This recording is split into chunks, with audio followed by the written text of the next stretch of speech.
David, Ramon, Megan, Roxanne.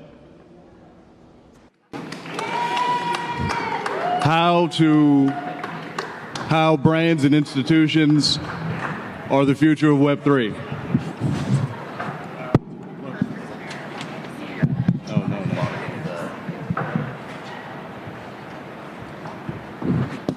Okay. Hello, everybody. Hopefully you can all hear and see us. Cameras, hello. All right. Hello, Proof of People. So excited to be here today. My name is David Cash. I'm a Web3 evangelist. I'm also the managing director and founder of Cash Labs, Web3 innovation agency. And I'm super happy to be joined by such an incredible panel of folks across industries. I'll just pass the mic down the stage as I introduce each person, and then we can go into some questions for today's panel on the topic of brands and institutions and how they're going to affect the future of this incredible Web3 space that we all have the pleasure to interact with and be a part of at events like we're all here at in NYC. So first, I'd like to pass it over to Michael Buhana, head of digital art and NFTs at Sotheby's. Yeah, Michael, would you introduce yourself and tell us a little bit about what you do? Thank you. Hi, everyone. So I'm Michael Buhana. I work at Sotheby's. So I've been at Sotheby's for 7-8 years now. I joined originally Sotheby's as a contemporary art specialist, heading a contemporary art sale there, then also in Paris. And so my role there was really to advise our clients when selling, when buying artworks, and also find the best strategy of sale using all our sales channels and locations. Then I moved on to NFTs and took the lead and the head of the NFT digital art department, which is a very important department for Sotheby's that is located in New York, and for which we really work on bringing some education, content focus, sales, and some curation through our sales. So we do it also with the help of a new platform, Sotheby's Metaverse, we built that allow us some more flexibility in terms of the techs that can be needed also for some of the clients, while taking into consideration all the traditional clients that sometimes are not really familiar with this new way of purchasing digital art. So we are really in the middle of both digital and traditional space and trying to, and I feel we go that way, trying to really merge both.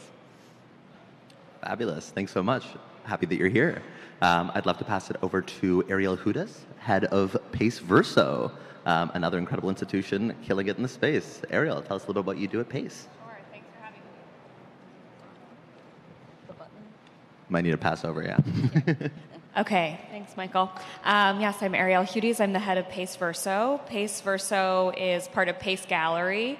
Pace Gallery is an old historic art gallery with locations all over the world.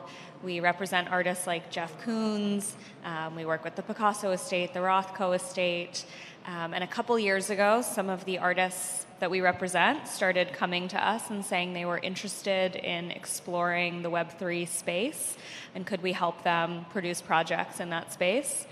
We think it's our job to say yes to the artists who we believe are the best artists in the world, so we did that, and we started building what has become Pace Verso. What we do now is we produce projects mostly by artists who are represented by Pace, but sometimes by artists who are really top artists who have emerged from Web3. So right now at the gallery we have an exhibition of paintings by Tyler Hobbs, which everyone should come see if you have time.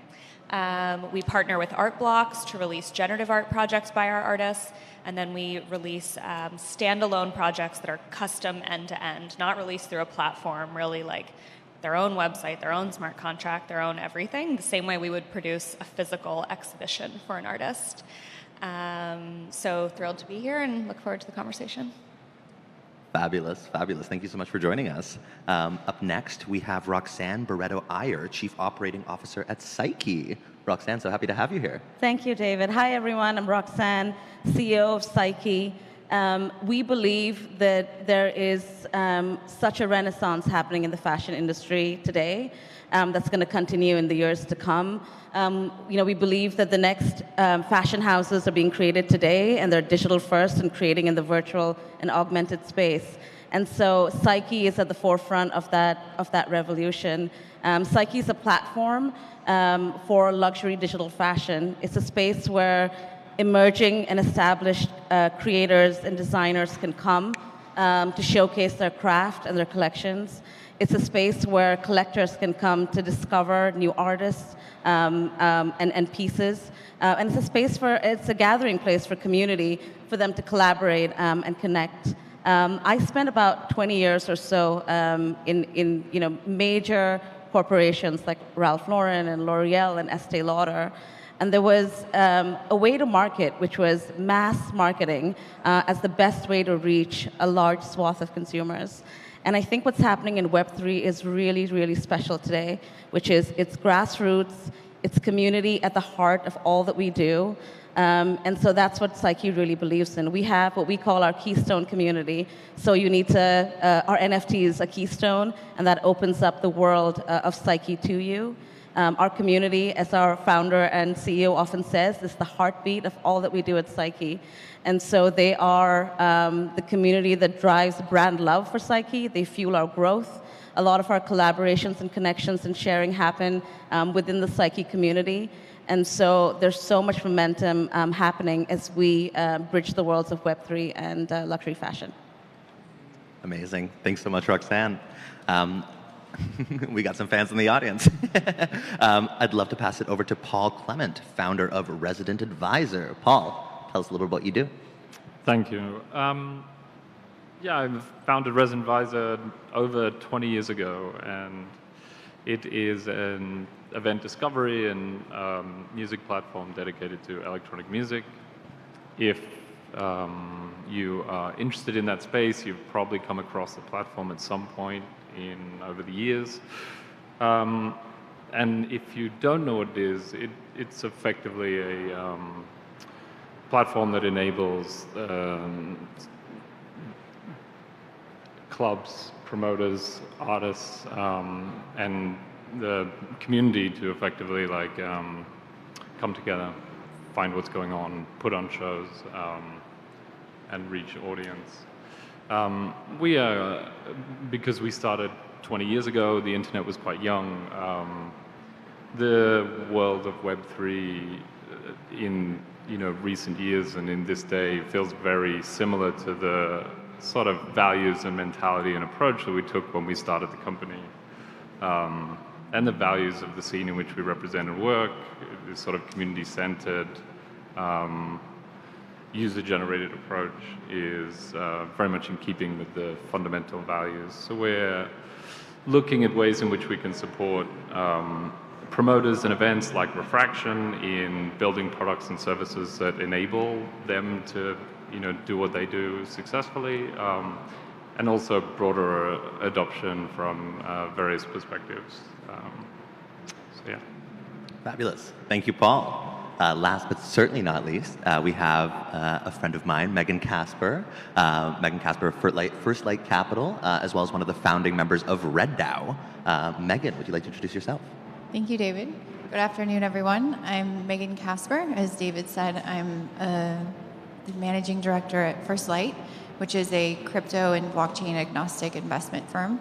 For the last 10 years, over 10 years, I've been investing in the crypto asset class space, very much focused on digital assets and the disruption of every major industry that'll occur through the technology of blockchain and Web3.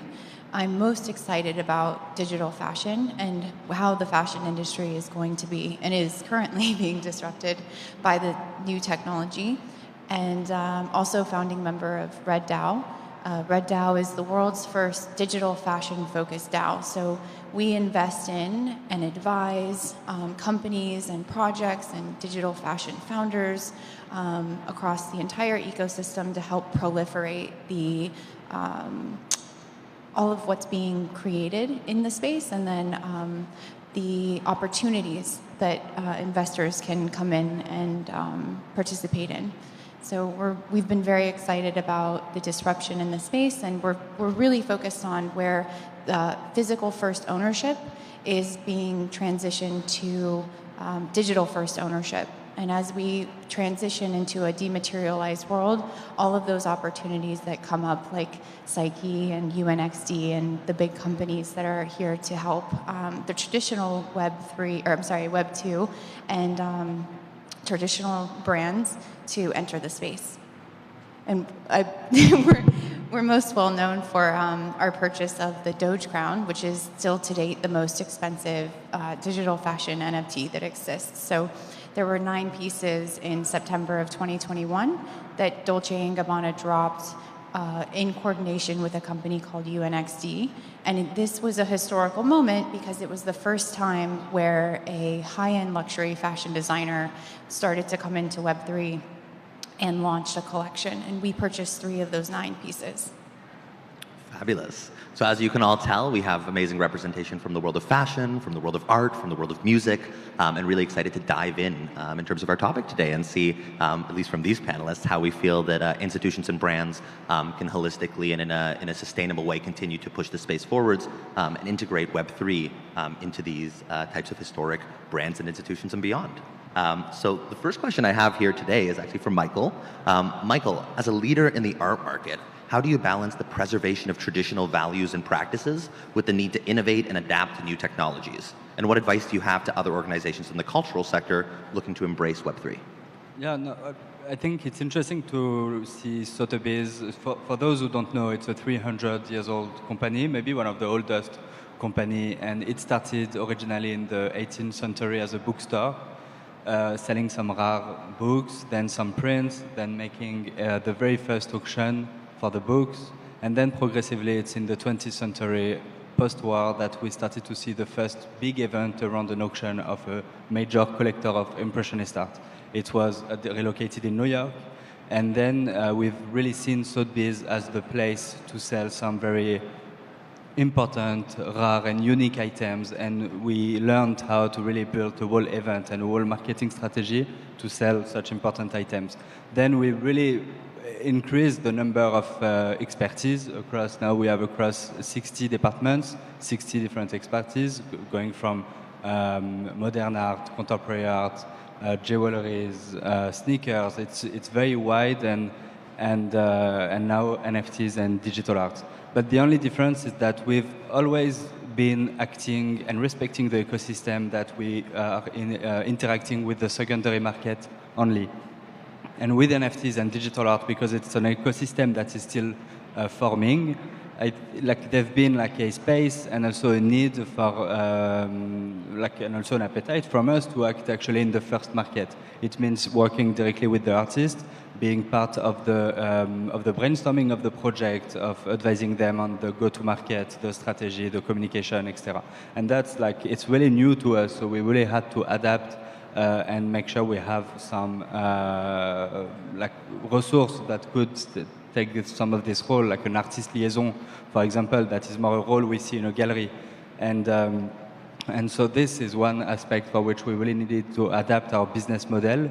And then there is the whole tech part, because we have already a very established, installed auction marketplace that has a tech with its limitation. And of course, when we think Web3, we need Connect Wallet, crypto and ETH, immediate transfer of ownership, and all these items for a global company takes time to build. And so we've done that the past 2 years, and progressively we'll continue to increase the quality and the client experience through this platform. It's fabulous. I mean, I personally bought my first piece on Sotheby's as an NFT, so you've definitely done a good job. You made it possible. Amazing. I'd actually like to pass it over to Megan next, going from art to fashion. Megan, you've done so much in terms of helping incubate, support, bring up brands in this space, and help make, I guess, some of these notions that are exciting in terms of the space, like selling $1 million piece of virtual fashion possible. I'd love if you can maybe walk us through maybe some of your investment thesis specifically around projects like Dolce & Gabbana and this project that you spend so much time and effort being a part of, and also some of your more recent investments like Psyche, how this thesis continues. in your work? Yeah, of course. So our participation with Dolce & Gabbana and UNXD was post the sale. The entire sale was constructed by Shashi and his team at UNXD. But I really like to spotlight what they're doing because they're one of the most unique companies in the space that has been able to help onboard traditional luxury brands into Web3 in a very successful way. So to date, Dolce & Gabbana is the only high-end luxury fashion brand that has had the most success. So I think they have like 4 to 5x compared to any other brand that has come into Web3 and launched an initiative. They're also the first and still the only brand that has done a high-end couture collection, and they continue to do other collections. So they've done Dolce & Gabbana boxes, which is sort of this ecosystem membership subscription model that allows people to come in and participate with the brand and do events. There's a dinner tonight for all the box holders. So around all the events in crypto, they also do IRL events. So it's just a new way to participate with the brand and allowing people to have an activation and an active participation with the brand. And they also have a new digital identity project called Masana. And it's just really interesting to see a brand sort of adopt Web3 ecosystem-like traits. And I think that the high-end luxury fashion market is just sort of looking. Like everyone that I speak to at all these brands, they're very open to being educated and they're open to the change and what they're willing to implement these things, but they sort of want proof of how it works. And UNXD, and along with Psyche, one of the newer entrants into the luxury market, utilizing Web3 tools, I think these two are really the most exciting to watch out for. Fabulous, fabulous. We got some alpha here today. Thanks so much, Megan. I'd love to pass it over to Ariel, going between these worlds of art and fashion and considering how, entities can onboard into this space in an effective way. I think Pace Verso has done a really beautiful job of bringing both traditional artists and new artists into this fold. So as head of Pace Verso, in what ways do you see Web3 enhancing the art industry and creating new opportunities for artists and collectors alike? Yes, well, this the conceit of the panel is such an interesting one for me to be part of brands in Web3, and it really made me think about, are we a brand in Web3? I guess we are. Pace is a brand, and we are now in Web3, but we didn't move into this space to build our brand or to extend our brand. We moved into this space, to the point of your question, because artists wanted to go into this space. Our business is believing in and investing in artists and letting them tell us where we need to be. So when our artists said they wanted to explore the space, we said, yes, we'll figure that out for you. I will say, I always say this, don't repeat it to our colleagues at the other galleries, but my question is always like, don't you think the Gagosian artists are showing up with the same question? And I guess Gagosian just has a different answer than us and the other galleries. But I will also be very happy the day they do enter the space. I think right now, a rising tide raises all ships. The more brands in the space, the better for all of us. So how is it enhancing? What we've found so far, particularly through generative art, is that this is a new tool that artists can put in their toolkit. And artists love having new tools in their toolkit, and they love innovating. I think we've seen this several times over at Pace Verso, where we've had artists who are traditional painters or sculptors get paired up with a creative coder and kind of crack open their whole practice and way of making. My favorite example is a painter we work with named Loie Hollowell, who hopefully some of you know, who is a really hot market artist. She's an amazing painter. She does very well. She's not necessarily who you'd think might want to try something new because what she's doing is really working for her. But it turns out artists aren't focused on like making more of the thing that's selling. They're focused on exploring and expanding. So we said, would you like to try a generative art project? She said yes. We paired her with a creative coder. She sat for months shoulder to shoulder with this creative coder. And what they did together was they took a form that she has explored through painting for years, and they were able to, through a generative algorithm, explore hundreds, thousands, tens of thousands of different variations of that form through color, light, shape. that was a watershed moment for her in her practice, and she will now say she's a painter who also makes generative art. She will never go back to only exploring things by hand, because she found through the generative algorithm that she could explore so much more, so much faster. She's painting many of the outputs that she discovered through the algorithm. So that to me is an amazing example of how it's a new tool that's expanding a toolkit. Fabulous. And it's great to hear from an art institution really focusing on the creator, focusing on the artist first. And I think that's a really strong point for other brands, entities in the space to consider. Think about the consumer, think about the creator first, who's actually going to be participating with this technology directly. And I love using generative art as a tool for artists who have never really explored this space before. And it's amazing that you're facilitating that. Thank you. I'd love to pass it over to Roxanne to continue this idea of the creator economy that's being created here. Obviously, I think that creators are very core to Web3, both in art and in the fashion space. These creative designs cannot be created in an absolute vacuum or silo. Even with all of the evolution that has happened in AI and technology in the past few years, we still need people and creatives at the center of what we do. So I would love to hear from your perspective how Psyche is keeping creators at the center of your ecosystem. Yeah, I love that. Thank you. Just to ground us in kind of what Psyche believes in, we believe that fashion houses that will last for the next 50 years are being built or will be built in the next 5. This is the time to buckle down and focus and see where we want to go. There was a recent study that came out from Morgan Stanley, and when they looked at the entire luxury market, the addressable market for luxury, about 10% of that, in the next 7 years, 10% of that will come from NFTs and gaming. So about a $50 billion industry is being built as we speak. That's really significant, and we believe that creators and designers are going to be at the heart of it. So, we're really lucky to announce that about 48 hours ago, we announced what we're calling the Psyche Collective. It's a cohort of 10 designers, 10 talented designers that we believe are going to be the digital fashion houses of the future.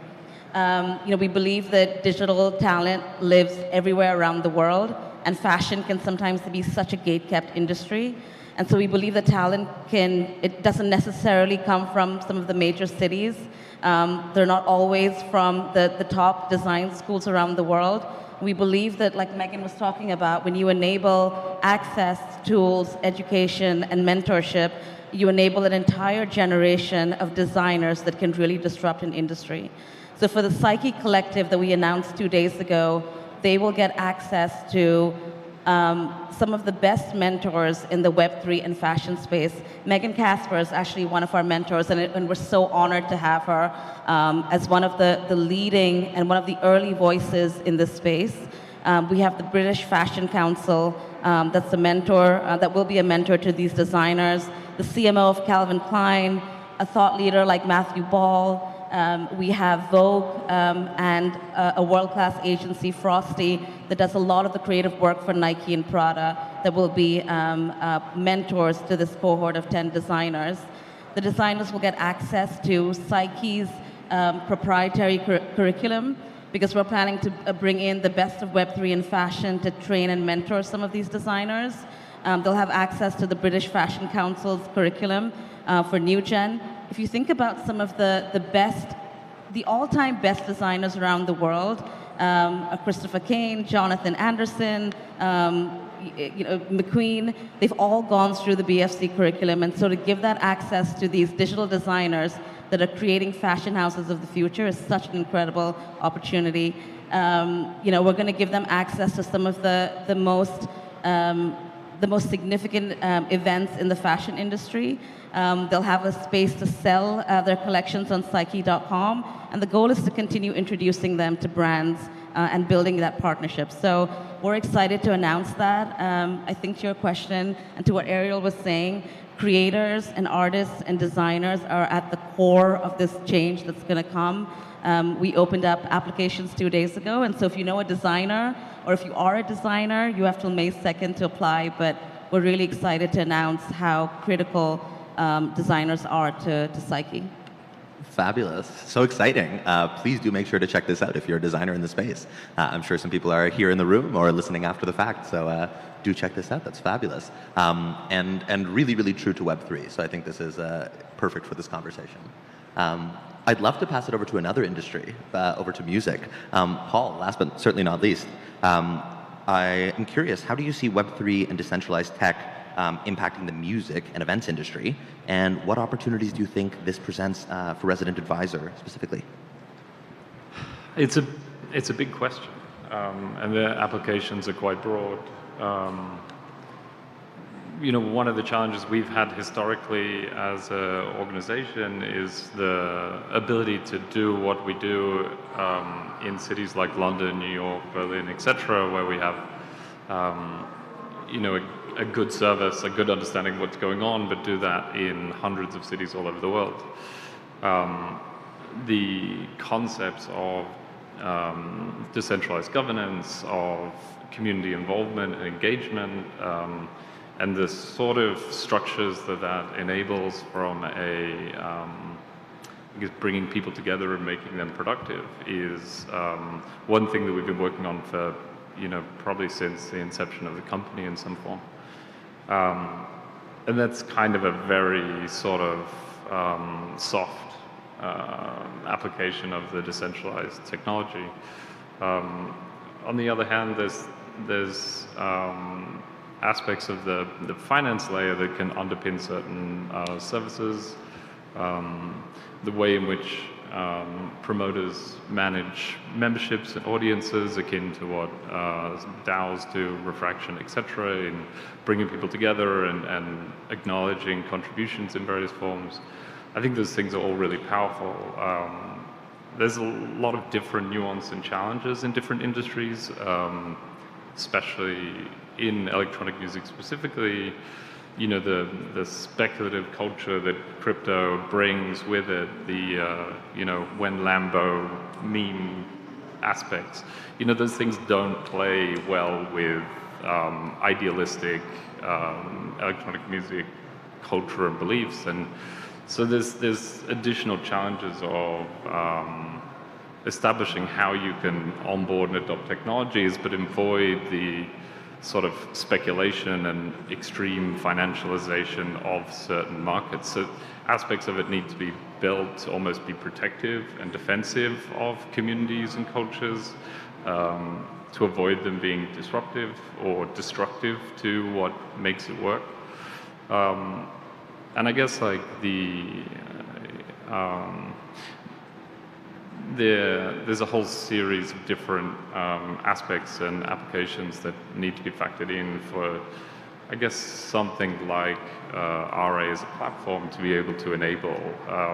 We're not that interested in, throwing out creative NFT projects and things ourselves, more so than we're working to enable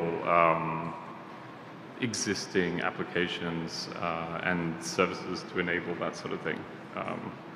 But as well as that, ticketing is obviously a big thing that we do.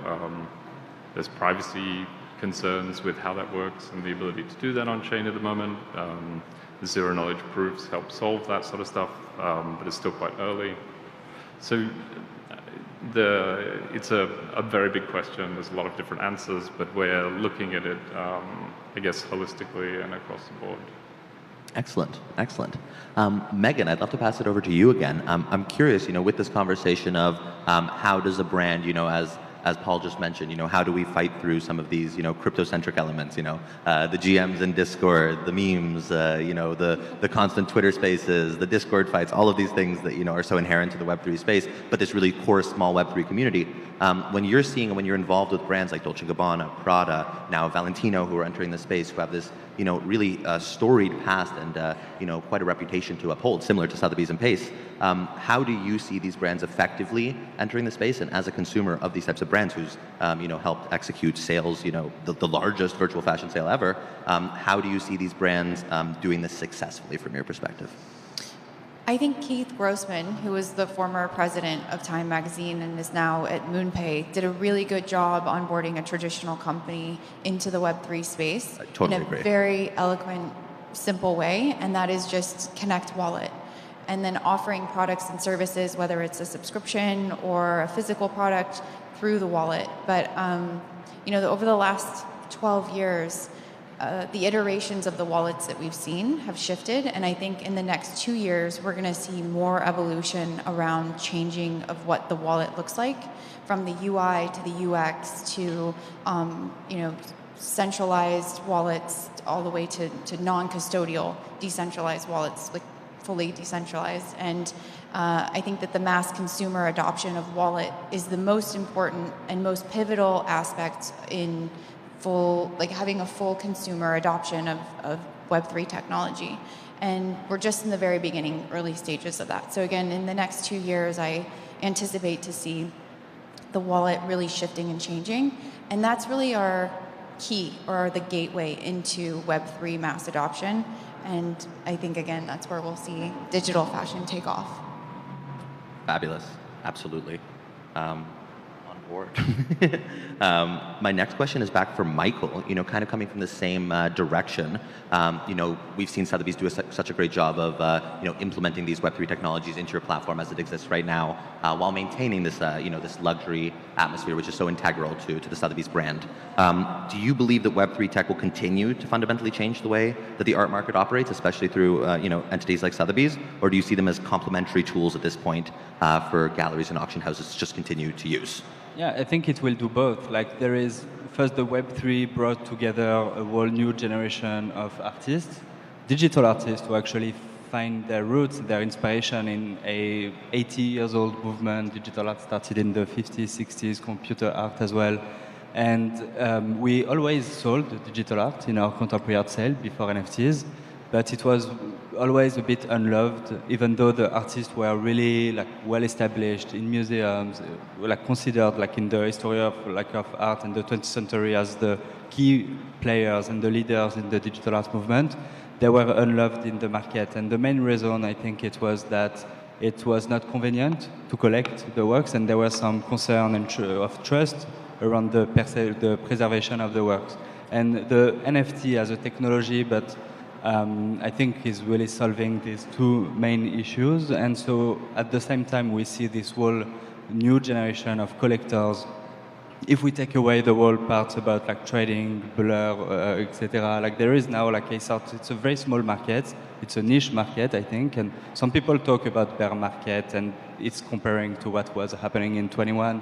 But I think at the end, it was not related to any artistic value, the price we were seeing. So today, in an organic environment, sustainable, we see a more sustainable market, and some prices that could be correlated to the artistic value of certain works and the career of an artist, the techniques, etc.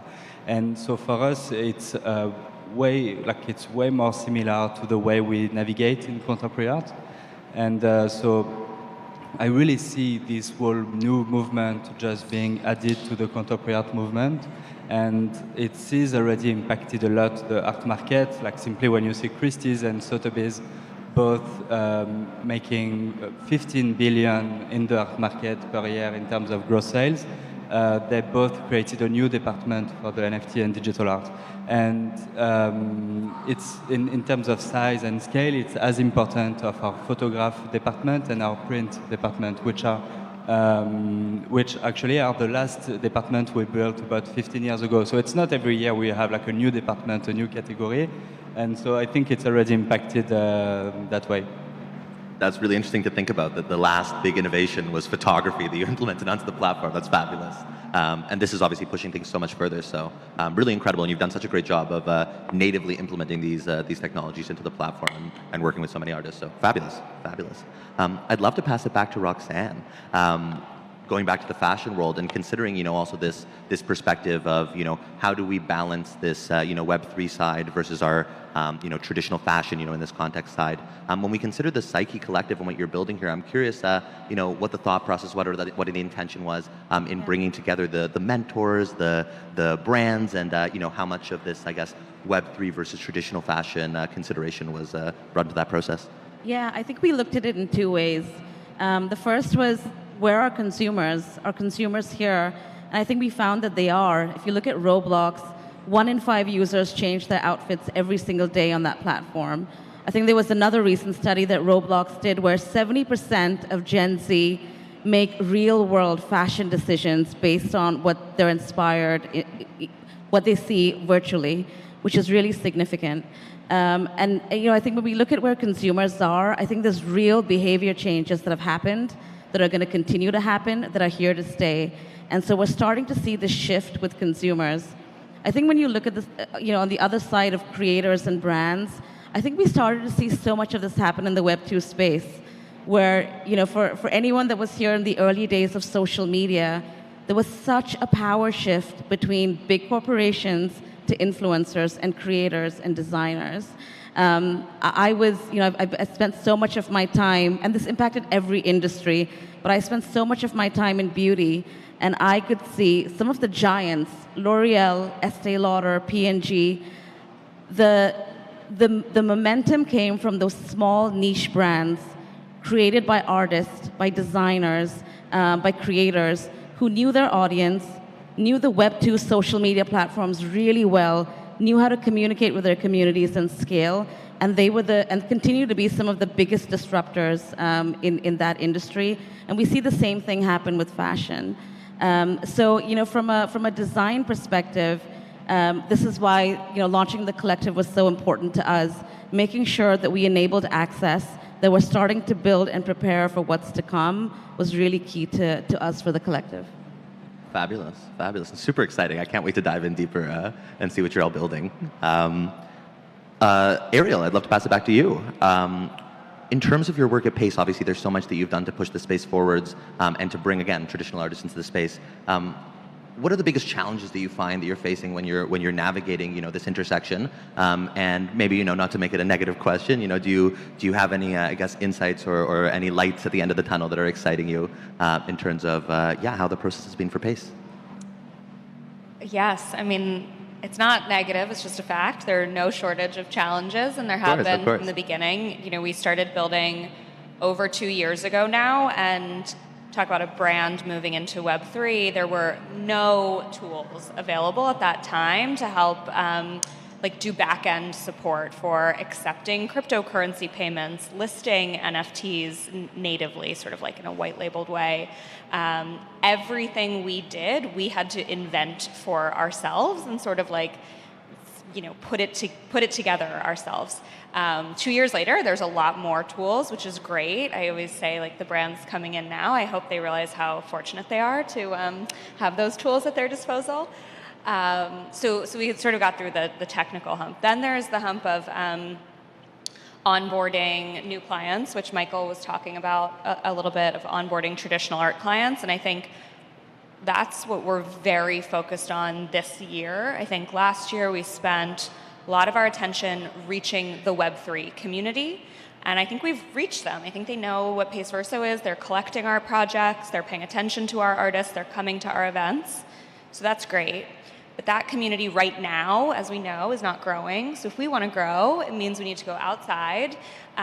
We need to not be purists about, you can only be a collector with us if you're somebody who's native to generative art and you really appreciate the code. We need to bring new people in. We're very focused on that. So step one is education.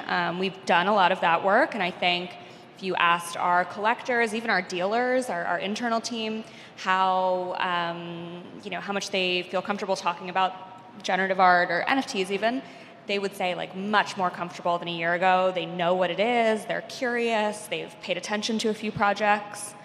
The next big challenge, and Megan touched on this, is, okay, so they're interested in generative art, they're interested in NFTs, they're interested in Pace Verso.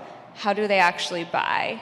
So you get somebody who's gone way up this difficult education curve, and now you have to say, go make a MetaMask. It's going to take a couple weeks to also make a Coinbase account and transfer the funds to your wallet. And by the end of that process, you need to be ready to show up to this Dutch auction at noon on Wednesday, and it's going to be over by 12:30. So that's too much. And good luck. Yeah, and good luck. So that's not going to work, right? A traditional Pace client, not going to get over those humps.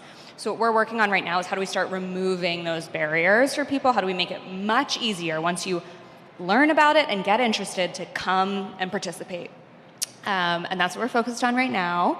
definitely looking for the first wallet that makes it much easier. And we have our eye on a few companies that are launching very consumer-friendly wallets. We are not opposed to custodial wallets, to credit card payments, to tools that make it easy to get into the space and are a stepping stone towards being more natively in the space. So that's the challenge right now, and so we're very focused on. Fabulous, and that's such a great insight in terms of what's next in terms of the space. And I totally agree that we have to be spending more time onboarding our existing communities in an effective way, not just onboarding onto the tech, but what do they want? I love that you're considering onboarding people into generative art as a style instead of NFTs. Yeah, do they like generative art? Yeah, and what do they? Right. So we actually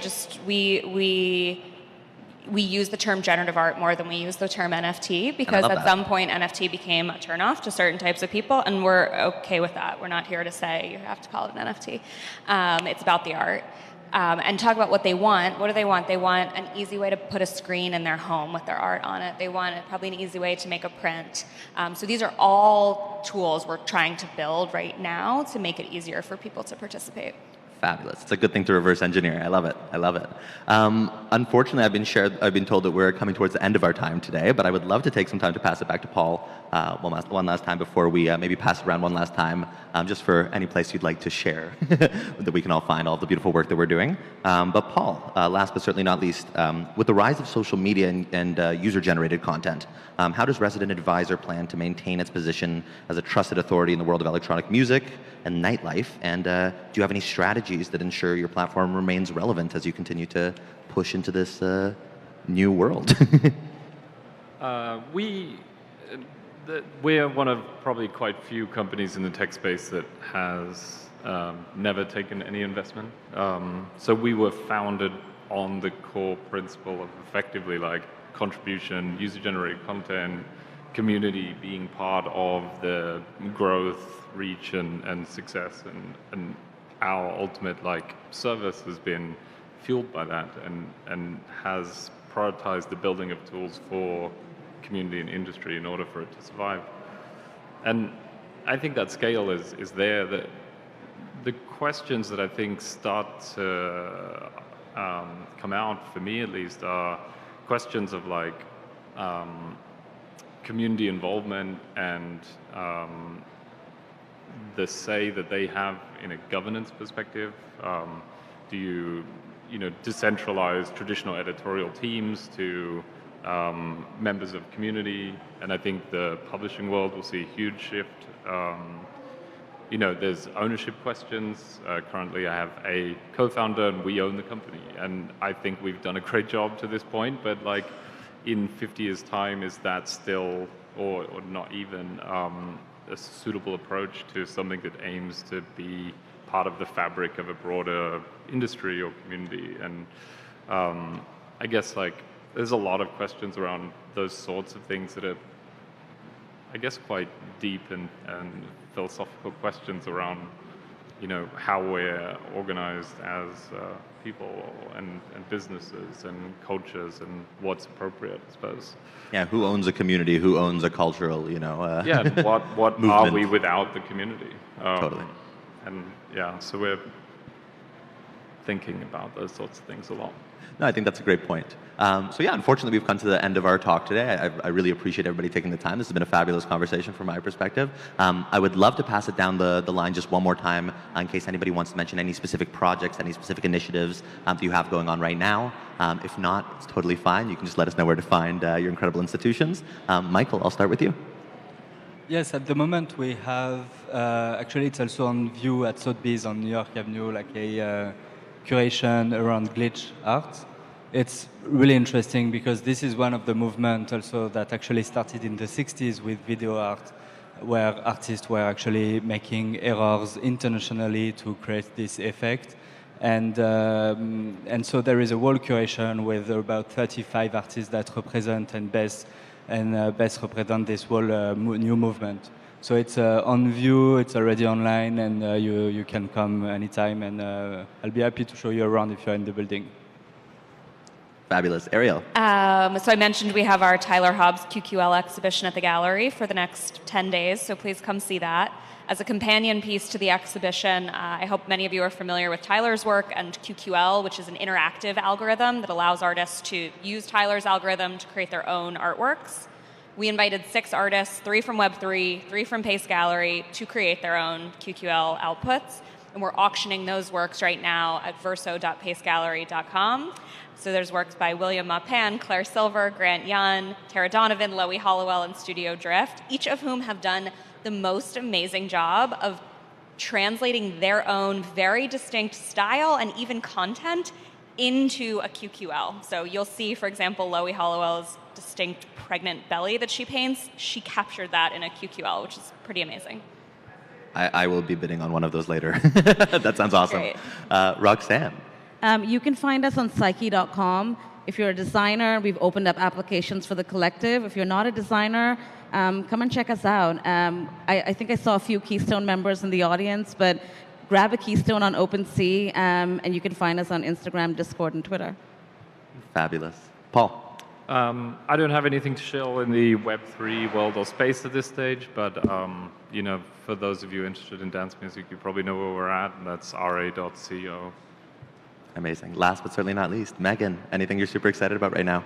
Well, digital fashion always. So anybody that's interested in digital fashion, Red DAO has a LinkedIn, Twitter, Instagram, and then David actually wrote a piece on our first year inaugural moment, I guess. So that is on Google, easy to find. I just search Red DAO Doge Crown and you should be able to find Yeah. it. It was a really good piece, and we sort of captured a snapshot of everything we did in the first year at Red DAO. So it was very cool. Fabulous. We got to plug it together. I love it. And you can find us, you can find me on davidcash.ca or at Cash Labs or at davidcash888 on any social media. Thank you so much to everybody who's hung out with us in person here live in Brooklyn. Thank you to everybody who's watching this on video. We hope you have a great rest of your NFT NYC. Take care, everybody. Thank you, David, Michael, Ariel, Paul, and Roxanne. We'd like to introduce our next panel, Collecting Digital Art, moderated by Alexandra Art, featuring Conrad, Jackie Courtney, AC Collector, and Elise Edicurial.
Thanks.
waving? Yeah.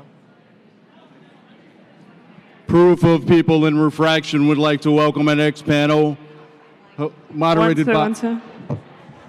Sorry, I'm checking the mic. You can go ahead. No, you take over. Go ahead. Okay, 1, 2, 1, 2. Hi, everyone. So the next panel is Collecting Digital Art. Really great to see some amazing collectors here today. My name is Alexandra Art. Art stands for my long surname, so I just shortened it to the first 3 letters. Today, we're joined by an amazing cohort of collectors across both traditional and digital art, so we can talk about the relationship. We're going to start with a round of introductions, and then we're going to dive... Oh, more friends. Yay! We're going to dive deeper into like some of the tips and practices, and maybe if we have enough time, we're running a bit over, have some time for questions in the end. I don't know if I'm going to sit or stand, I think, just so I can see everyone. So... I think we'll start with a round of introductions. So for those of you that don't know me, I'm Alexandra Arts. I'm a curator. I work for Join XYZ. And I've been sort of like working within the digital arts and tech space for about 6 years. And then before that, I was more in the traditional art market. Should we go start with Barry? Start with you and just go with the row. Let's introduce ourselves, but keep it brief, like a minute and a half, and leave the shilling for the end. Hi everyone, I'm Barry. I go by a few names, Bitcoin Prophet 1 on Twitter, Land Baron 555 on Super Rare. I got into crypto in 2017, NFTs 2018, and have been building relationships with artists, investors, founders since I got into the space. And look forward to speaking with you all today. Thank you, Alexandra. Thanks, Barry. Hi, I'm AC, AC the Collector on Twitter, generative art collector, someone who kind of came into the space through Bitcoin, and then understanding how cultural relevance is just something you don't have like maximalism in where artists create their artwork. So kind of came into Ethereum just strictly because I thought NFTs were going to be a really big thing. Have now stepped aside from personal collecting and do it in the capacity of the 6529 NFT fund. So spend my days like speaking with artists, seeing kind of what they have in their pipeline, learning about NFT infrastructure, and trying to onboard a new generation. You say we don't have maxis. I'm an arts maxi. I don't know about you guys, but it's a tough one to keep I'm up. not a chain maxi. Okay, I got it. Jackie, let's go next with you. Hi, I'm Jackie. I am the founder of Qualia, which is an AI fashion collective, and also a founding BFF. So working on onboarding more women and non-binary people into the space. As a collector, I would say I'm really focused as a woman, right, on I tend to collect more female and non-binary or underrepresented artists. And I've been very involved in the AI art space for the last couple of years, so I would say that that's sort of where a lot of my collecting skews. Amazing. Next, we have Elsie. Is this your first public appearance as well? This is my second. Second, doxed. I've done some, exactly. Let's just keep our mic close, just so people in the end can hear it. Yeah. I've done some Zoom interviews and panels during COVID, but yes, this is the first NFT NYC where I have come out and actually participated in panels. I've attended them all, but yes, I'm completely doxed. And happy to be, by the way, at this point in time. Part of the reason I decided to do it is there need to be more women in this space. And although my persona, Elsie, is very feminine and clearly a woman and identifies as a woman, I thought it was an important time for me to come out and actually show my face. I think you can be a little bit more impactful this way. So I started collecting 2 and almost a half years ago. I have the Editorial collection, which covers all disciplines across the board. AI, generative, animation, film, performance art, everything, which I love. I do try to make an effort to focus on underrepresented communities and artists, and of course women. But I think I've got a broad scope. Really what I've tried to do is sort of capture the moment in time from when I started collecting so that one day I'm hoping to have a great snapshot of how this space emerged. Amazing, thank you. Hey there. I'm Conrad House. I work as the analyst for Le Random, kind of responsible for choosing which artists and then which artworks that we bring into the permanent collection for us, and then kind of helping contextualize all of those pieces within like the broad history of computer generative art, whether that's the past 60 years or even longer, more contemporary movements or modern movements. We have like a massive thought process of generative art is the movement of our time, and it needs a sole focus. So not only are we going to collect all these major generations of pre-computer art, net art, and contemporaries, but also helping provide editorial content to maybe help educate some people on like where this all came about, because maybe some collectors think like generative art is this new thing that popped up 2 or 3 years ago, but in reality, it's really been happening for years and years and years. And I think it's important to educate the space on that a bit. That's amazing. So we have a little bit. So we have a couple of people. So I think AC, LZ, and Conrad, you work like also on behalf like of a bigger collection that you have, and then you guys are like independently as well. I'm sure all of us collect independently as well, but it's just interesting to see the dynamics that are taking place. So they're like already. You're not a fund, you're an institution. You guys are a fund. I would actually, maybe let's start with that. Like, what exactly is Le Random? Like, it's not a fund, you know, and many people are really interested to know more. Yeah, so I think Le Random, the biggest thing we want is... Could you just hold your mic closer? Yeah. So the biggest thing we don't want is to just collect a piece and kind of have it sit in a wallet or get like a one-time Twitter thread, and that's all it kind of gets to see. We have a full-time researcher writer, Peter Bauman, who does a really great job of kind of picking apart all the history going back 23,000 years basically to like Japan basket weaving and these really intricate procedural steps to creating art. And then hopefully within the collection we have, being able to tell that story. So we kind of split it in between generations, like we mentioned, the pre-computer art. You talk about A. Michael Knoll, Vera Molnar, Georg Nies, and then moving on to like the 80s, 90s, like kind of foundational software people like John Maeda, Zach Lieberman, Casey Rias, Leah Something, and then obviously connecting those to the contemporaries, Iskra Velichkova, Zan Can, William Apon, whoever it may be. I love following like the historical Twitter threads. Like you get to learn the history and everything. And sort of AC, like what's your approach, like on behalf of the fund to collecting? What are you guys doing and sort of working? What's the mission? Yeah, we think it's such a nascent technology that the thesis kind of evolves. So we'll call it a hypothesis.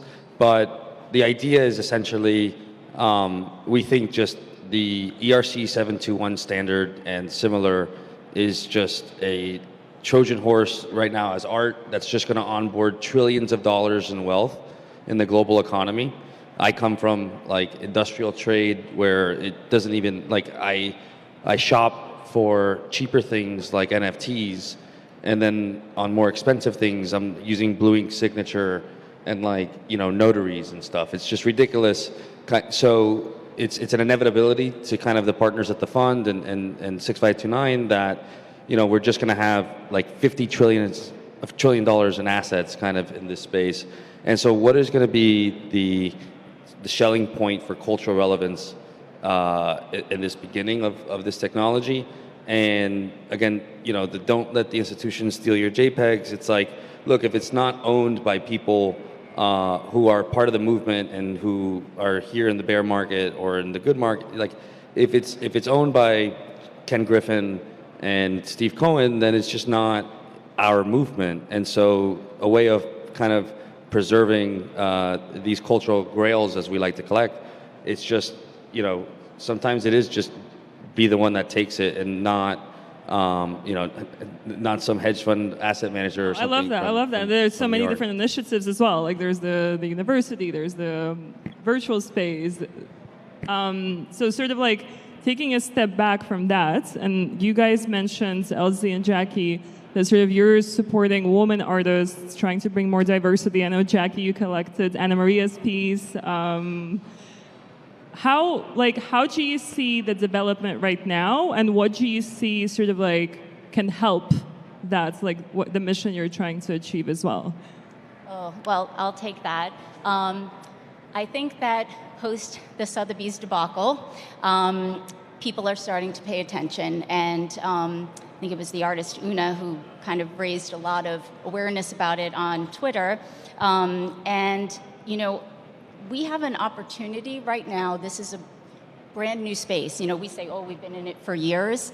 Now we've got an opportunity of a clean slate where we can back away from what is happening in the real traditional art world, where women are not signing the front of their paintings because it devalues them.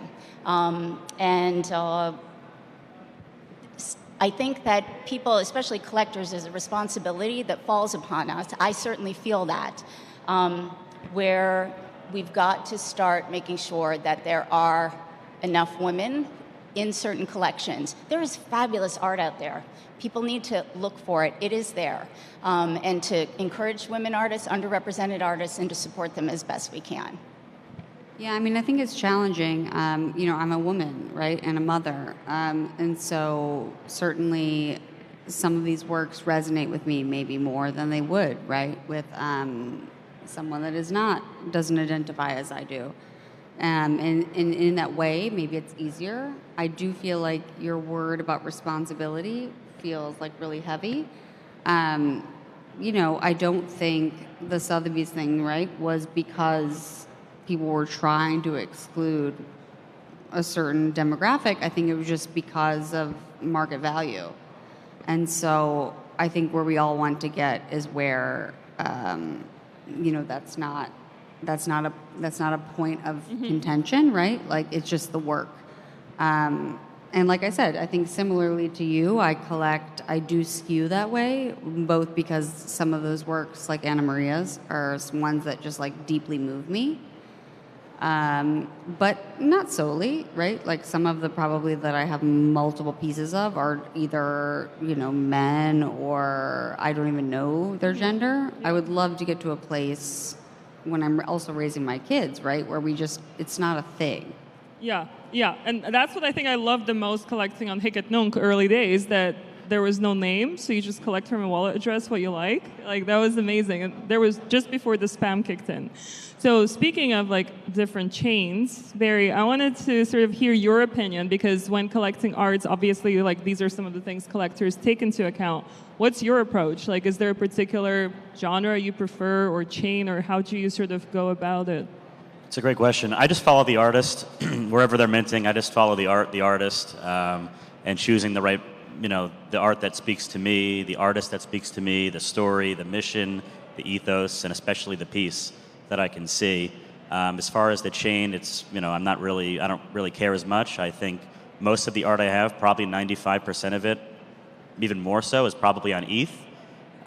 So just because that's where it seems to be mostly happening. But look, I'm excited to see what's happening on Tezos, Solana, and other chains as they emerge. Yeah. Does anyone else have like a particular... Okay, go. Yeah, I think specifically at Lerandom, we really pride ourselves on being chain agnostic. Like what you mentioned, you don't follow the chain, you follow the artist.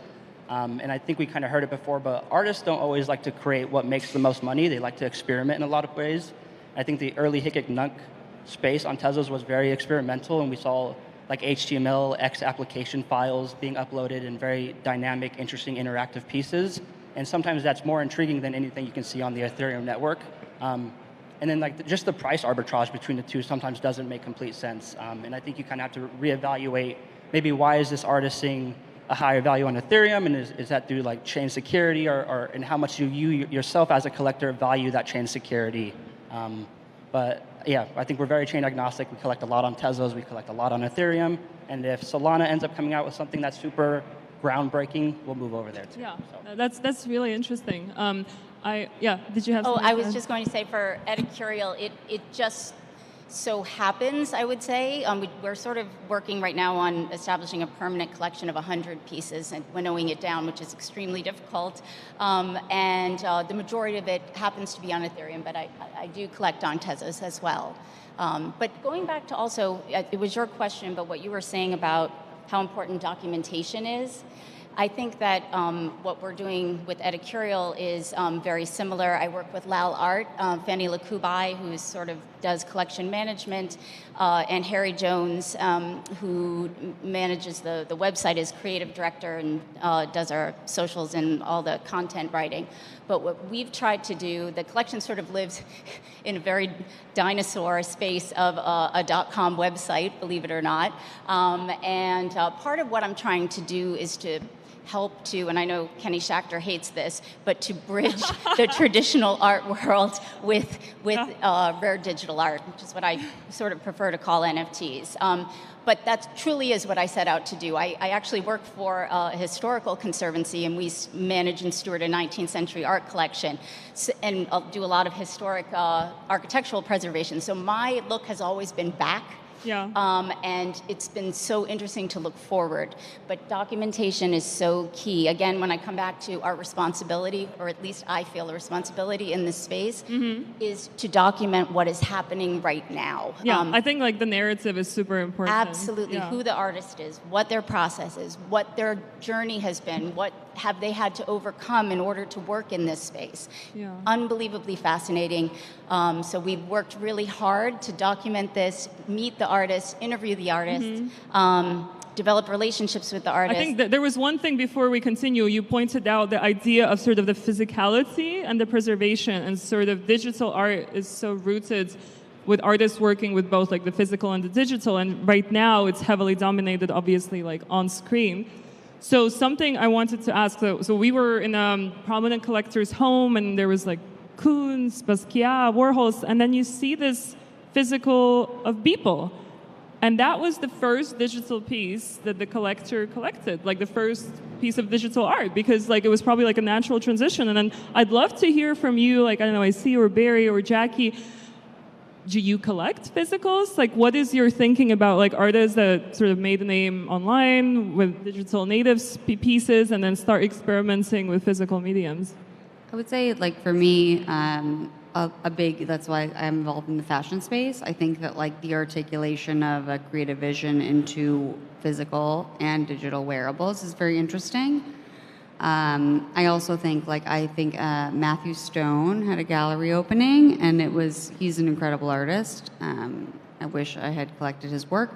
But he was articulating things, right? Like, I know that Tyler also has done it. Yeah, with Art Matter, like the 3D printed. Right, but like in a way that you would not imagine, right? I'm a big supporter of Pinder Van Arman, and I know he's been working with robotics also. So I do think that like if we really zoom forward, if what you want is a physical manifestation of what you're viewing, we will be able to create that, right? Because I have a few canvases in my house. It's a small house. I personally am okay without the physical. I like the physical, like, as sometimes artists give like a signed print as a gift, but I have nowhere to put it. I do think I really believe when we zoom forward, it's like, what are all of these? One, like, what are these virtual spaces? But then what are the other ways that we take these pieces, these collections, which are like, you collect them because what? Like you want to support the artist, because like anything else, like you're creating an identity, and you articulate that in whatever world you navigate, whether that's your physical space, your physical being, your virtual being. And so I think we'll see a lot more offshoots of that, I guess. Yeah, I think many of us can agree that sort of collecting art felt always inaccessible because of the price points, because of the time like you have to spend to go to the gallery, check it out. And when it was launched online, like at least at the beginning, things were going for like $5, $10, and you could collect artists that are in museums. And to me personally, that was my opportunity to build a collection and to be able to connect with these artists. And now we're seeing like some people onboarded from traditional collecting, and then they start collecting NFTs. But we're seeing the other way around as well. A lot of collectors are showing interest in the history, in the physical prints, in the early, and I think this is incredibly important. Do we have time? How much time do we have? Okay, perfect. So moving on from that, I would like to ask Barry, sort of like your journey as a collector, and you're thinking about like collectibles versus digital arts, like as they say, arts NFTs. Do you think they can coexist? Because many artists are creating large collections of like even like PFP design. How much can we learn from each other? It's a very thoughtful question. I think, by and large, most PFPs I stay away from. I think to buy off of a roadmap, I think is very scary. To buy off of promises or a prediction of the future, which we cannot ever predict, is a little bit, for me, it's not something that I want to play with. But when an artist creates a piece, I can see exactly what's been created. And I can support that artist directly, which to me is very grassroots, it's very entrepreneurial. And that speaks to me. So some PFPs are great. All artists and all creators are doing what they can, which I stand by and I love. But for me, as a collector of one-of-one art predominantly and some gen art, I know what I look for, and the one-of-one space for me is it's been home for the last 3.5 years. Are there any particular artists that you really like the way they sort of communicate with their collectors and release their work? There's many artists, and I'm sure there are many. to the point before about collecting the physical piece, like many of you, I used to collect things as a little kid, from comic books to, as I got older, coins, to even as a little kid, pogs. So holding on to something tangible, physical, gives a lot of memory, a lot of, brings back a lot of just family times. Yeah. So to be able to hold and look at something physical, a painting that was, imbued by the artist's actual hand, in addition to what they create on screen, for me, brings that piece to life in a different way. That I can put it on my wall. I could have my kids look at it. I could something that I could pass down in a way that won't just need an internet connection to be looked at. That's beautiful. And sort of, AC, I'm following you on Twitter, and you often retweet different artists' work, and often I discover them for the first time, and I ape in, and I love them. Sort of, how do you go about discovering new artists? Like, do you approve of like techniques such as open edition and like these burn mechanics? I know it's a broad question, but I would just like love to learn more about your thoughtful process. Yeah, I think the easiest thing to do is admit your limitations when you're collecting. I remember Matt Delorier had a conversation in private where he's like, colors and palettes, I'm not the strongest. It was an admission where he could improve, but he compensated for it in research. So similarly in collecting, it's like I personally don't know how to code. I just like to aesthetically judge something, and then as I learn more about it, I develop a connection for the process. I'm impressed. But for me, it's always easy to just follow the like. I remember when Tyler Hobbs had success in Fidenza, he goes and buys a subscape, he buys an archetype, it's like, who am I to disagree with what he's impressed with? And so most of my discovery comes from, what are those eyeballs taking a look at and appreciating.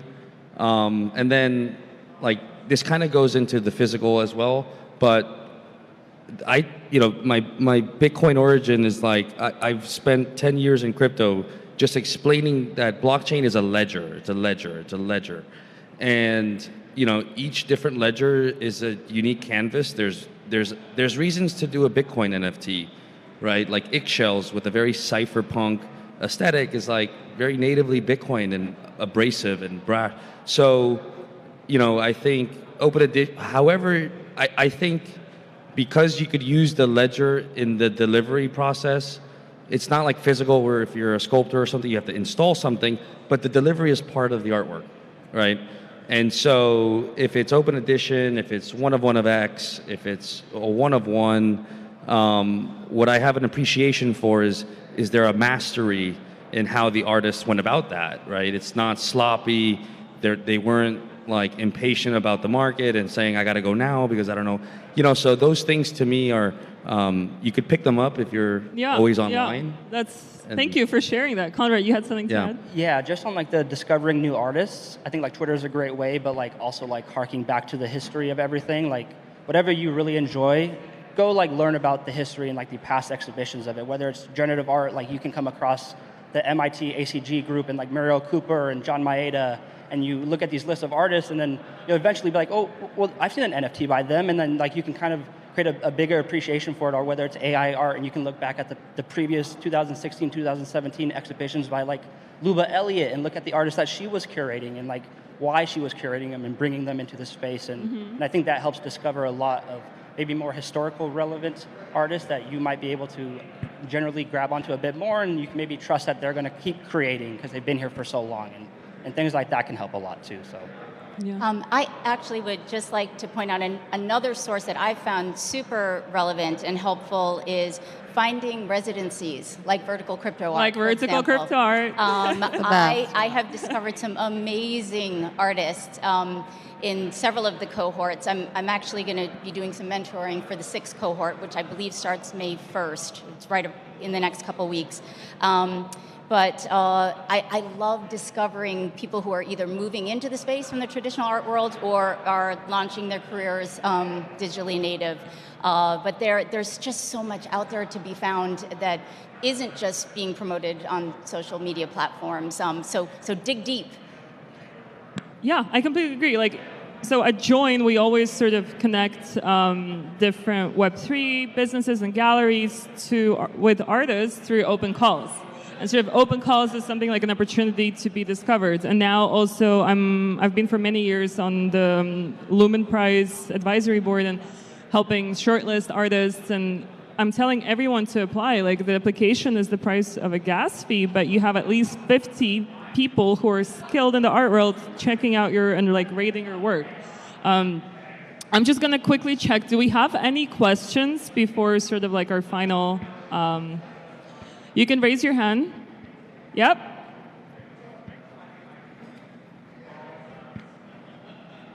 I'm just curious when it comes to managing your collections. Do you actively cull your collection? You were talking about creating a permanent collection. Do all of you have this sort of similar approach to your collections where you're evaluating what you have, sometimes taking things out or saying, I want to get rid of these or do something else? I think I learned in business, never fall in love with your inventory. And then I get into collecting art and I'm in love with all my inventory. Yeah, I was like, I don't know. What? No, you love every single one. You chose it. And so I think there's times like, I put a Fidenza for sale at the Christie's evening sale in London that I minted and I loved it. It was a micro Fidenza. And it was like, I wasn't really ready to sell it, but the market needed, part of collecting is also market building for the artists, whether that means holding supply or finding another good collector who's going to raise the profile of kind of who collects the artist. And so you kind of have to have the self-awareness of what's your role as a collector of an artist, and are you someone that has, can you withstand 5-10 years of just like holding, or bringing, just what's the word, evangelizing, right? And just bringing in new collectors and saying, look, I have some supply, here's an OTC transaction, but go and be publicly proud of what you own, right? So, you kind of have to see your role in the space. Yeah, I guess I would say similarly, right? Like it's extremely hard for me to sell something, but then I'm also like, this is why I can't collect as much work as I want to. And I do think that it is important, sometimes that's like why I'm like, I need to be more degen-y or whatever, right? Like to make capital.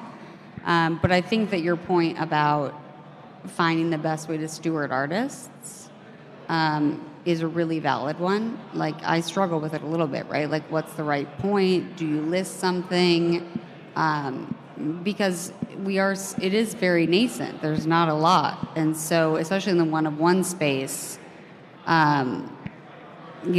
what's that inflection point? And so for me, I really focus like on emerging artists and smaller artists and like we were saying, and so I think it's important, it is important to sell once in a while.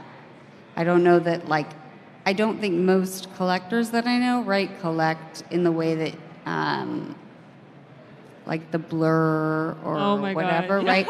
Like it's just very different. I don't think that that's Okay. what's happening, Yeah. but you know, figuring out when and how and what's the right exit point to also, because also as a collector, right? Like a lot of these collections are very small, and so if you have like 20 pieces or whatever, right? They sell because people love them, but like they don't have a market value, and so articulating that as a person of influence and saying it's 10x whatever I paid doesn't necessarily mean you're trying to flip something. It means you're trying to move that conversation forward for that artist. As a collector, I would say I don't completely know exactly. I kind of navigate that. I'm not sure. But And we're also talking about a price point. Like this is not auction house prices, and we're not like collectors are not all extremely rich in this space. Like we're not doing this for charity. Like it's not all just about the artist. Like we also need to eat and sleep, and so obviously, like I personally wouldn't be able to have a collection if I didn't sell. Like it's not like same. Yeah, I was able to collect a ton of pieces recently because I have been like an early Braindrop supporter and was able to sell a few, and then that let me put a bunch. Yeah, more and in. like you buy several I pieces. wish I had unlimited you sell funds, one but I piece. just You I wish don't. what? I had unlimited funds, but I sadly don't. Unfortunately not, and that's why actually at the beginning I asked about collectibles, because I actually would like at the beginning do the collectibles thing, like I don't know, Alien Boy and like all the early ones, Yeah, and I then feel that like would that's fund. that is the entree. Like That's what? the entry for a Yeah, lot. that's the entry. Well, my entry was arts, but this helped me sort of fuel art buying. So everything that I was doing there, I was able to, and I think that's something that definitely happened with the art block summer of 2021. And a lot of people sort of see flippers negatively, but without them, there wouldn't be so many funds in this space. So what are your thoughts on this? Like, we criticize them, but also the whole reason it's getting so much attention is because of them.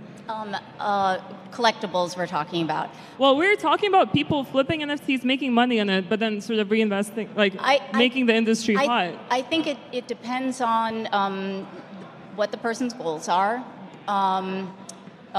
what their budget is, and are they viewing it as a business, or are they viewing it as an investment in establishing a collection. So I think everyone has different goals. I myself have never sold a piece. I'm not saying that I won't. I'm not a vault, but I've worked hard in I have an amazing advisor in Fanny, and really being sure about what pieces I am going to bid on or actually purchase.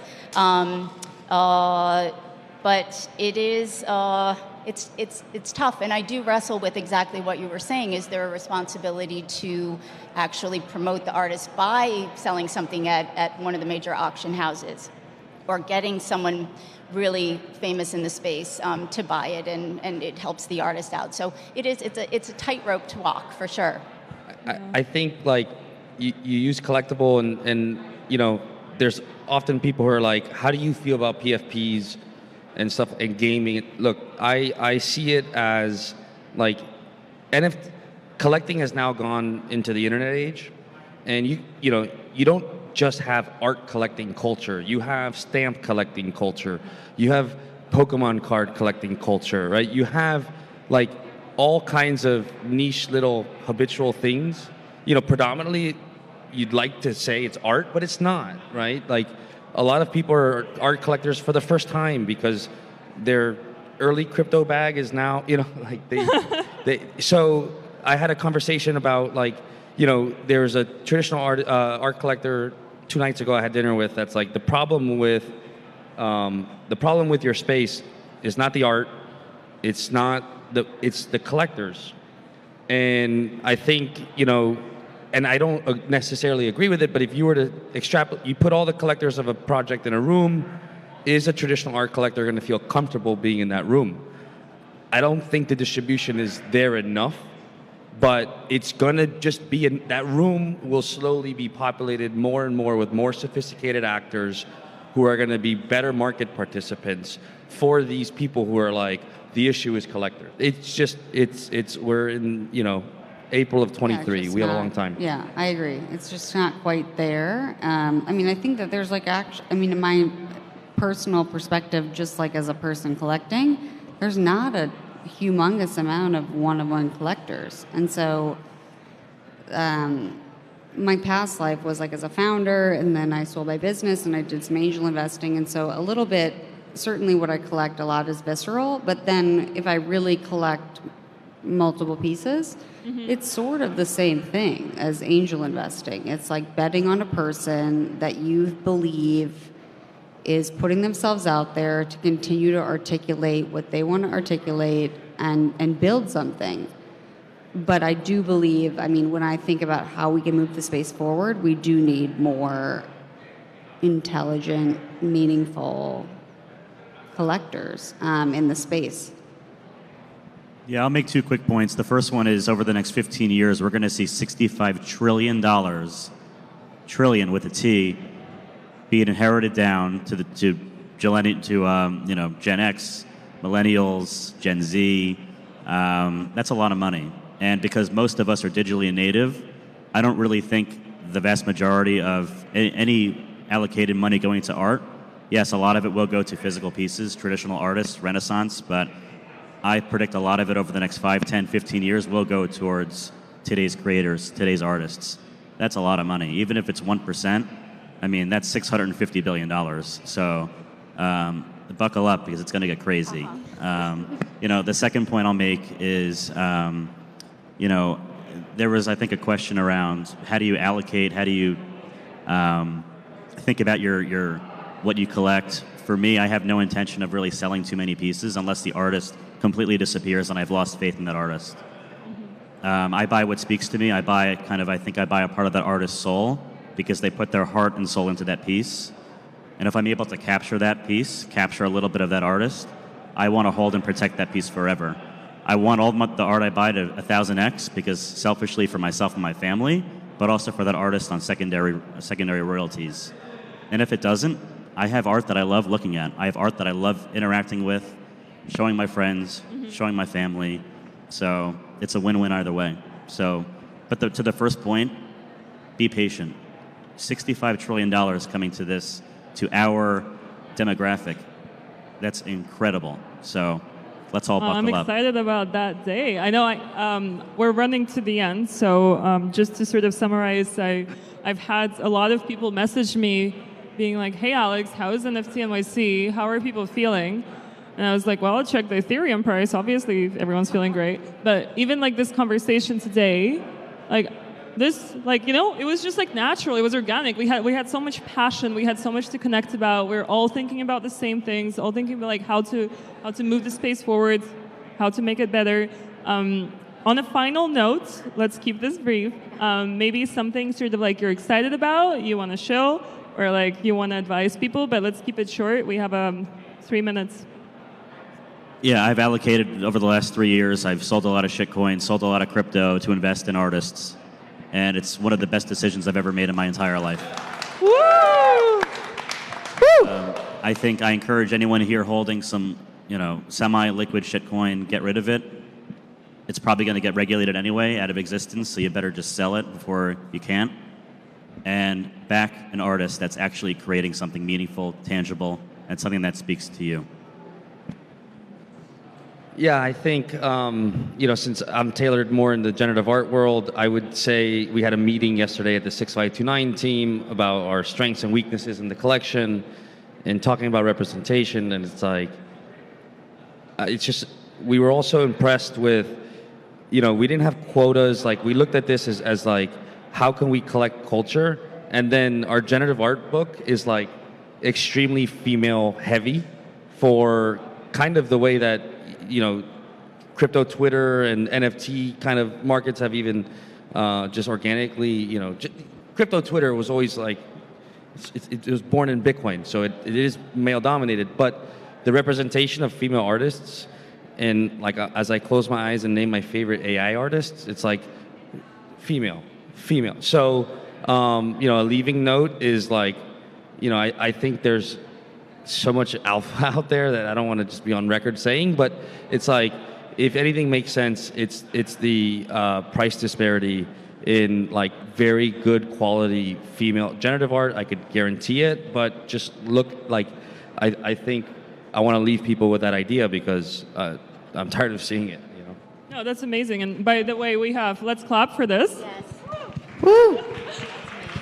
I wanted, on this note, since you mentioned like women artists working with generative art, so we're really thankful to Jackie and Lerandom for, we currently have a show at Bitforms Gallery until through Saturday, 8 women working with AI and code. Many of you have come by, thank you. So you still have a chance if you want to check it out. I'm going to pass on the word to you, Jackie. Where do we... We're sharing like quick final words. I think the second panel is waiting. Yeah, I think I wish everyone would collect art. I think that like I grew up in a very small town where like something like that never felt accessible to me, and so similar to like angel investing, I do believe, like Barry was saying, when you talk about moving it forward, we will be moving to an environment where there will be more participating. And it's trite, but like, buy art you love. I do think that maybe there are things you buy more viscerally, and then there are things you buy a little more as an investment. And, I'm, like I said, there's such incredible work being done. And I really just hope that like we get to a space where a lot of these artists can have self-sustaining careers. So I would say kind of an amalgam of what everyone on the panel has said tonight. Buy what you love. Support the artist as best you can. Sell if you need to. Hold if you don't. Think about it, the long-term implications of this in terms of art history. The last thing I would say is I use the word responsibility a lot tonight. It's also such a fun world. There's such an incredible cast of characters from every walk of life. It's a huge tent. I've met such incredibly interesting people, from collectors to institutional folks, tech folks, to artists, and it really is just a blast. I guess I'm just really excited to showcase Lerandom more. I mean, we relatively new. We only unveiled a couple months ago with the landing page, but we do have a quite substantial collection already. And then in the next coming months with the full website, we'll have already editorial content available and some educational resources for people to learn more about computer generative art history, and really kind of providing a stage for too many overlooked champions that have like brought us to where we are today. Amazing. Thank you so much. The guys are lucky. I didn't ask them about royalties today. Big round of applause for our panel. Do you have any other shows coming up? Sorry? After Bitforms, what's your next? After oh no. Sorry, never mind. I shouldn't. So after Bitforms, what's the next big thing? I will tell you. We work on about 3 to 4 exhibitions a week, helping others to launch on Join. So Bang Olufsen right now did an open call where Siobhan Wong did the curation. So you can check out their Web3 gallery in Soho. Tonight from 6 to 9, Join has a pop-up. So we have Foe's derivative, the spiral derivatives are being exhibited. Like all the cool artists that were doing the CCO remixes are going to be there. And then also we're going to have a AI exhibition there tonight. And I'm speaking at a bunch of different conferences. I just want the alpha. Yeah. I'm like, I love we are what you do. working. You're a we great are curator. working. Okay, alpha. We are in the process of working on like a retrospective of generative art between 2000 2005. But it's in the conversation, so I can't share too much. But turn your notifications on, and maybe you'll see some snippets. Woo. Awesome. Thank you. Thank you. Thank you, Alexandra, for hosting such a fantastic panel, and thank you to all of our panelists, Conrad, Jackie, AC Collector, and Elsie. I apologize for not being able to read earlier. We'd like to welcome our next panel here at the Proof of People by Vertical Crypto Art times Refraction stage. Cheryl Douglas, Danny Van Desende, Roger Dickerman, Dave Krugman, Nicole Ruggiero, and Evan McMullen, talking today about building foundations with Web3 technologies.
There you are.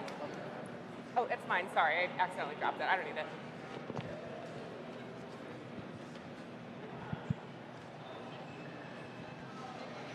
Party time? Not an option. Not allowed. Hello? Hello? Is this thing on? Oh, it is. Hello, Chop Chop. Okay. Hello, everyone. Welcome to the next panel. We've got Building Foundation with Web3 Technologies. My name is Cheryl Douglas. I'm the co-founder of Prima Materia. It's a Web3 creative studio.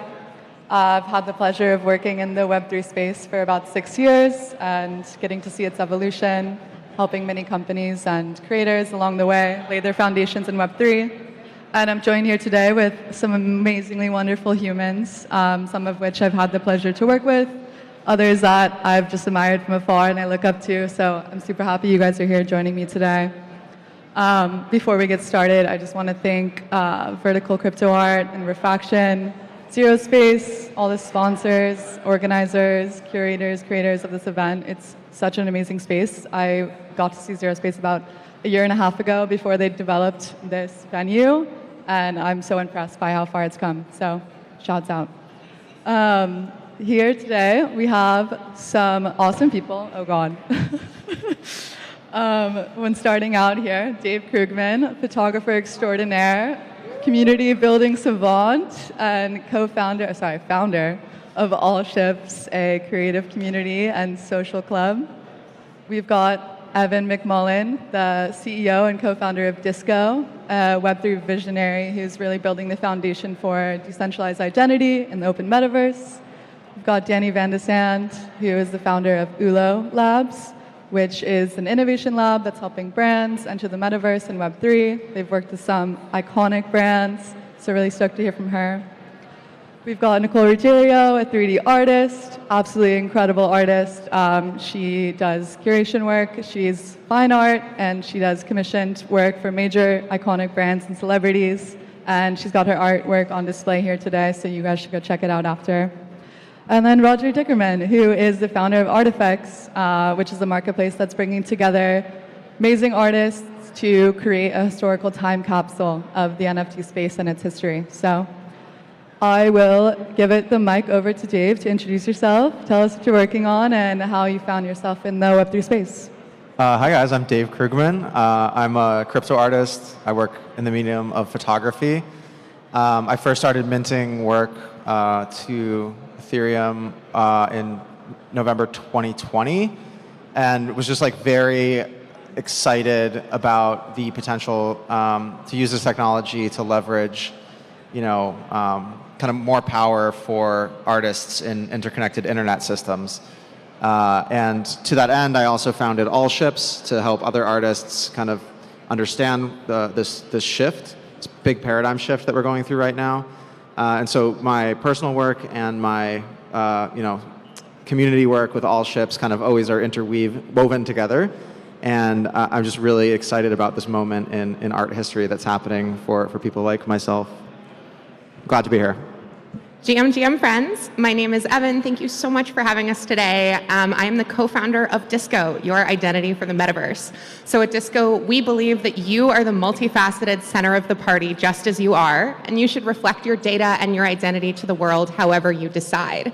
That's why we make it easy for you to carry around the data that describes you in your data backpack. Using the same wallet that you use on chain, you can carry information about yourself from one app to another into physical space and back so that you never have to fill out a form again. At Disco, we're really excited about consent. We're excited about supplying all of the data that's not fit for the chain that we need to interact as human beings so that you are not just piles of tokens in front of me, but rather you are full human beings with the capability to express all of your experiences and preferences and traits.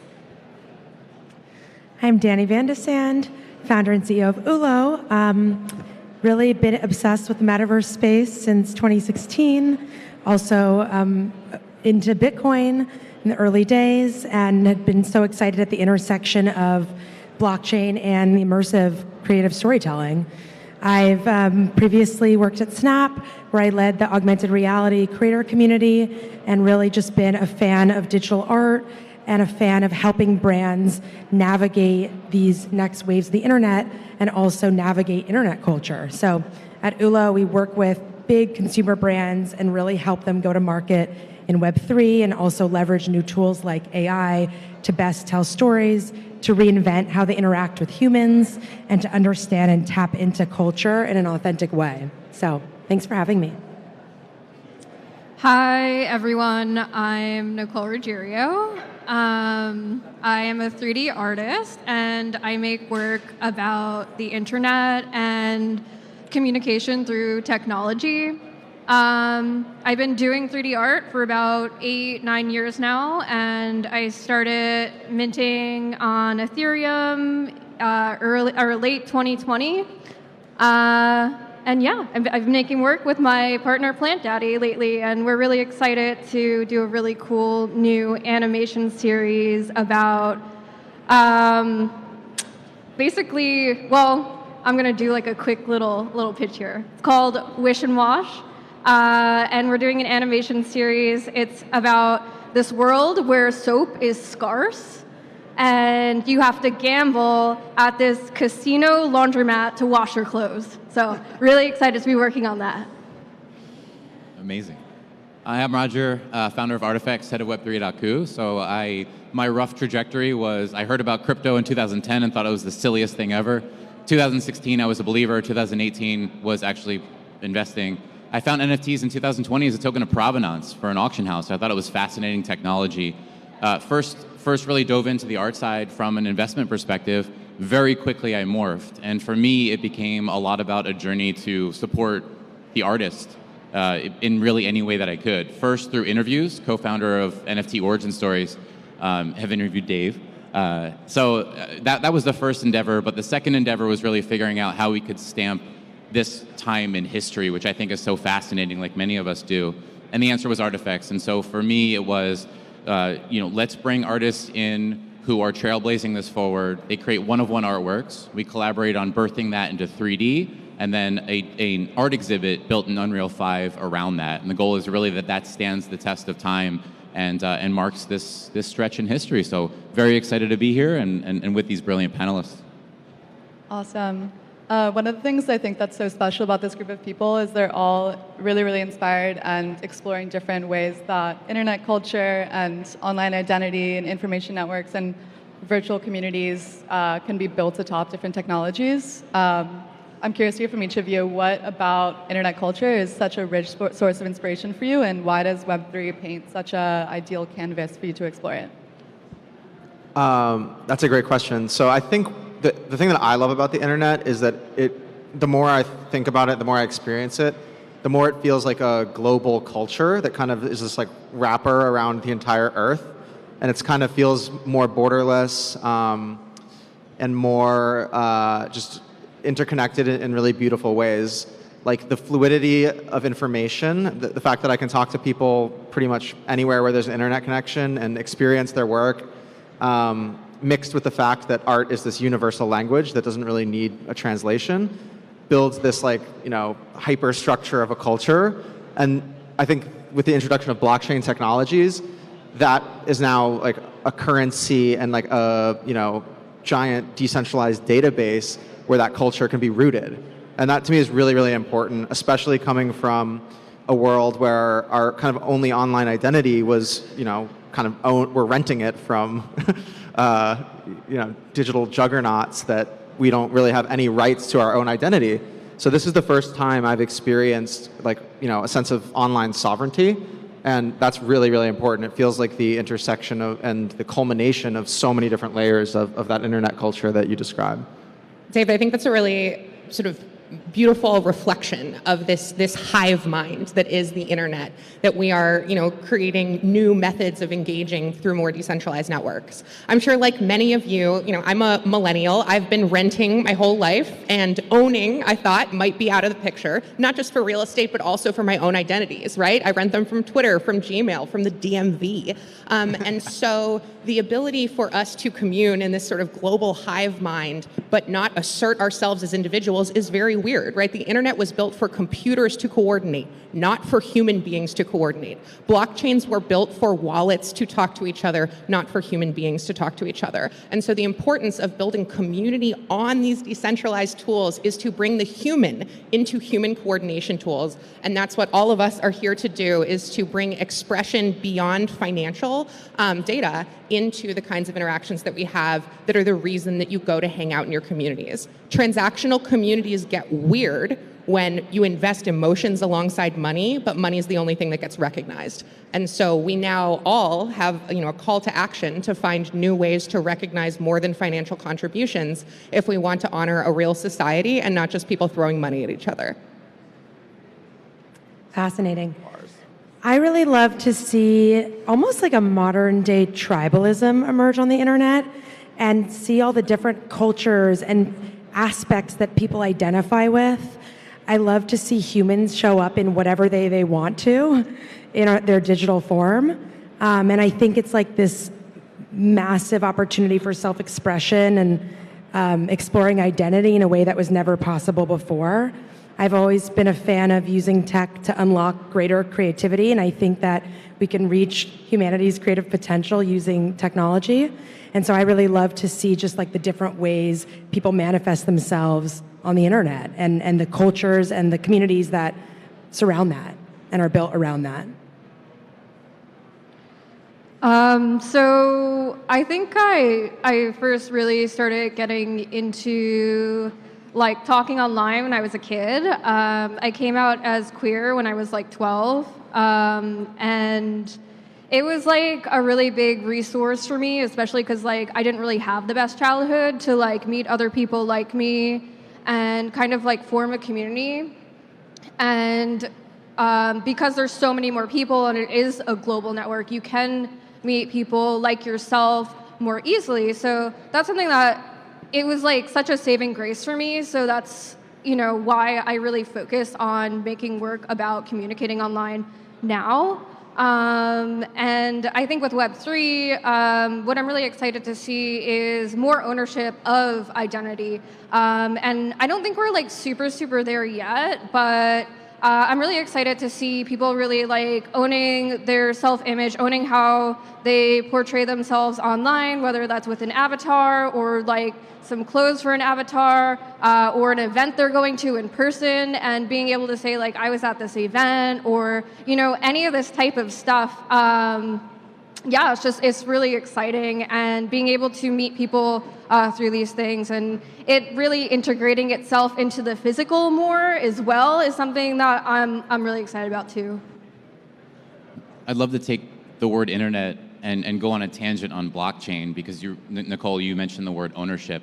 I think one of the most fascinating things about why we're all here revolves around digital asset ownership. In this case, a lot about digital art ownership.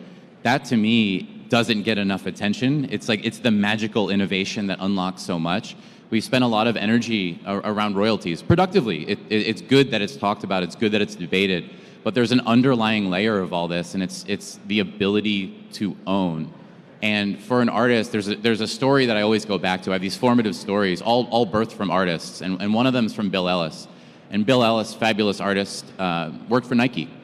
and he essentially was responsible for a contract that involved LeBron James and shoes and a ton of money. And at the end of the day, he walked away with a few $100s.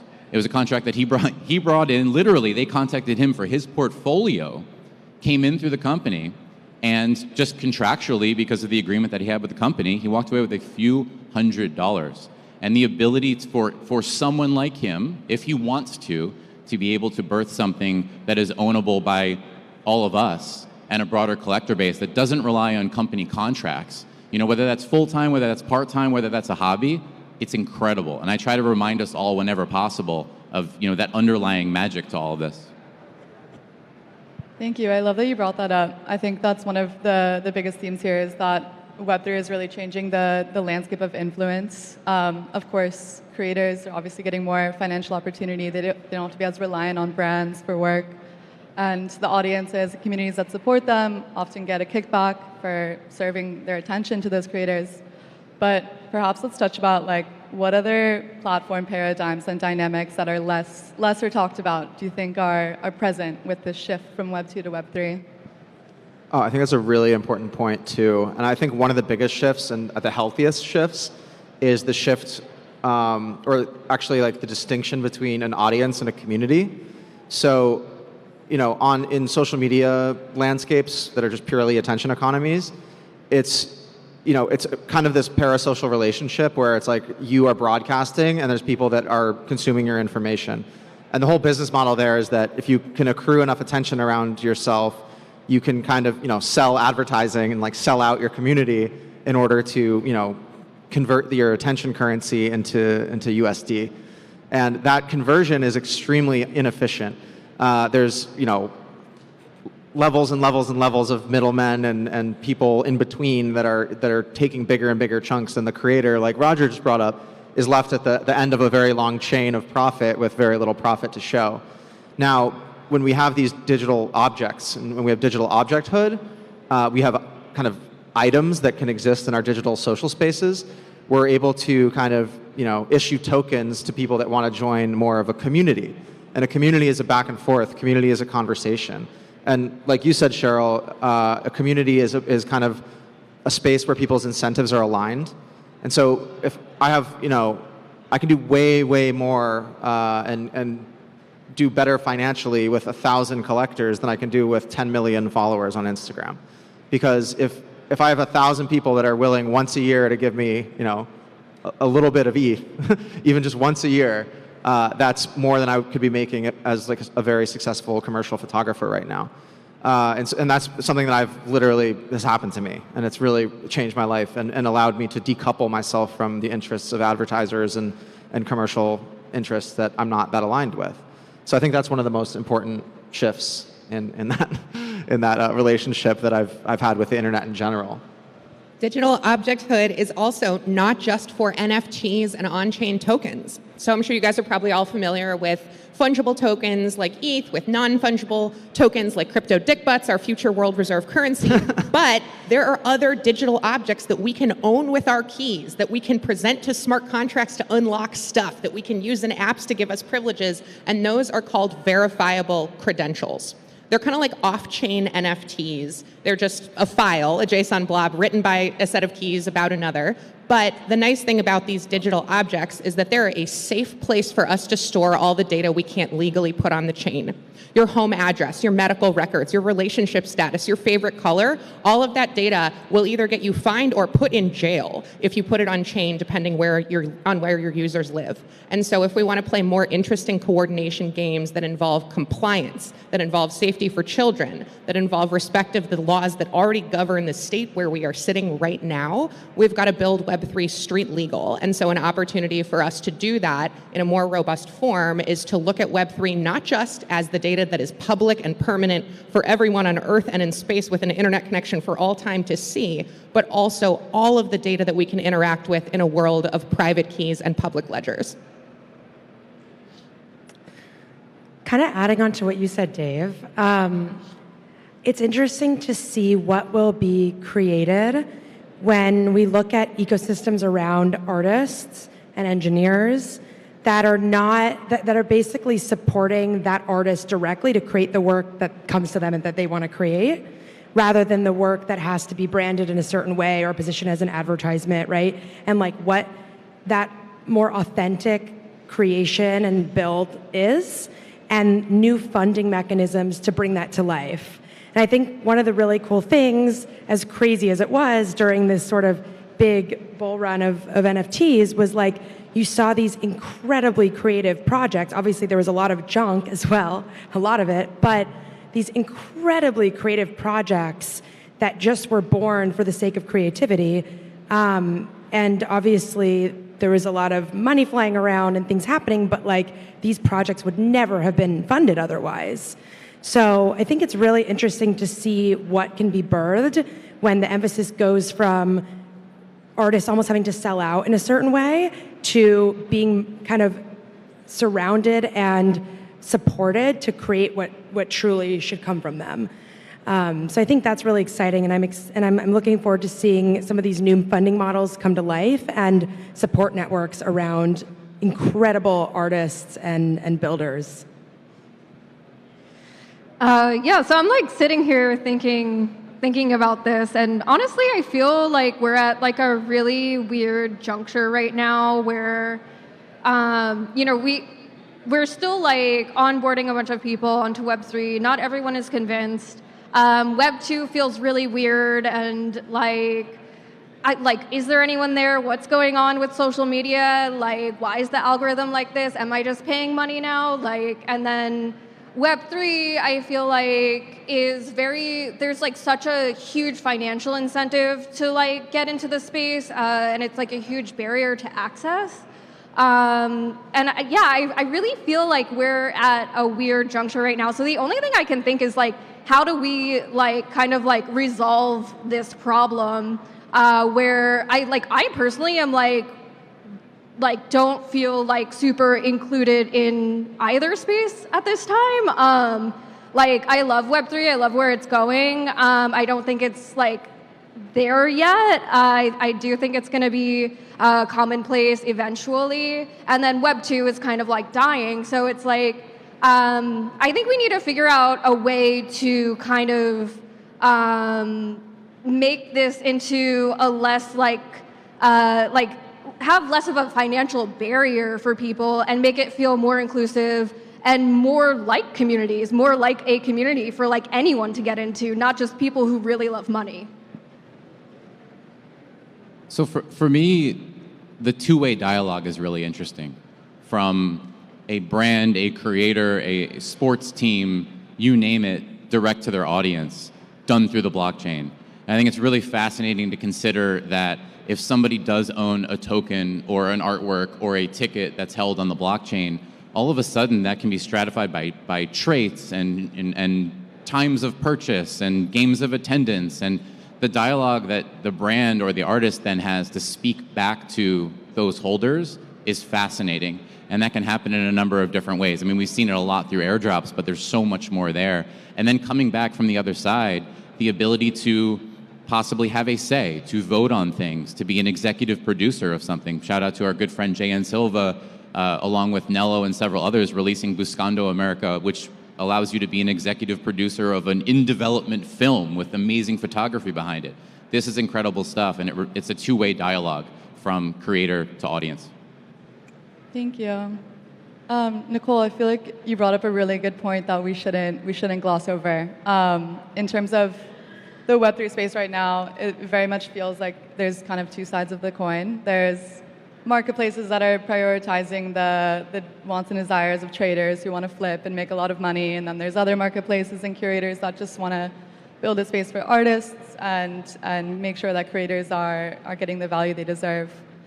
My first question is, how do you feel these two are going to continue to coexist, and do you think that there's eventually going to be like some kind of divide and the space will migrate towards one or the other? And then two, how can we create a more diverse space that actually takes into account all the diverse range of stakeholders in this, and what kind of role does education and training and amplification of artists' work play into that? So I think the diversity question is kind of like really, I think each person needs to reflect on their own privileges and their own position, and honestly spend less time maybe thinking about themselves and more time like empathizing with other people. I see a lot of artists like who, you know, will talk about their successes and their projects and stuff like that, and you know, pitch business. Sorry, and of course, like you should, but you should also you know, spend some time amplifying voices of, you know, not just people who are in your own community, but people who are in other communities as well, especially minorities. And I think, you know, and I've even been guilty of this. Like, I've even thought to myself, like, well, you know, my work's better than theirs, so like, whatever, they just didn't spend as much time as me doing this. But then you really have to sit there and think, like, why didn't they spend as much time maybe learning their craft as you, you know? Maybe they didn't have enough privilege to do that. And their perspective is still very important, you know? So how do I amplify this voice, amplify this perspective, and, you know, really highlight this person? And doing this from a place of actual empathy and understanding and learning, rather than just like, okay, let me tokenize this person and check off this box, you know, of diversity.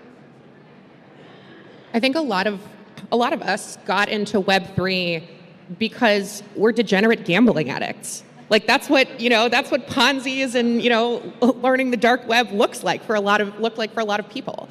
And so, you know, in a universe where our only method of communicating is throwing money at each other, are we surprised that financial incentives are the driving force of what we've built? So if we want to get away from a purely financial conversation, we need to be able to express things at each other that are not just based in money. Very simple concept, right? We need to be able to say hello, not just like CryptoPunk 5 ETH, because right now that's what it looks like when two wallets interact.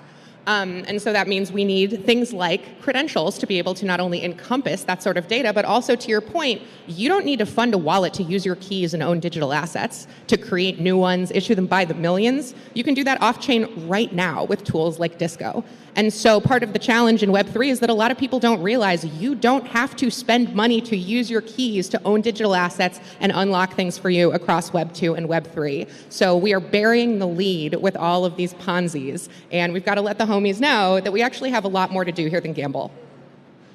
I mean, and to that point, working with very Web 2 brands and entities that are just trying to wrap their head around what the hell is going on and what this is, I think we just really need those simple, widely accessible use cases. And I think right now there are some highly intelligent brains working on that, but we don't have that yet. We don't know what those use cases are that like millions of people could turn on in a second. And it's still so niche, and like the complexity to participate is so high. When I chat with my friends who are, you know, in tech and they're not in the Web3 space, like they have trouble wrapping their head around it. So I think we need to like aggressively simplify and think of the low-hanging fruit use cases that are easy to access for literally anyone.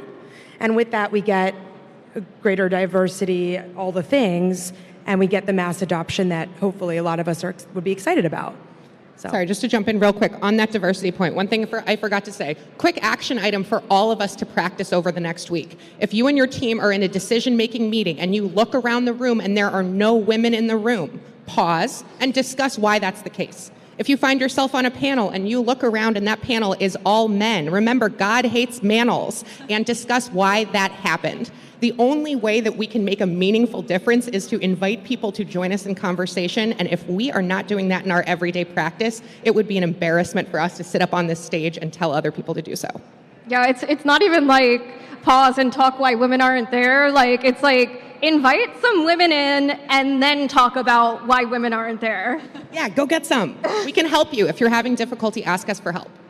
I think timescale is a huge issue right now in the space, and it's to be expected. And I think what we're seeing right now is artists, careers, and brands, you know, there's speed running decades of history in the span of 2 years, both in earnings and awareness, right? So I call it like there's virality-based art that's being created right now, and that's okay, like to each their own. But when I hear like some of the foundational discussions here, like they take time. Like we're going to be, we're going to have old narratives and old habits and old patterns of inequality until and unless we repetitively have productive discussions, invite, talk about the whys, but that takes time. And it goes to the brands coming into the space, they're reluctant to. Why? It takes time, and then more time. We talk about things in the span of a few years, and I had conversations with two fabulous artists. I'll shout them out. One is Patrick Abaddon, and one is Jesse Woolston in the crowd there. And what I found so fascinating is both of them spoke in terms of decades. And I know that's not sexy or exciting to speak in decades. That's like, really? Decades? We're speaking in days and weeks and months right now. And I love these conversations. And I think we just need to have them again and again and again until the narratives change. I love that. Let's speak in decades right now. The first kind of domino to fall for NFTs was really celebrities, digital art, 3D. Now we're seeing so much more of the robust, expressive range of that technology. If you just traverse the space right now, you'll see so many different formats of art. If you go to any NFT NYC event, you'll see some kind of different activation. It's really evolved in the past year.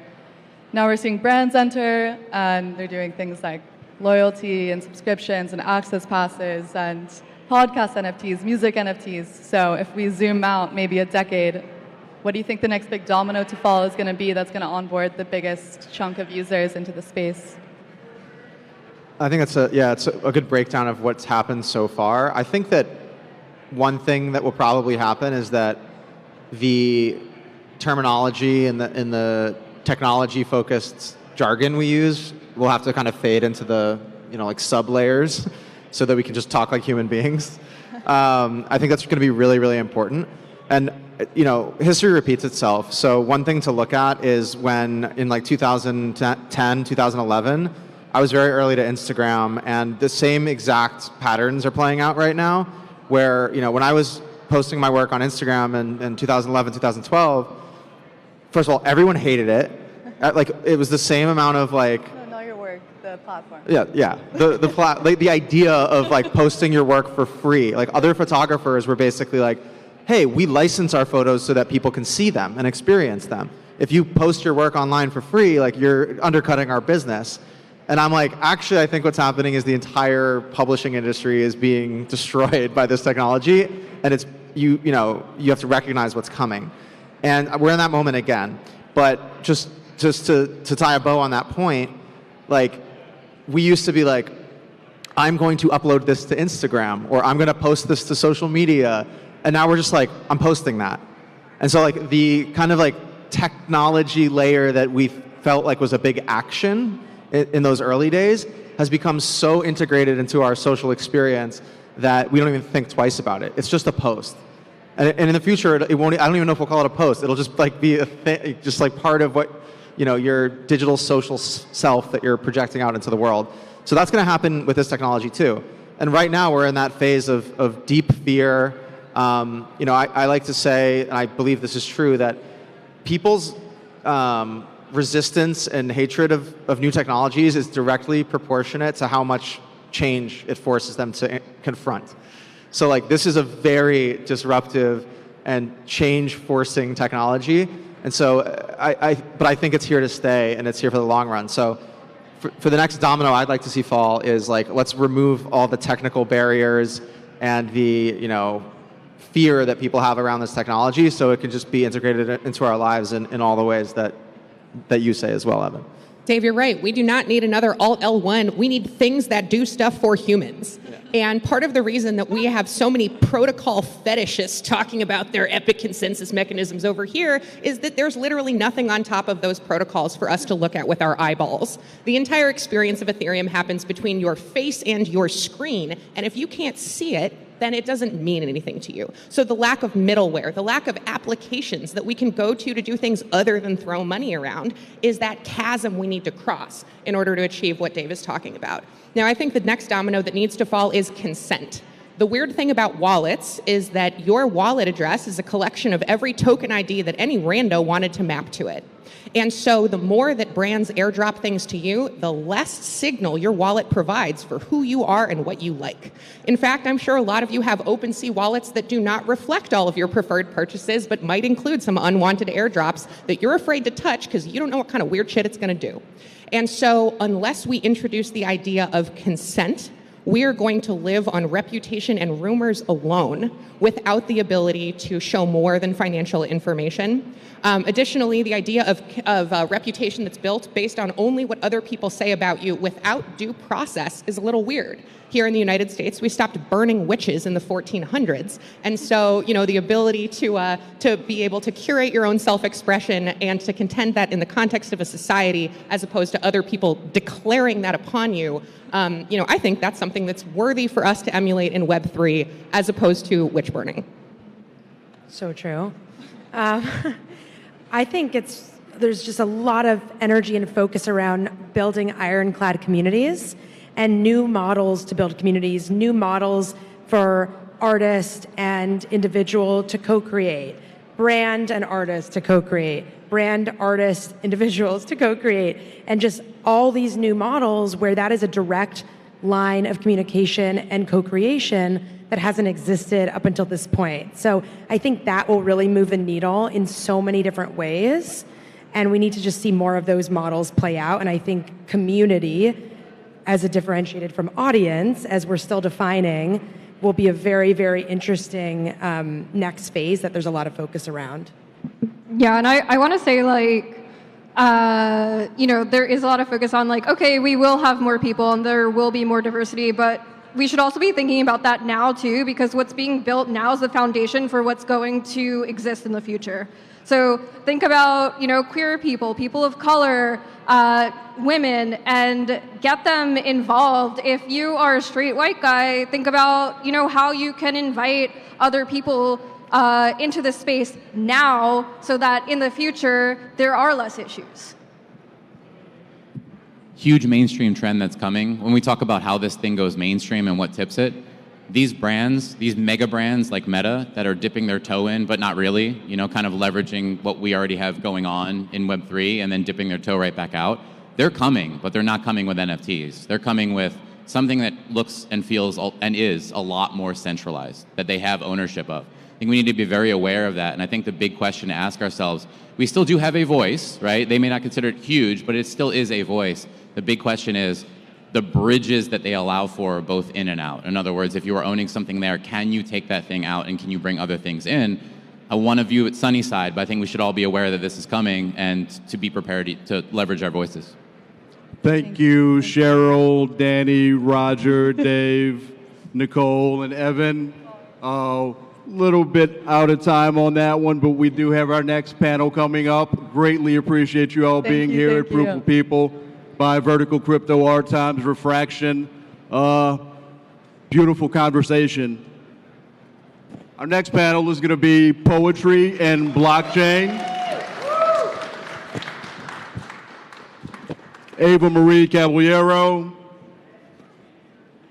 Ross Godwin, Judy Mom, Matt Medved, and Giselle Flores, moderated by Elizabeth Sweet.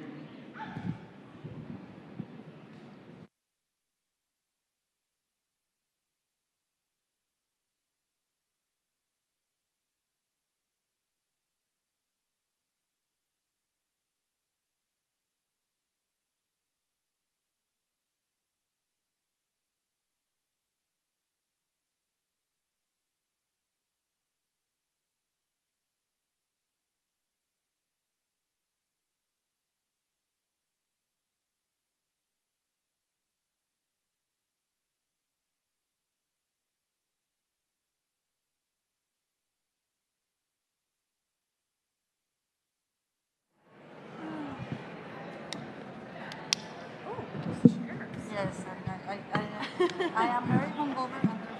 Good. There you go. I know they're a little wobbly. Boy, little wobbly. I feel like that the tightrope. Oh boy. Yeah. It feels like So packed. Mexico City. I know, right? The lights are bright. Our next panel on poetry and blockchain, Recorded. moderated by Elizabeth Sweet. Hello, hello. Hello? Hello. 1 2 1 2 GM. Check, check. We good? Okay. Hello, everyone. Thank you all for coming today. We're just going to go ahead and get started, minding everyone's time. So my name is Elizabeth Sweet, and I'm the community manager at the Verse. We're a poetry NFT gallery founded on the statement that poem equals work of art. And I'm so thrilled to host this panel today. We're here to talk about poetry and the blockchain. And it's a conversation that we've had many times in different venues with different people. And I'm really excited about today because this is probably one of the most diverse groups that we've had talking about poetry and blockchain. We have a photographer, a novelist, a media platform founder, a coder, and a poet. And it's just a really exciting group. So I'll just go ahead and get us started with some introductions. So next to me we have Judy Mom. Judy is the co-founder of Dada, a collaborative digital art platform where people speak through drawing, and she's also the co-founder of The Platform, an open source cooperative publishing platform where she published her novel Quien Te Manda, which means serves you right? Yes. Nice. In collaboration with longtime Dada artist Mozada Gonzalez. Next we have Giselle Flores. Giselle is a photographer and artist in light. She also graciously agreed to be the art advisor of the Verse at our genesis. Without her guidance from the beginning, we might not be here today. She's an OG in the NFT space. Her photographs of the moon are dazzling, and the community she's built around her passion for our nearest celestial body, moon language, is growing by the day. Next, we have Matt Medved. He's the CEO and co-founder of NFT Now, the media platform shaping the way that Web3 becomes and stays informed. They just released the Now Pass and sold out within a day, which was amazing. Congratulations. He and his team include fellow co-founder Alejandro Navia, and they're building the future of tokenized media in our digital age with the power of blockchain centered on community. Next, we have Ana Maria Caballero. She is a celebrated poet and artist who co-founded the Verse with Sasha Stiles and Kala Niwamoto. Anna's work centers on the home, motherhood, and what is unsaid. Her piece, Bud, is featured here today. It's in the Dome, and it looks really cool, so you should go check it out if you have a chance. Anna is a true pioneer of poetry on the blockchain, and we're so grateful that Proof of People and Refraction made such generous space once again for poetry here today. And last but not least, we have Ross Goodwin. Ross is an artist, creative technologist, hacker, data scientist, and interestingly enough, a former White House ghostwriter. He collaborates with Versa, the AI poet trained on the corpus of the Verse. And Ross's iconic coded poetry piece, Word Camera, is here exhibited today. And I believe people can still get their Word Camera poem done today. Yep. Yeah, I think you might have a chance later, so definitely go check that out. It's amazing and really special to behold. So, thank you everyone for being with us today, and thank you to our guests. So let's get started.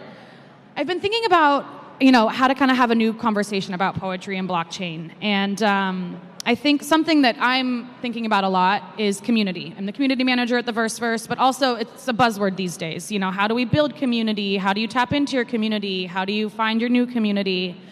And something that I think is really powerful about poetry is that poetry is such an individual experience, right? You really have to connect with a poem on a personal level. Yet what we're seeing with poetry is this community really rising up and supporting poetry, literature, publishing, all of the above. And so what I want to talk about today is how we kind of see this shaping and taking form through both the individual experience and then also the more like mediated platform models that we see. So I'd love to start with Judy. I know that you have just started the platform, last year you started the platform. Well, I have to correct you. I am not a founder of the platform. I am a member. It's a cooperative, and the founder is Sparrow Reed, who is a wonderful artist. But they published my novel, and it was their first project. And it's a really interesting model, also of like a community organized platform for people to publish their stuff. But ask me the question, and then I can take it from there. Right. So the question that I have is, when we think about community, a lot of things at the verse that we do is with collaboration, and something that the platform really promotes is how collaborators really. The sales are distributed in a way that really centers the collaborators, and how this can then foster community. So I'm wondering, in your experience with publishing in a collaborative sense, how have you experienced this sort of shaping the way that the platform generates community, and really community outside of? Well, I think I think possibly Anna has a much more lived-in experience about this, because I remember I interviewed Anna for an article that I wrote for Right Click Save called NFTs and the Rebirth of the Reader, and she was telling me something that really stuck with me, which is, poetry, like writing, can be a very solitary pursuit. Of course, it's writing, and in the conventional world, poets publish in a little magazine that no one ever is going to see. It's very, very hard for them to get in touch with the readers. And here you have this immediate, because of the digital nature of what we do and how we live digitally on Twitter or wherever we share our thoughts. She has an immediate response from her readers, an immediate feedback, and that is so. It makes it so alive. So I think that we're already. It's kind of like ingrained in the community of people who are in crypto art to collaborate, because the technology also allows for stuff like that. I am in Dada. We coded royalties into smart contracts for the first time in 2017. And Dada is a collaborative platform. And at the time, we felt that the individual artists needed to be remunerated. Like Dada was getting, the proceeds of the sales, but each individual artist needed to be remunerated. And the beautiful thing about these smart contracts is that you can, like for instance, with my novel, we can distribute the rewards, let's say, between Mojarra, for instance, who did the cover, the animated cover for the novel, the designer of the UX of the novel, my editor. So you can. It actually becomes not like it's a very different dynamic. Because the people who work on the book is not just the writer and the publisher, it's the people who actually make it happen also. And that the fact that you can remunerate them and that you can collaborate, like we would like to do with Anna, me and my editor we are founding Ferragosto, which is going to be an NFT literary publisher. And we want to marry, for instance, art with poetry or art with fiction. So it becomes something that is by nature collaborative. And although everything is also collaborative, unless you're playing a guitar by yourself, usually with art, you tend to collaborate.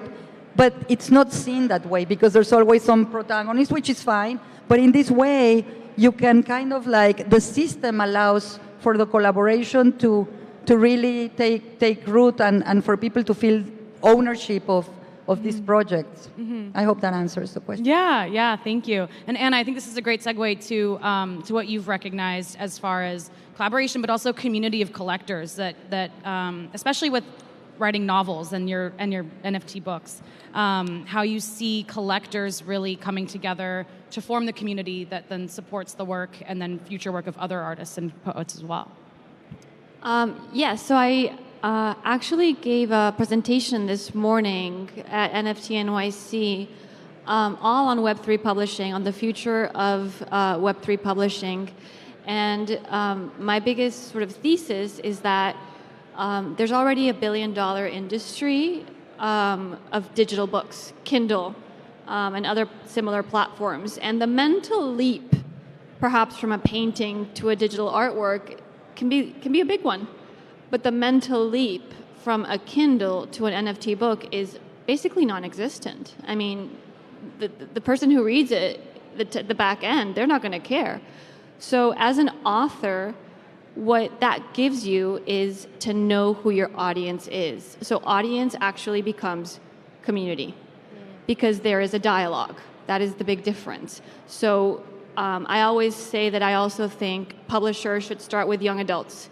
They should start with the younger generations, with the 13, 12-year-olds who understand technology, who parents are going to listen to them, and who are also going to engage in worlds that might derive from these books. So of course, the immediate example that comes to mind is Harry Potter. Imagine what Harry Potter could do with that transactability and the provenance that the blockchain affords them, and buying wizard hats. So then they know, obviously to create more wizard hats, but then they could also have a dialogue. I mean, it's really infinite. And I think that the psychological boundaries of the collectors are really minimal. Another thing that I spoke about this morning is how authors of this new technology that participate get to choose. So as an emerging author, I don't have much choice when I work with large publishing houses or even with independent presses. There's very, very limited budgets. There's very limited choice. But when I worked with a Web3 publisher called Alexandria to publish my collection of short stories, Tryst, they gave me so many choices. They said, do you want to token gate it, for example? Which means, do you want to restrict the content only to users, to collectors of the book? To which I said, no, I want anyone to be able to read it. They're like, how many covers do you want? Do you like the cover? Do you want the covers to have rarities? What price do you want? How many copies do you want? All these questions that were really basic, but I thought, they left me really kind of dumbfounded because it's all thanks to the technology. So I think that, the power of choice and the power of transforming an audience into a community that's going to have a back and forth dialogue is the future of publishing. Thank you.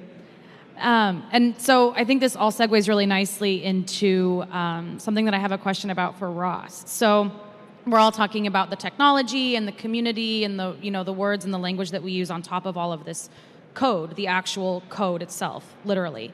And Ross, I would love to hear your thoughts on sort of this notion of coding community and how we're all really connected by these algorithms. When we're not here convened in New York City or Paris or Miami or wherever the next major conference is, we're all connected in some way. Anyway, would love to hear your thoughts. So I have a lot of thoughts on that question, and especially in the vocabulary we use around those terms, because I think you said something very interesting in your first question to Julie, which was platforms generate communities. I would say that platforms don't generate communities, but rather people do. People generate communities. Platforms have managers and founders, which are people, and those people generate communities around them based on their magnetism or lack thereof. And I think that's an important dynamic that we need to recognize because artists do that too. And an artist has something that I would call soft power, which is they're not a politician, they're not an elected official. They're not thank you. They're not an elected official of any kind, but an artist is able to influence things. And Anna mentioned Harry Potter, which is also a crossover here with it. ChatGPT makes me feel like Harry Potter, because if you ask ChatGPT, how did Ross Goodwin's art practice influence the development of ChatGPT? It says Ross Goodwin's art practice influenced it in these ways. And not everyone gets that answer from ChatGPT, but I do. So as a result, there's a version of me that exists inside ChatGPT in the Hofstadterian sense, that Douglas Hofstadter wrote about this phenomenon. It doesn't mean that I'm in there. It just means that there's a version of me you can talk to in there that will answer questions similarly to the way that I would answer them, because I put a piece of myself into all my work, and that work is translated into soft influence on the world around me over the years, as I've been doing this for 10 years at this point with technology and art.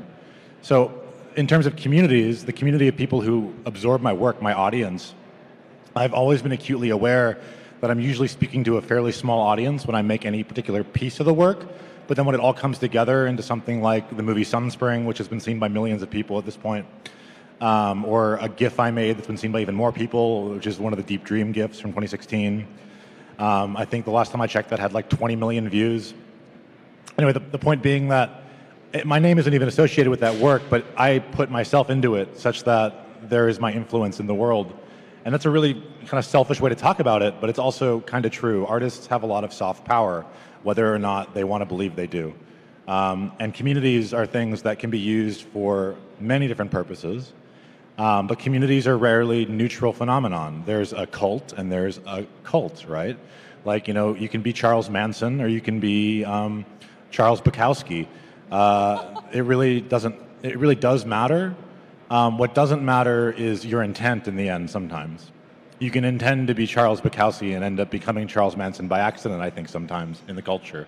And that goes back to something the previous panel was talking about, I think, toward the end when we walked down, which is like, so within communities, there are sub-communities, right? So the question is, are you a platform builder? Are you building a guitar? Or are you playing a sick solo, like in front of an audience? Like, what are you doing? Are you a luthier, or are you are you using the guitar as an instrument and expressing yourself? I think that's an important question, because within the world of tech, there are platform builders, platform maintainers, platform founders, which are all separate categories from platform users and people who instrumentalize platforms. A computer is something that you can play like a piano, and it's not just a tool; it's also an instrument. And I want to suggest that with my work in every possible way. So thank you for that question. Yeah, thank you. And I think this tees up Matt pretty nicely. I'd love to hear your thoughts on what Ross just said. Yeah, no, I love that. I love that comparison with the Charleses. When I think about community, we're with NFT Now coming from the media side. We're thinking about how do you pioneer a community-centric media model, because we've been in this Web 2 context where it's been all about building audience at a scale. Like an audience scale has been prioritized over everything, right? It's everybody boiled down to one metric. It's traffic. It's monetizing eyeballs, and it's like, wait a minute. Web 2 was about building audience, as a means to an end to monetize indirectly as a middleman for brands, right? That's the programmatic advertising model for media. That's the influencer model for creators. And that was like a likes and comments economy. And I don't begrudge anyone who navigated it back when that was the only way to navigate things. But luckily, we now have a real digital asset economy. And in Web 3, instead of that, you can build community like directly as a means to an end, as an end in itself. So you can build community as an end in itself, then directly monetize by simply sharing in the value that you're building for your community. And that's a really powerful difference, because what it does is it turns people from fans to shareholders. It turns people from supporters to advocates, and it unlocks this deeper level of engagement, which I think is really powerful.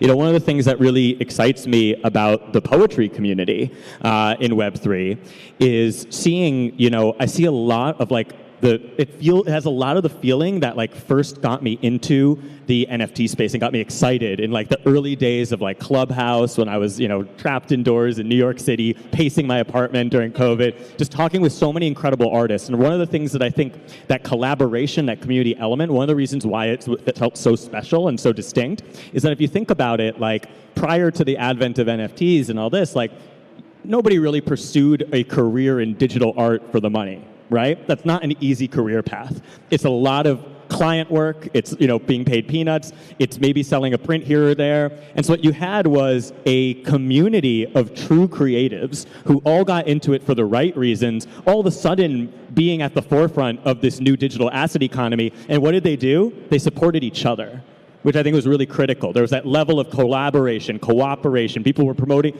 just like sharing each other's drops, collaborating with each other. And it was this really amazing, free-form, creative and inspiring environment.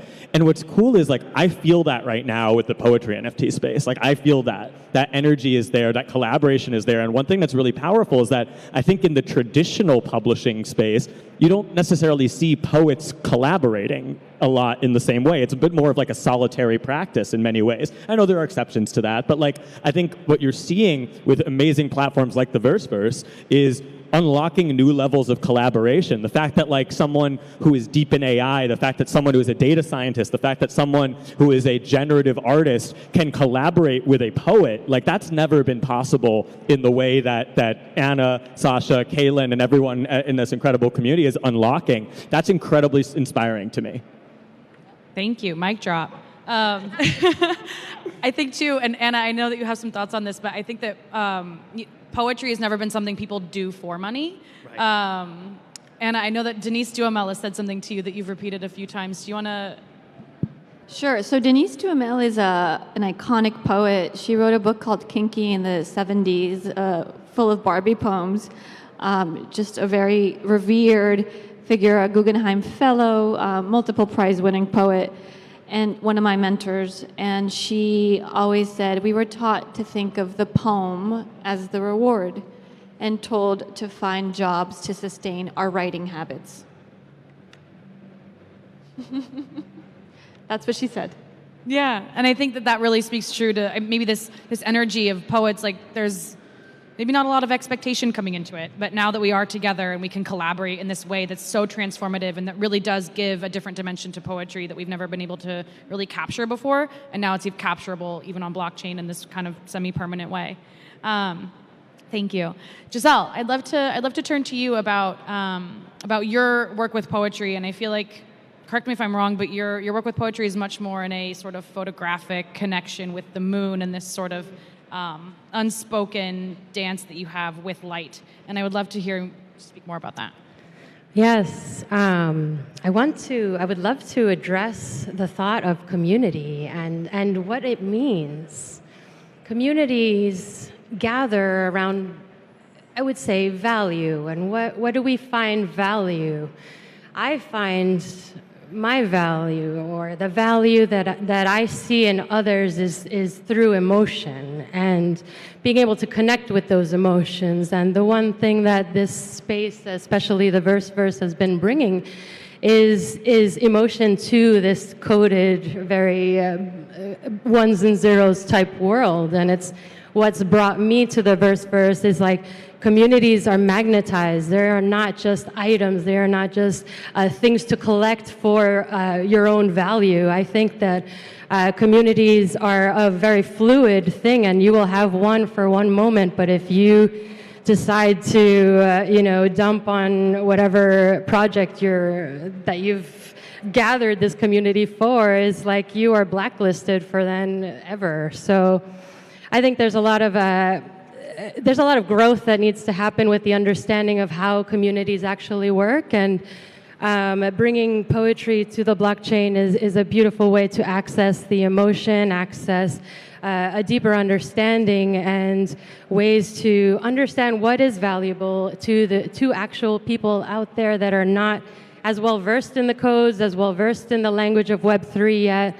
But it's like, what is it that would bring people connected together? And the Web3 has made it, the community and the collaboration, so possible, because you know what? You don't have to trust, you can verify. To be able to verify through that contract, I know, it's just like something that people are like driving into people's heads forever, because you have to. It's like, the reason that collaboration has been such a problem in the past is because you have to trust, and having a contract, in that you can address, where everything goes and who's attributed to what, without feeling like you will get scammed or you'll never get paid or whatever.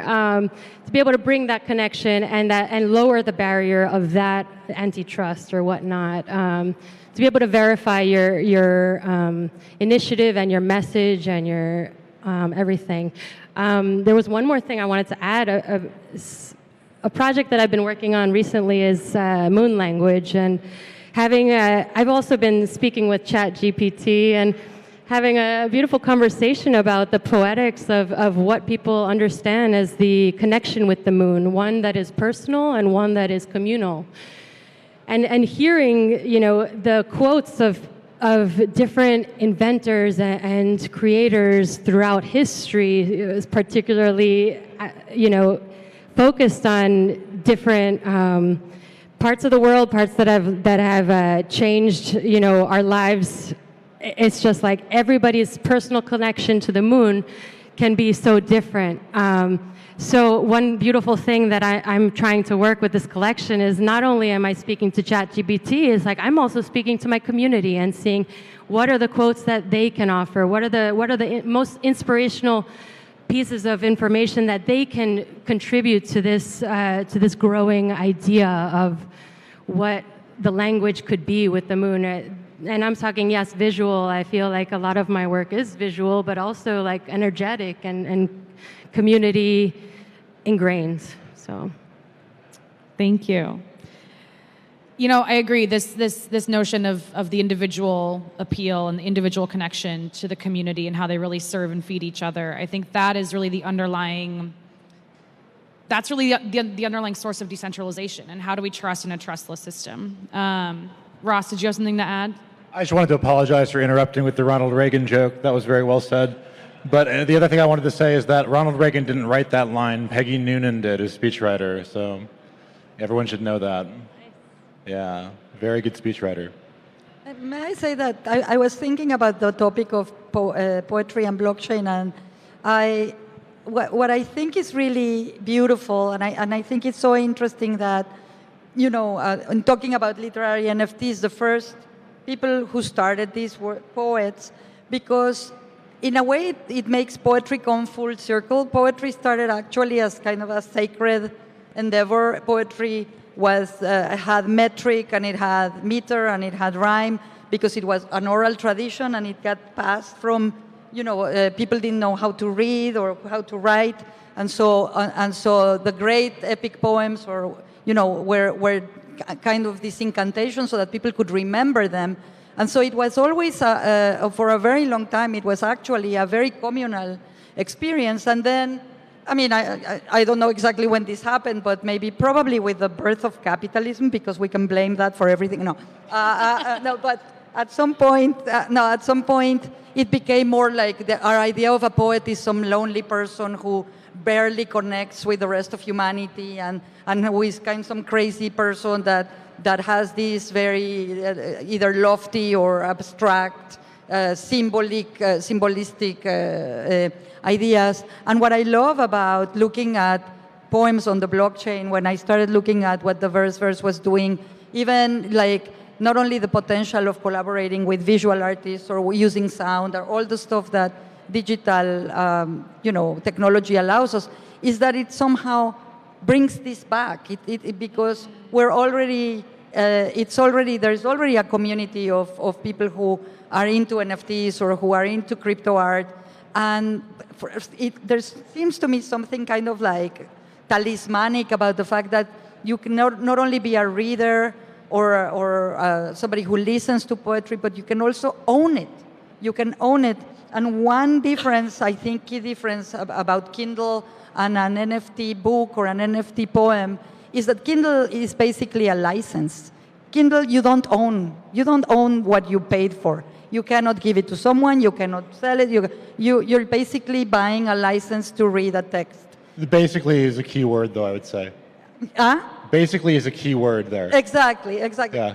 But with a poem, with an object, with a like literary object, it's like you're owning this beautiful thing, and just the fact that you own it is like when you buy a book, right?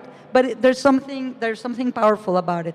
So I kind of like that we're hopefully bringing back poetry to a place of like dusting it off, you know, and making people realize that is like the DNA of pretty much all writing. So kudos to you, poets. I just want to say one more thing that's what you just said makes me think of is that poetry really is like there's a lot of personal value in poetry, and I think what the blockchain does and what Anna and Sasha and Callan have really brought to life is that poetry now has public value in a way that it might not have been as identifiable before, and certainly not as ownable as it is now. Any closing thoughts from anyone? Can I just unpack what I meant by that basically thing, which is that like if you have the data, which you do if you have a Kindle book on your Kindle, it is fair use to rip that to plain text and train AI on it. If you already paid for the material, you can use it however you want. That's all I'll say, because the rest is self-evident. And like, if you think that you don't own a book because it's on your Kindle, that's a worldview that is valid. But you're allowed to look outside that worldview. You're allowed to use that text for whatever you want. The barrier is technical. It's not like insurmountable. And the other thing I want to say is just like looking at what the VerseFair did and realizing that there could be poems in blockchain actually inspired me to think, well, if there can be poems, there could be longer formats, there could be literature, there could be short stories, there could be novels, there could be plays, there could be essays.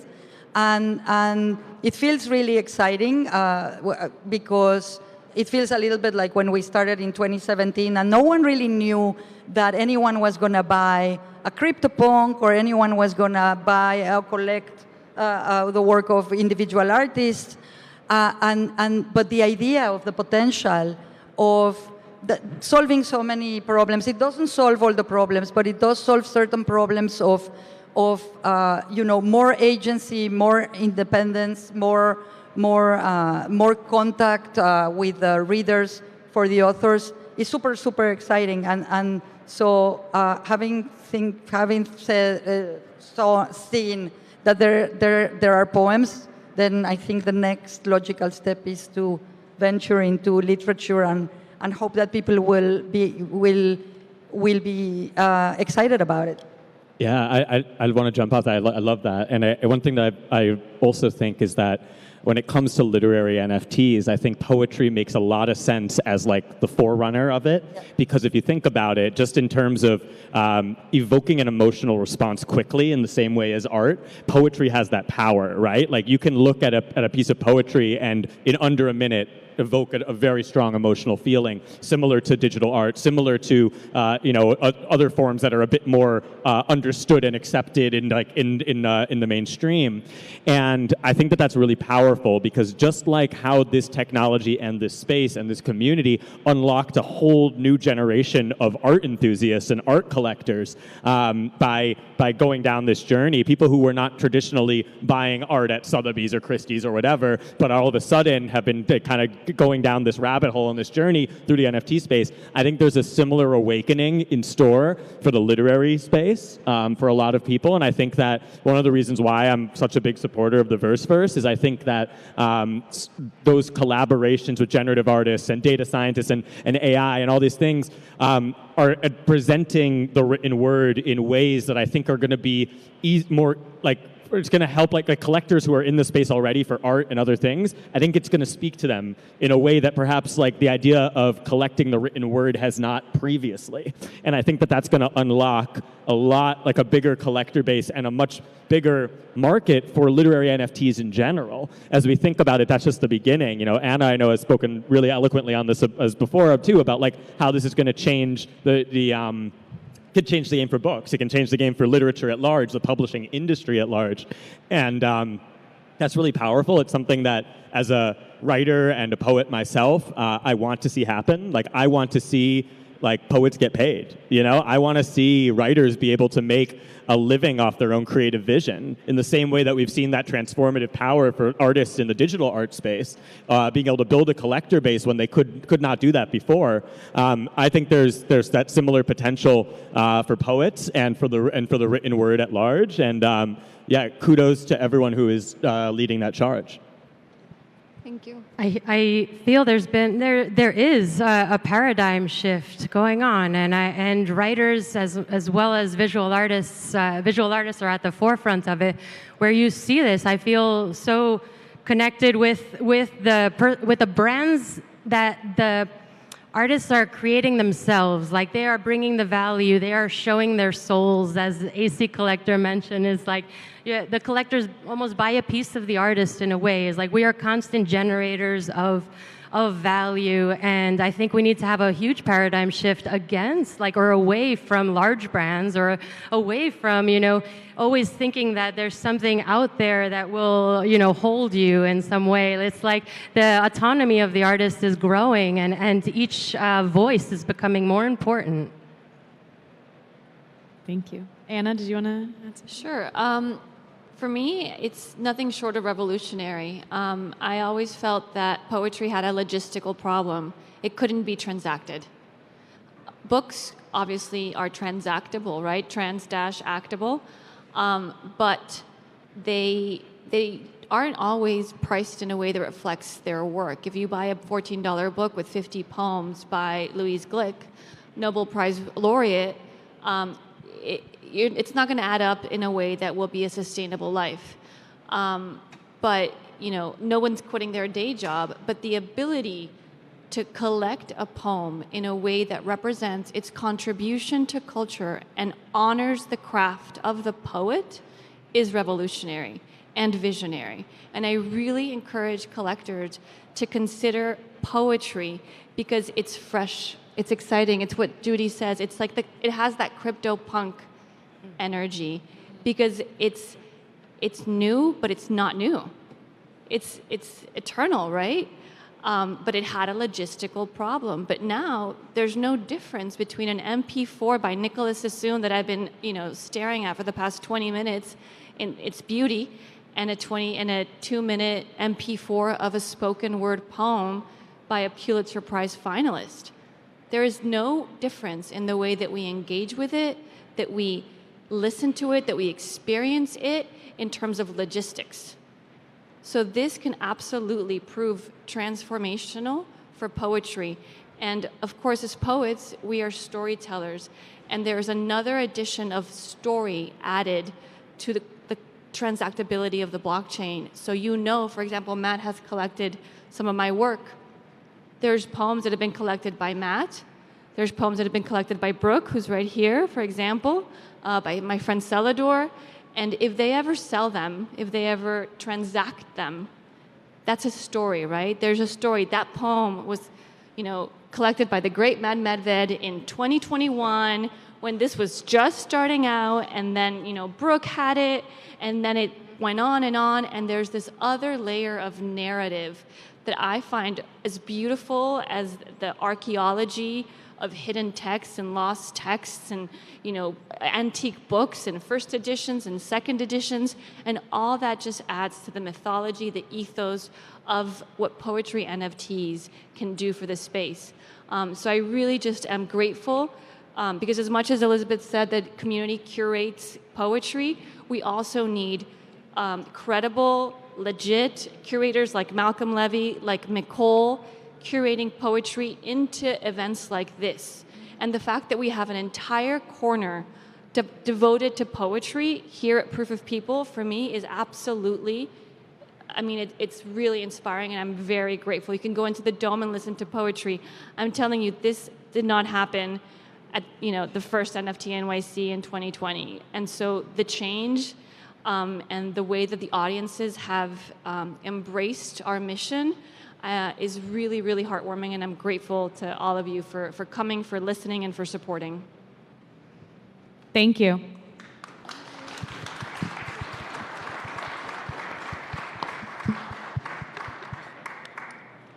All right. That was great. Thank you all very much. Poetry in the blockchain. Thank you. Yeah, thank you. Thank you, Elizabeth, Anna Maria, Giselle, Ross, Judy, and Matt. Poetry on the blockchain. Our next panel, our next individual, Tyler Mulvihill.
Proof of People in Refraction would like to welcome Tyler Mulvihill introducing Euler Beach Remix Studio, the future of artist-fan collaboration.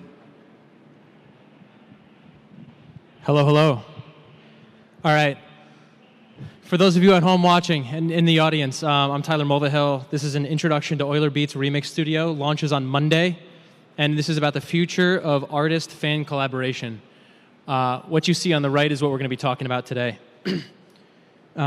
You should tune in and stay for this one because we're going to give a live demo of what we're going to be launching on Monday, and it's awesome.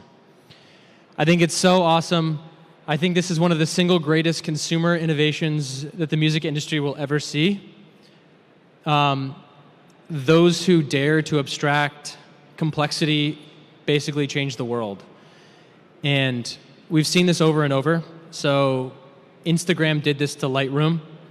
Apple did this to the PC when they enabled little kids to become artists, digital artists for the first time by moving a mouse around and making a little smiley face on Word, and or I guess on whatever it was called, Paint.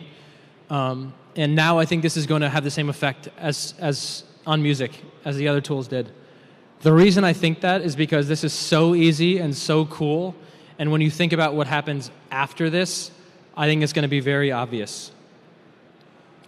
But I want to talk a little bit about Euler Beats first because none of you probably know what Euler Beats is, or if you do, this is a year since you've played around with the NFT project. So it all really started when Kishore Atreya, who was a co-founder of a company that I started with him, and Connor Keenan said, we need to show the world what's possible. So we had this beautiful minting engine, one of the original minting engines for NFTs, and we had two choices. We could go down an enterprise path and try to get Steve Aoki 6 months later to agree to license some songs so that we could create music and jam it together, and it's complex and nobody really knows what the future is, and it's a strange, complex world. Or we could just bite the bullet and be the musician and artist ourselves and launch something and show the world what was possible as soon as we could. So we were lucky. We have geniuses on our team, some of which are now a non-Art Blocks artists, so these are like the real deal.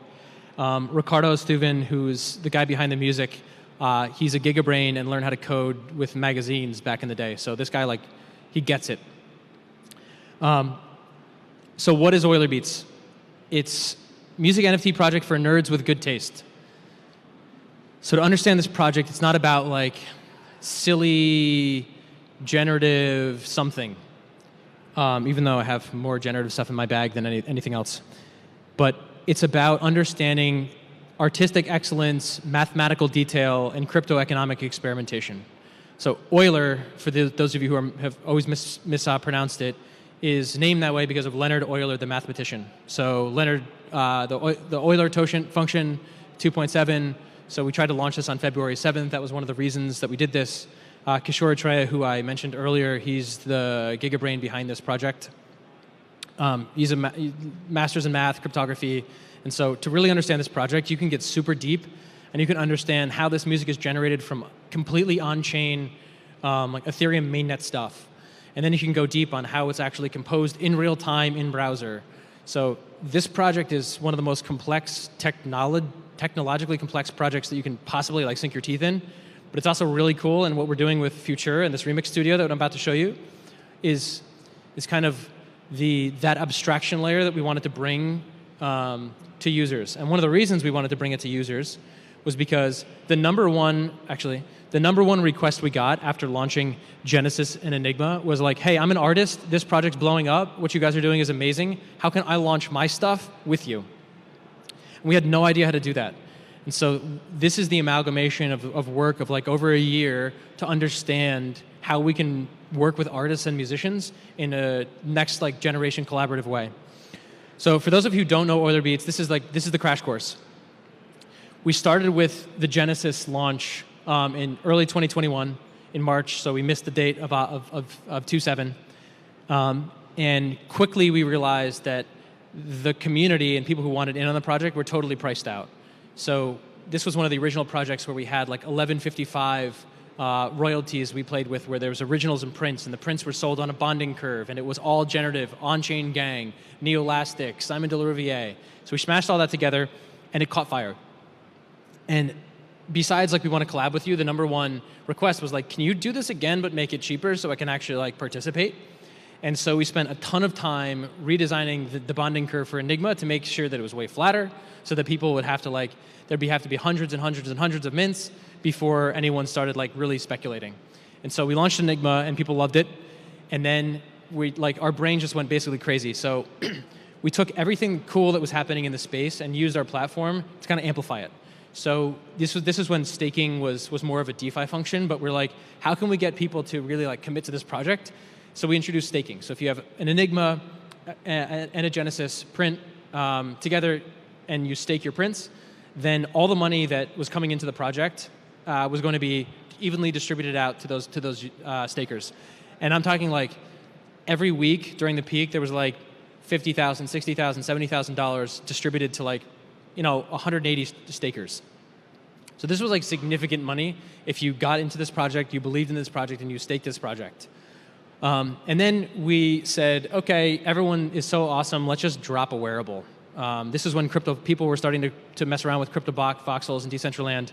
And, but we didn't make it just an airdrop wearable. You had to go to a vending machine outside of our property and click a button, and the vending machine would go pick up your headphones, drop it, and then you could put it on your avatar, and then get into our token-gated crypto voxels like party room. And then we created a grants program to get the community kind of involved to see, could we actually like make this truly decentralized? And that failed miserably, so the answer was no, we had to keep going. And then DAOs were starting to be a thing, but like we wanted to see how big we could make this. So as part of the Enigma launch, there was only 27 originals, and so we donated one of the 27 to the OG DAO, we called it. And if the community self-organized, they could, own this OG. And so there's 800 people in this DAO. It was the biggest DAO I think ever at the time. And then we threw a party in Crypto Voxels that was like the biggest Crypto Voxels party ever to be partied at that time. And now we're kind of here. So all that innovation happened over the matter of like less than a year. We launched Futura we launched mixed passes to allow people to redeem their mixed pass for a Futura or wear it was another wearable. Or keep their wearable for a 25% discount. So now we've got Futuro, we've got Remix Studio, and that's what we're here to talk about today. So I said this a little bit earlier, but I really do think this could be potentially the biggest consumer innovation in music that we see in a decade, because it's the first time that it bridges the gap between people that have pioneers, they're kind of DJs, but they don't really know how to use Ableton, and like 1 billion or 2 or 5 billion other people who would love to create sounds, but just the software is just too complicated. So it's the first time anyone can remix their NFTs. It's an open edition with scarcity, so you can remix them so many times that like the amount of like permutations and combinations is so big that essentially it's an open edition. But you can burn these remixes, and you can buy the clips, and so you can actually play with scarcity at like a pretty fun level. So the scarcity of this project will actually be dictated by the community. And the last bullet point here is a test to inform the future. So we're acting as the artist, we're acting as the musician again, but we don't want to do that. We want to open this platform up to every single artist and every single musician and give them a spot where they can really, truly collaborate and launch like crazy stuff. And when we imagine this, ChatGPT hasn't come out yet, but like now you just throw an AI on top of it, and like instead of you sitting there doing the mixing that I'm going to show you, the vibe could just be whatever you say, and it could theoretically pop out whatever you want. So it's demo time. This is a minute to scan this QR code. This brings everybody to Discord. Unfortunately, this is nothing free. This is just like work and noise. But if you want another Discord channel, like feel free to join. This is where we make most of our announcements. And now I want to show you a demo of Remix Studio. So for those of you who don't know, we've got Futura, Genesis, Enigma. We've got a crazy docs section on the website. So if you want to know more about any of this stuff, Genesis, Enigma, Futura, the wearables launch, staking, developers, grants program, FAQs, in the news, glossary of terms, we're a well-documented project if you want to go deep for the fellow nerds. So I'm going to try Remix Studio for the first time, and this is what comes up first. So right now you can mix 2 songs. So song A, I'm going to choose mix 59. Song B, I'm going to choose mix 32. And if you look here, let me make this bigger. Bigger and more beautiful. So what you see here is actually like the composition of a song. So you've got the intro vertically, you've got the intro, you've got, I can't even read that, the verse, the build up, the bridge, the build up to, and then the drop. So like we all know that that's like kind of how songs go. And on the left side, you have the lead, the backing, like the bass basically, the drums, the ambience music to make it kind of like sound not empty, and then cool effects. And if you see here, if you go to the leads in the intro section, this is what it sounds like.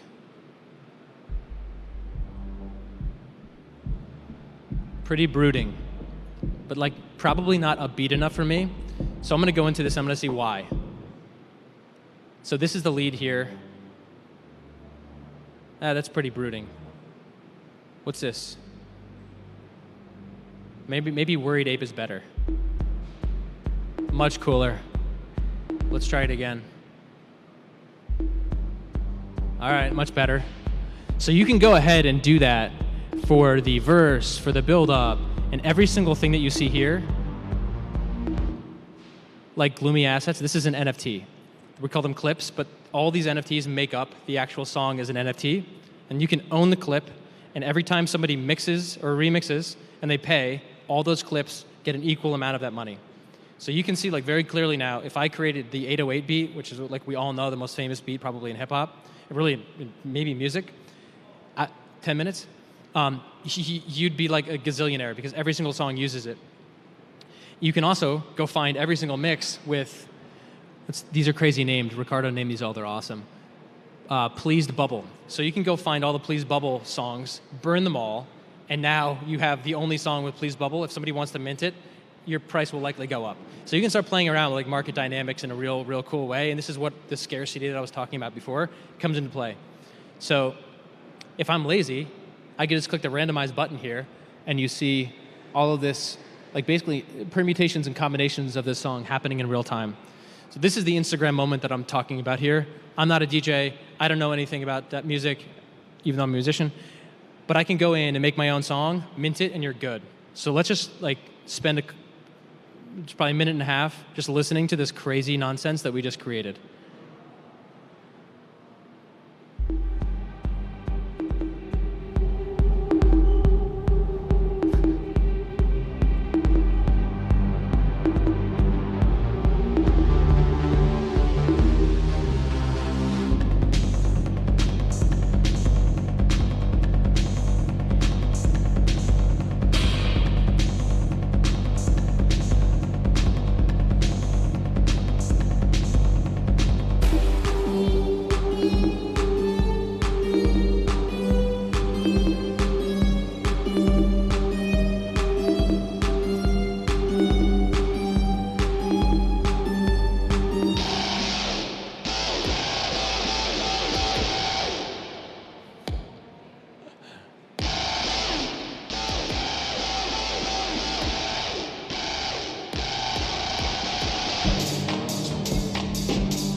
All right, give it up for the first remix you probably ever heard as an NFT.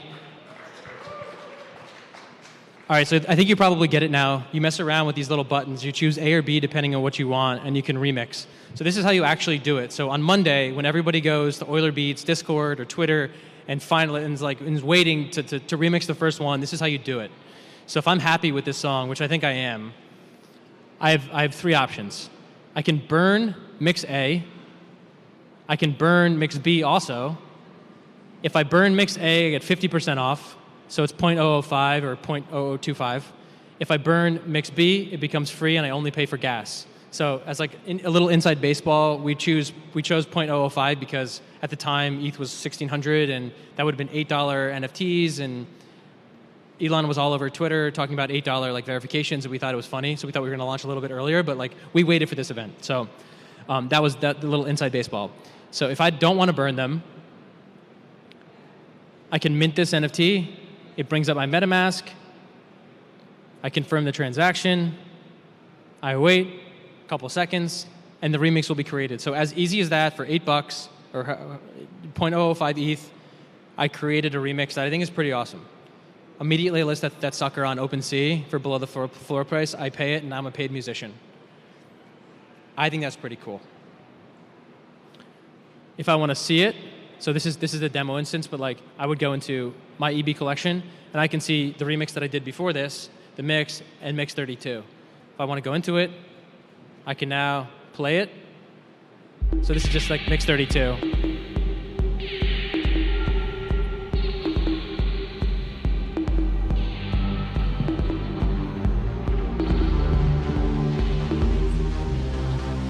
All right, so what you're seeing right here is the generative art that I totally neglected to talk about.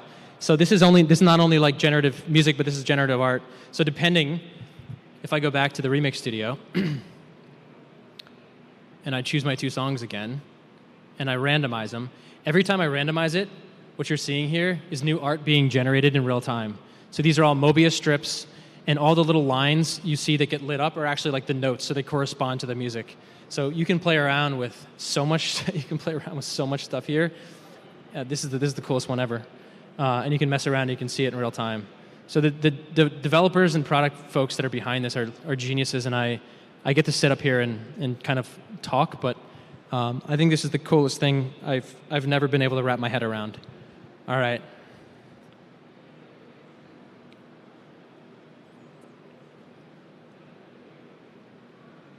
What's the deal here?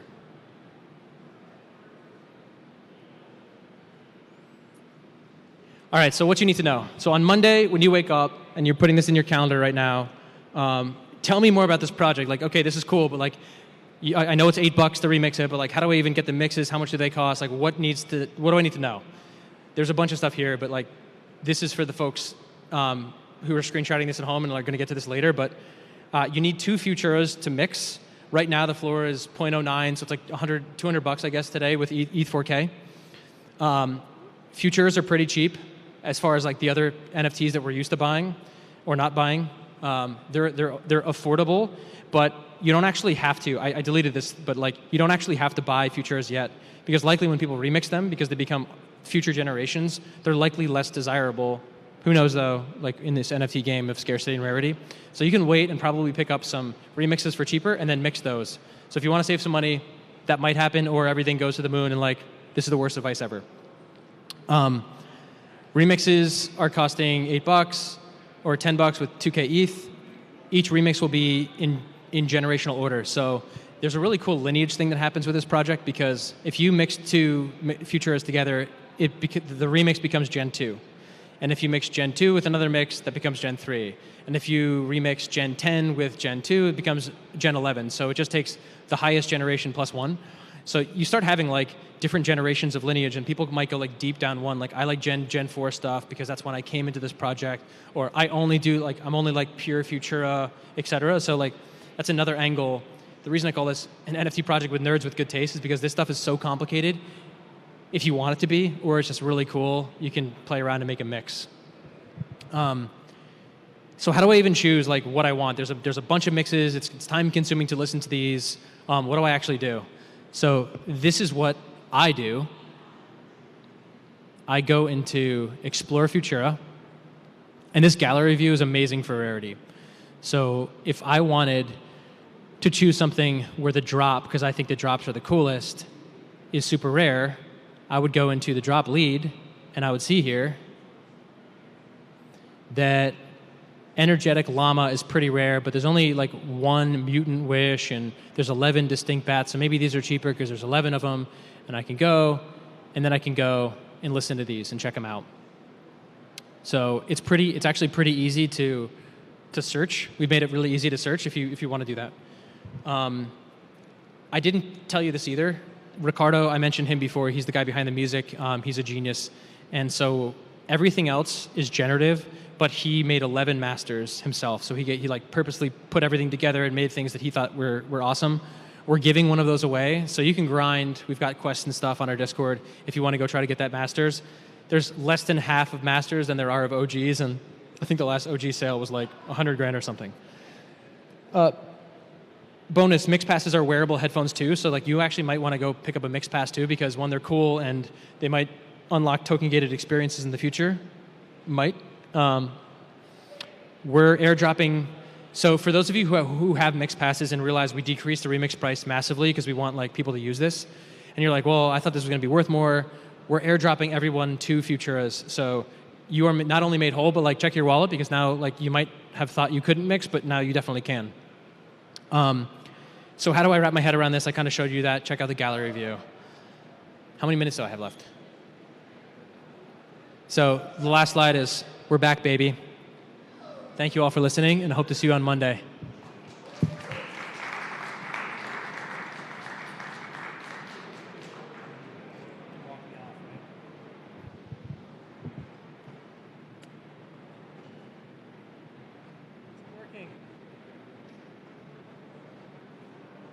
We'll have some walk-off music. Thank you, Tyler. Our next panel, merging music, art, and blockchain. That's going to cut the walk off. Shannon Herber, Portrait XO. Yeah. Moderated by Melanie McLean.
I mean, honestly, this happens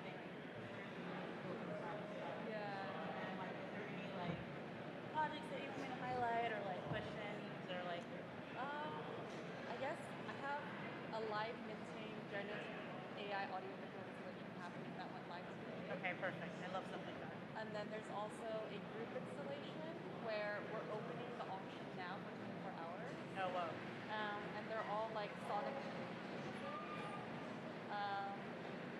And yeah, I guess like yesterday was quite a big one because I've been slowly like building this community of Sonic innovators. And it was the first time we did like a curated lineup together. There was like 5 acts here. And so that was the first time we got to do like really unique audio visual performances and also like putting inspiration together. Yeah. Shannon's great. We've literally done like 2 panels before. We did a panel at ADE and then somewhere else. So like, I'll kick it off basically saying that just to set the tone. I'm like, oh my god, positive connection. This is your first one. Before we go too nitty gritty, what things have you been working on like this weekend if you want to see, just to like set the tone? Yeah. And then I'll be a little more blockchainy, and then I'll be like, okay, like how do you as an individual like sit in the intersection and like Shannon brings this company Aoki first with like Suzuki and like she'll like talk actually about her work, but like I'll start with like lighthearted and you can say that, and then I can like reiterate that at the end, like so like we say forget about it. Do you want to talk about the AI stuff? Do you not want to talk about it? Okay, great. Shannon, well, it's like basically I ask some questions that like both of you can like jump into, or like it's like just for you or just for her. Yeah. Yeah. Like, so I didn't get a chance to read much about Janet. Yeah, basically like she's like a music executive, so she's worked in like Universal, she's worked in the Recording Academy, like this really cool job like that had like the like electronic, division. And now she works at a CBS company and like just really helping like brand partnerships there, and then also like trying to get like all the great things. But yeah, it's great. I say we're on the world tour together. Yeah. Very cool. This is us. Oh, so you. Okay. Melanie.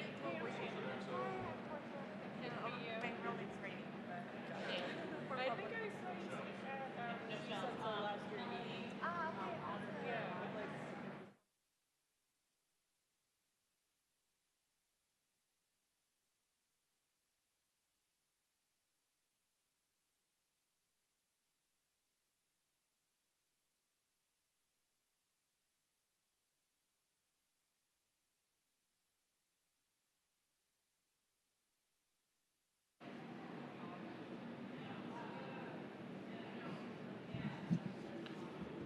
If everybody would like to take a seat, we'll move on with our next panel, Merging Music, Art, and Blockchain, featuring Shannon Herber, the Aokiverse, Portrait XO, Melanie McLean, founder of Blurred Lines and advisor to Pools. Awesome.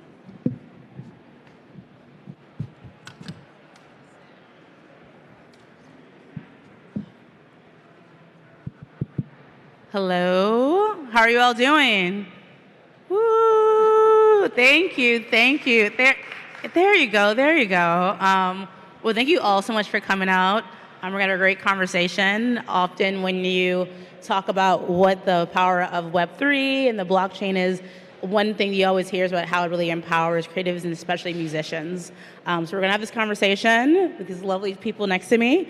So I'm gonna kind of kick it off on a lighthearted note. It's NFT NYC. This is actually, well, let's do some introductions first. My name is Melanie McLean.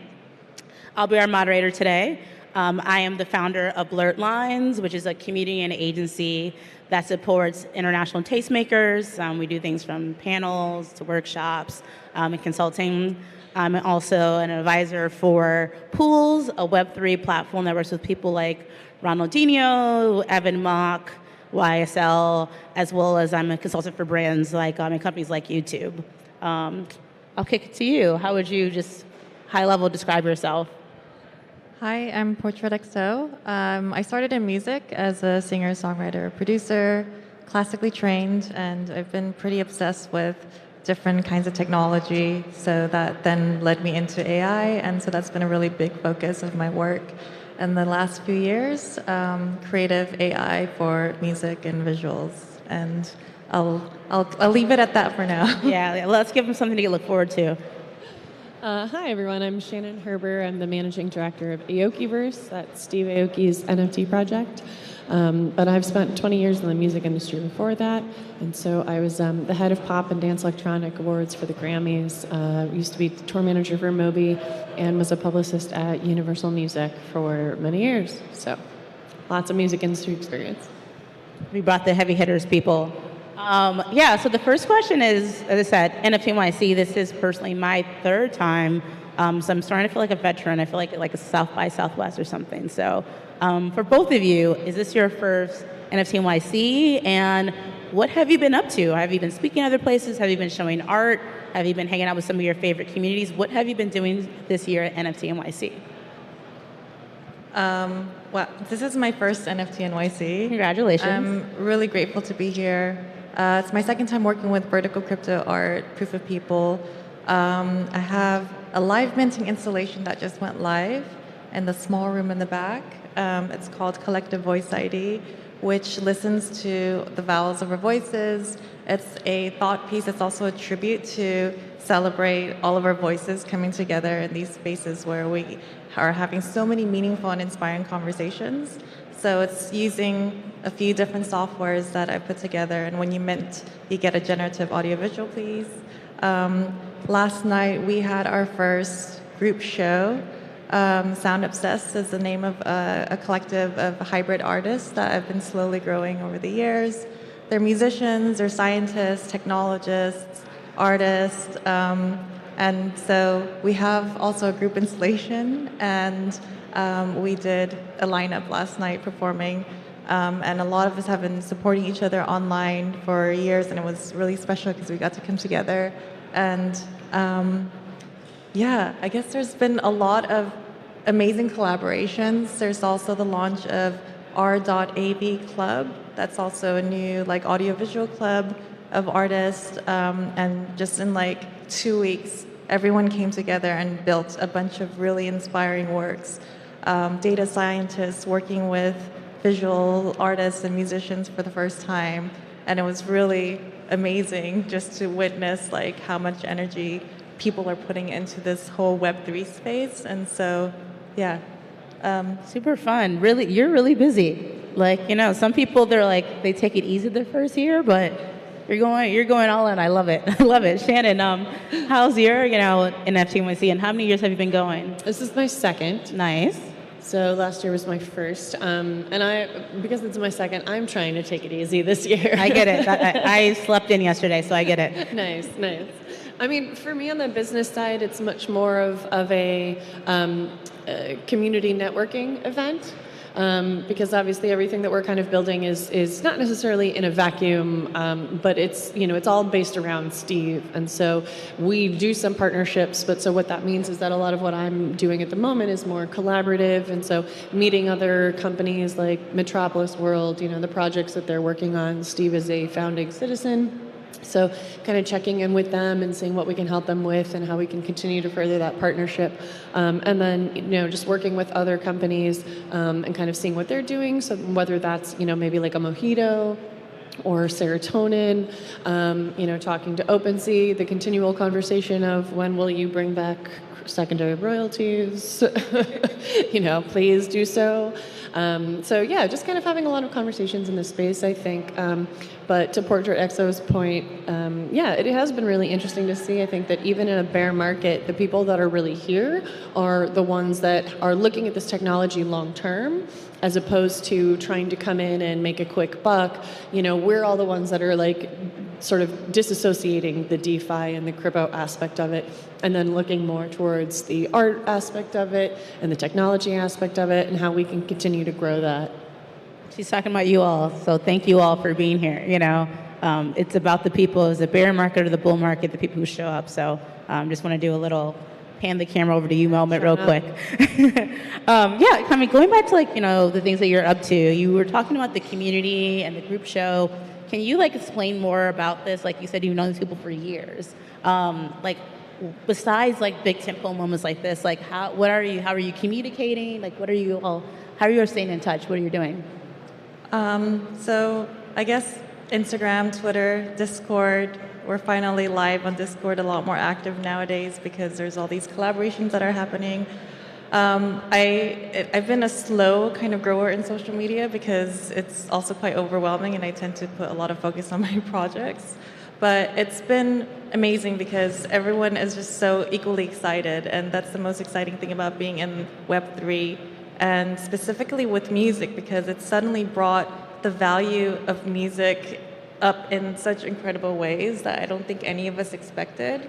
So today, for example, by the end of this panel, our Sound Obsessed entire archive of very key pieces are going live as auctions for 24 hours at a reserve price. And every piece is so incredibly inspiring because the artists, part of this community, are really about sharing their music and their art, but also the very technical and interesting workflows. And everyone has just such an interesting process, and they're very intricate. So, you know, please spend some time, get to know everyone who's part of Sound Obsessed. They give me so much, and so for me to just like bring people together is, I feel like, the bare minimum, at least for me, of just to give people the space. And it's truly heartwarming to see how much is happening, and it's really exciting. I love that. I mean, all of us up here, we're all community builders, and I think probably a lot of you down there probably are too. I think that's kind of the nature of being in Web3, so it's really great that you're like having that moment. Shannon, like, you know, we both come from the traditional music industry. When it comes to, I know you're probably having this conversation, you know, outside of these spaces. Like when you're talking to people about entering Web3, what are kind of like the recurring questions you're hearing? And kind of what kind of things that kind of like excite you about the work that you do that you want to let them know? Yeah, absolutely. Those are all really great questions. I mean, corny questions, so many of them, which I think is just a byproduct of the fact that there's a translation gap currently between the Web3 community and the traditional music industry. And so many of the folks that I talk to, you know, my friends who are still at labels or who are still managers, you know, they just don't understand sort of the aspect of what it is, because the only thing that they've ever sort of maybe heard, right, is the idea of like, oh, Steve Aoki sold some NFTs and he made some millions of dollars, and, you know, Mute connected some of their albums to their NFTs, and then they got chart placement. And so they hear that these things are happening, but then they also see FTX crash, right? And then they also see the bad actors in this space who rug pull and take millions of people's money, right? And for artists, I think that's a really scary proposition, because the way that you have a career is through your fans. So everyone is, you know, very sketched out about the idea of the DeFi and the crypto and all those sorts of things, and still think, I would say on the whole, 90% of the music industry still thinks it's a pyramid scheme. So a lot of what I end up telling them is sort of the things that excited me when I joined last year, which is the technology, the passion, the fact that there is now this additional revenue stream, which mainly, in my opinion, helps people like Portrait XO, right? Our middle class artist is what I call them, because you have a career based on your art. That's amazing. That's already the first hurdle, right? But we're not a superstar, right? Like a U2 or whatnot. So you're not like keeping the lights on at a major record label, right? So for those people in the middle, that's a really hard hill to climb. But I think that the Web3 technology has now given folks a way to interact with that fan base, to know who those folks are, to data aggregate between, you know, tickets if you're selling tickets to a live show, or, you know, the NFTs that you're selling to your community. You have Discord now, which gives you the ability to speak to those folks directly, you know, one-on-one, so you're not necessarily having to go through an Instagram or a Twitter or a TikTok or anything with an algorithm that can be changed at any time, where the data is not owned by the artist, right? So all of those things are what we want to come together to give power to the artist, so that they can now sort of utilize this as, let's say, a supercharged Patreon, You know, so that's what excites me the most about sort of this technology and things like that, is I think it really does hand the keys to the kingdom, so to speak, back to the artist. But again, that means that because all of the money that you're making in that revenue stream is coming directly to you from your fans, you do have to be far more involved with them, and you do want to be really authentic and honest with them. And so to kind of tie back to what I was saying earlier, so that is part of what I think has really made the traditional music industry a little bit reticent to jump in, is because they're very protective of those fan bases. Wow, that last part is really, really great advice, because I think it is easy to think that, like, okay, great, I'm going to make this NFT, make money or not make a lot of money, and then you did the thing. And I always say, like, well, if you think about, the traditional music industry, like, you definitely know, like, when you put out the song, it's not over. You know what I mean? Like, the journey does not end there. So definitely think when it comes to like this other type of like asset you're putting out, it doesn't change at all just because you're getting your money kind of upfront versus like, hoping you can have that concert or hopefully getting those like money from Bandcamp or iTunes, whatever. My next question for you is, obviously I've seen it on the timeline. It's kind of like people are shifting from being Web3 people to AI people. Someone who's been in AI for a while, what is it like? What is your perspective as being like a multidisciplinary creative who's really tried to like, what's kind of your perception of like this new space that people kind of, I don't want to say jump in the bandwagon, but yeah. So I got introduced to AI for the first time in 2015. Thank you. Did everyone hear that? Did you hear that? 2015, not when ChatGPT was launched last. Sorry, continue. Just want to, highlight the people who've been here for a while. I'm just super grateful for the whole open source community. I have to thank CJ Carr, one half of DataBots. He's been pioneering the whole raw audio AI generative community space. And he's just one of the most incredible humans I've ever met. And he's just so amazing at understanding artists because he's also a musician and he has a unique skill set of a musician's mindset as a data scientist, which is so fascinating. And so he's really opened me up to open source, like coding community. And just the way the whole community functions and works is how I became so inspired to consistently be inspired in the way I work. And you're absolutely right, from like the challenges of like the independent artistic journey is really, really challenging to figure out like what state do you want to be in. And it took me a long time to also understand that within myself, I never really saw myself as a major label signed artist. And that's like a real question we all have to answer.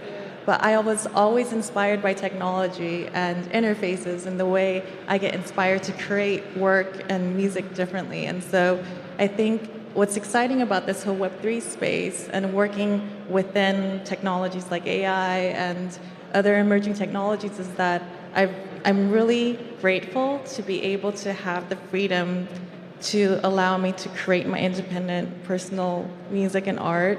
And I get to consult other artists and labels. And so independent and major labels approach stand-up this community because they see artists doing things very differently and they want to learn. So that's been a really, really amazing experience for me just to like share. And so if there's anyone else who is interested in working in a slightly different way or, something that I wish I knew when I was like going through my journey is I wish I knew more about creative coding when I was younger.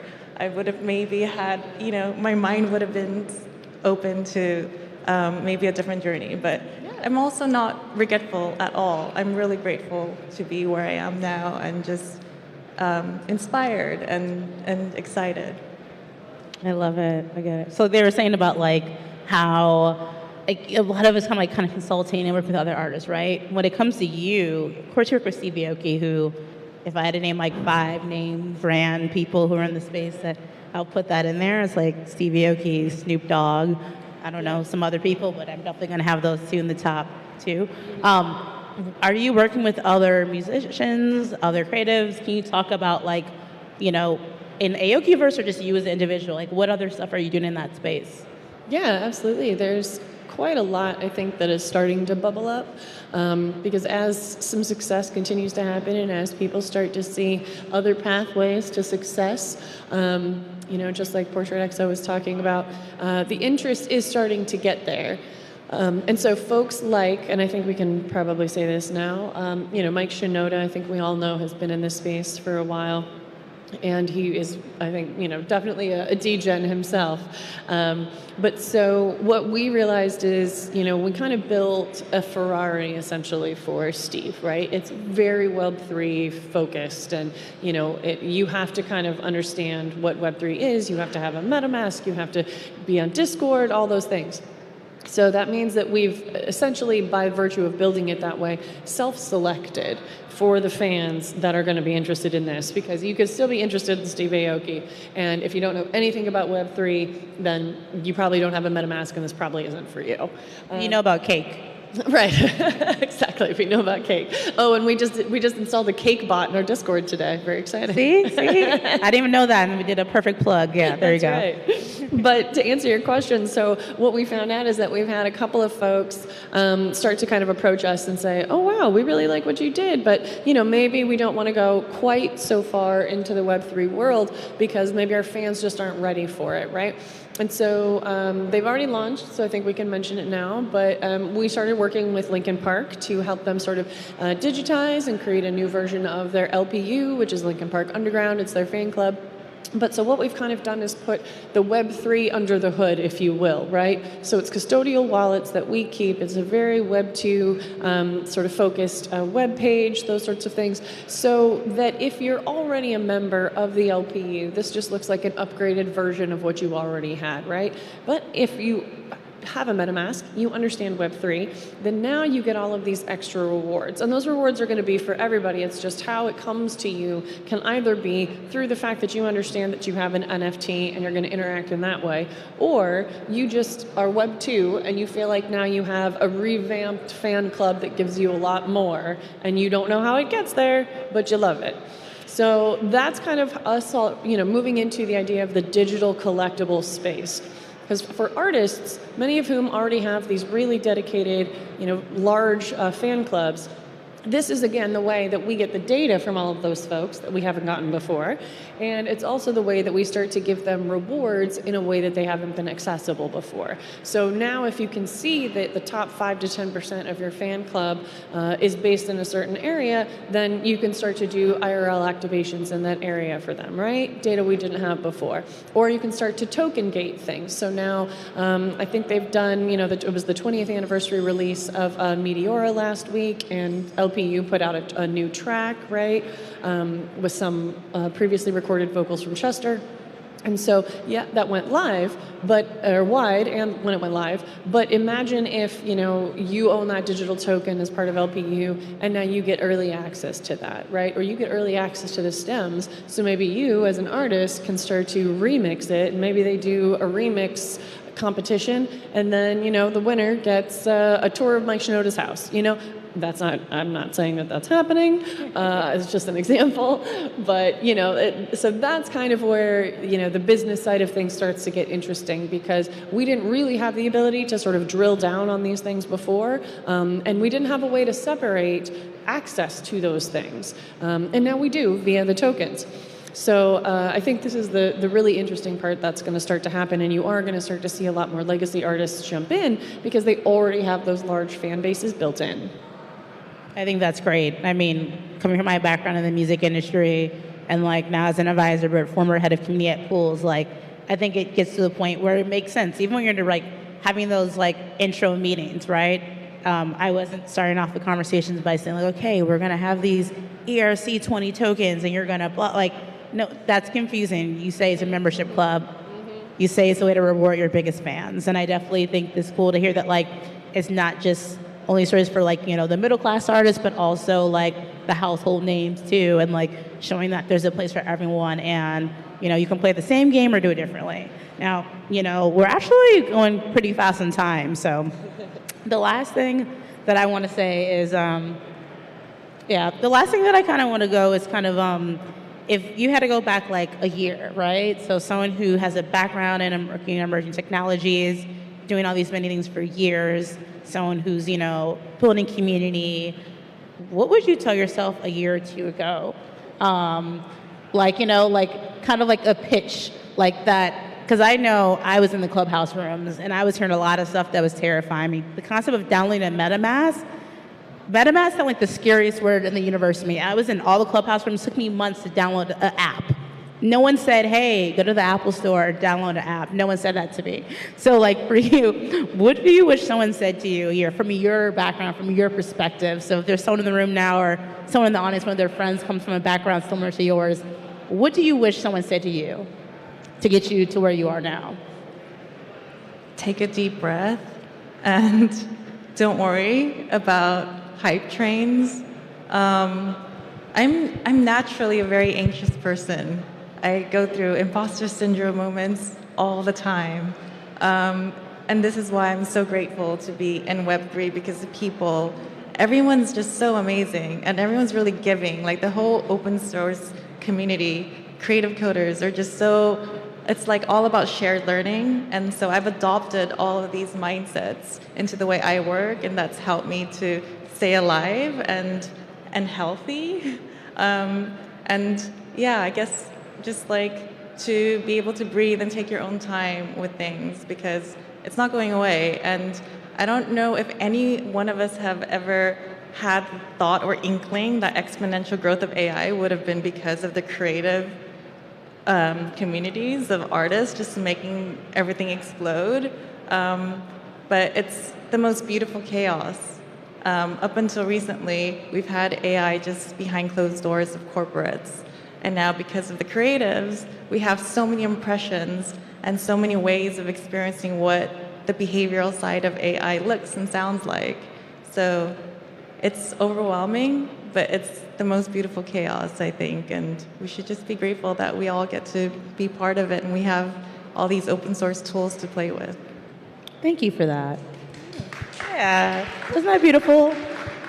Same for you. I mean, if you go back 3 years ago, maybe you might have more likely want to be in a conversation about Fred again on Tiny Desk versus, if you haven't checked it out, check out Fred again on the Tiny Desk. It's really incredible. He actually made music on the desk. He's amazing. This is how you know this is the music talk.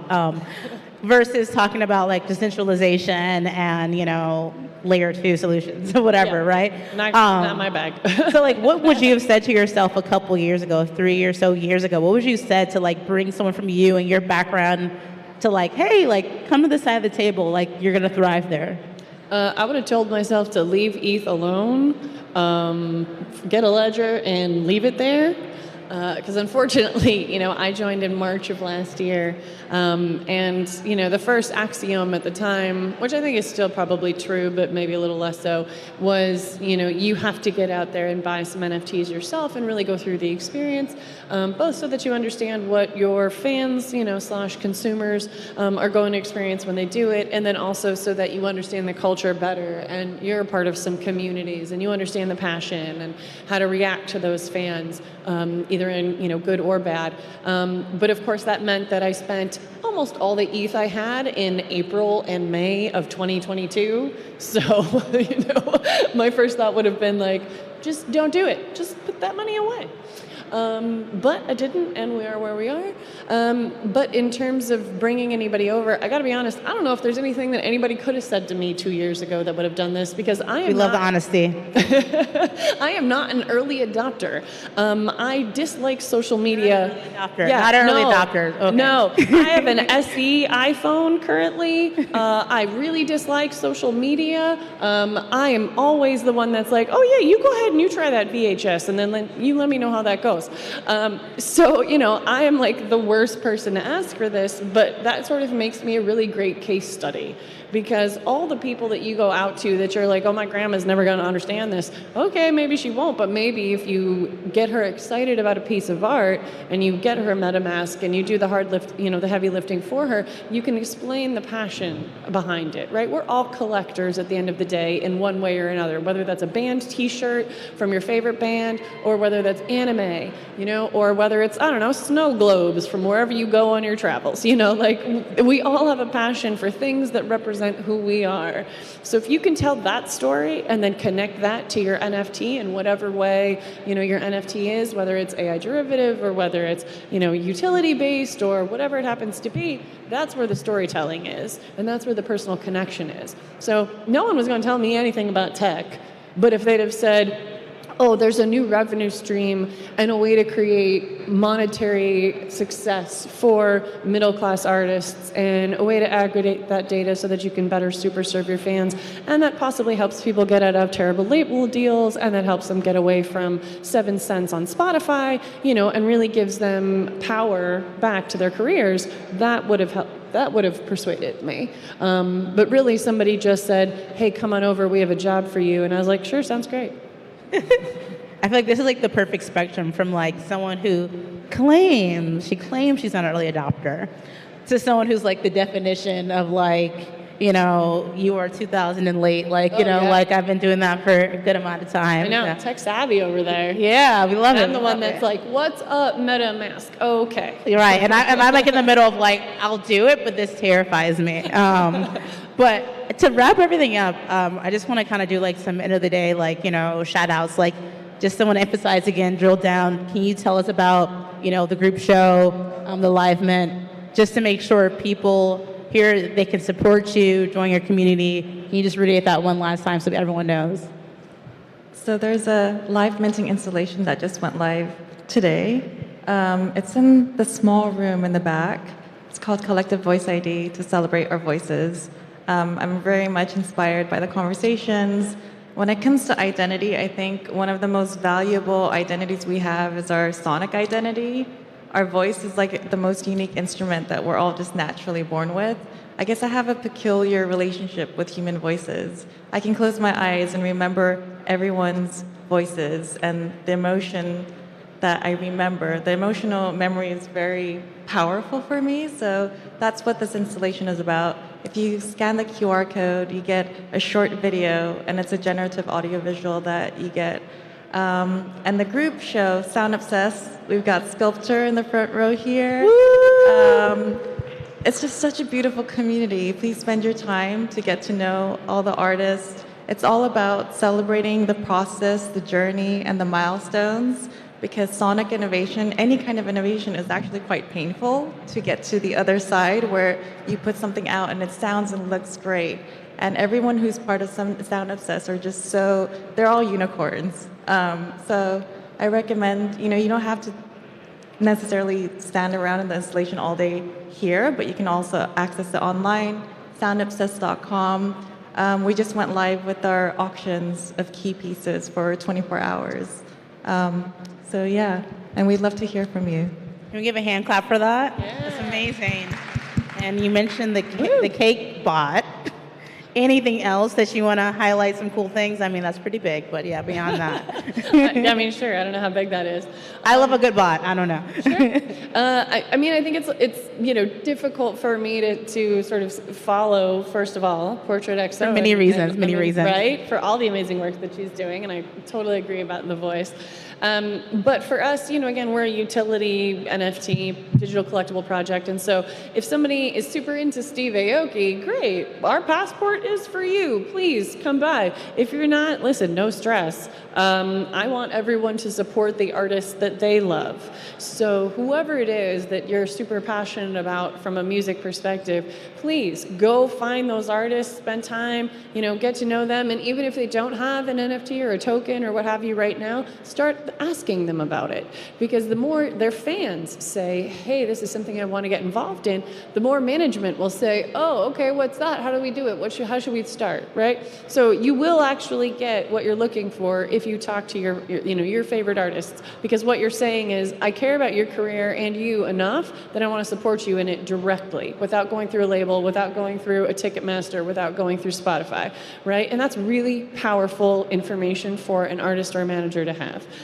So I wouldn't shill my own. I would say find whoever you love and please go support them.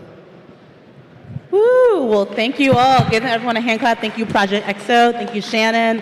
I'm Melanie McClain. Thank you, Melanie. Yeah, and enjoy the rest of the day, everybody. Thanks for showing up. Thank you, Shannon, Portrait XO, and Melanie. Great spot there. Our next panel, Beyond Web3 Art. Carla Gannis, operator. Andrew Benson, Charlotte Kent.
Next panel is going to start in about 1 minute. Beyond Web3 Art, moderated by Brian Droidcore.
Proof of People by Vertical Crypto Art and Refraction would like to introduce our next panel, Beyond Web3 Art. Carla Ganis, Operator, Andrew Benson, Charlotte Kent, and Brian Droidcore. Welcome to the stage.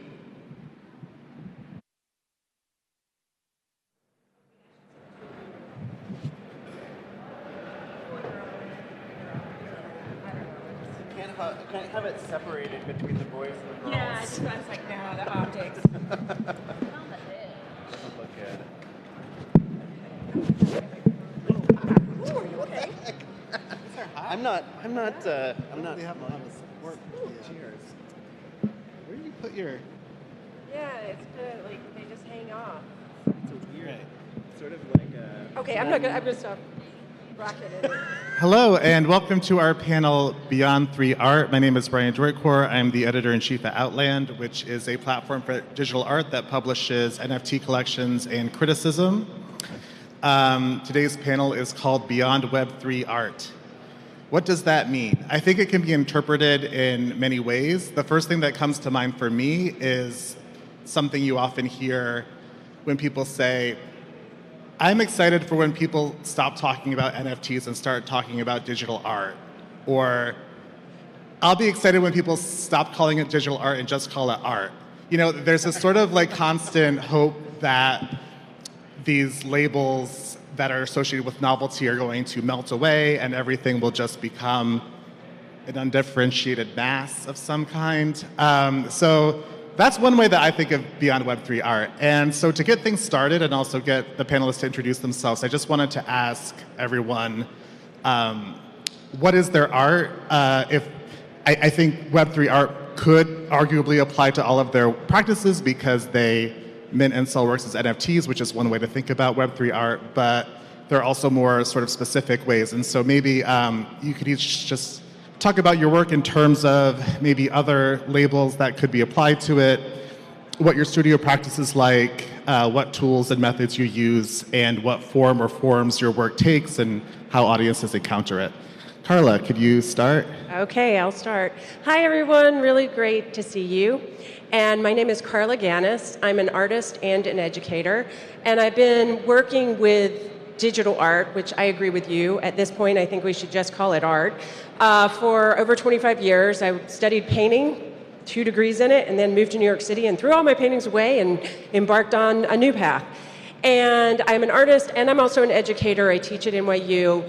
My practice, I often will describe as kind of Baroque or maximalist, but I have a tendency to look at network culture, internet semiotics, and combine it with artworks or references to the past as a way to speculate on the future.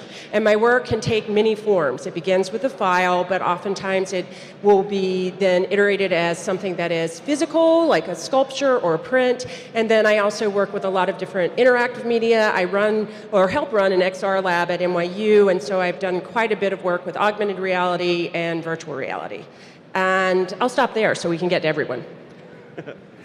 Hi, thanks everybody for coming out. I'm Andrew Benson. I am also a digital artist. And similar to Carla, I started off my art career as a painter and sort of got introduced to working with real-time programming and like sort of through the venue of music and working with musicians and stuff like that. And then sort of building on that sort of way of thinking about art making and moving it into kind of visual art and thinking about how the nature of digital material is this kind of active, almost kind of performance-like thing. Like even when you're looking at an image, the computer is sort of performing that image for you. And so all digital art in some way is a kind of a score or a reference to this thing that's supposed to be presented through the technology.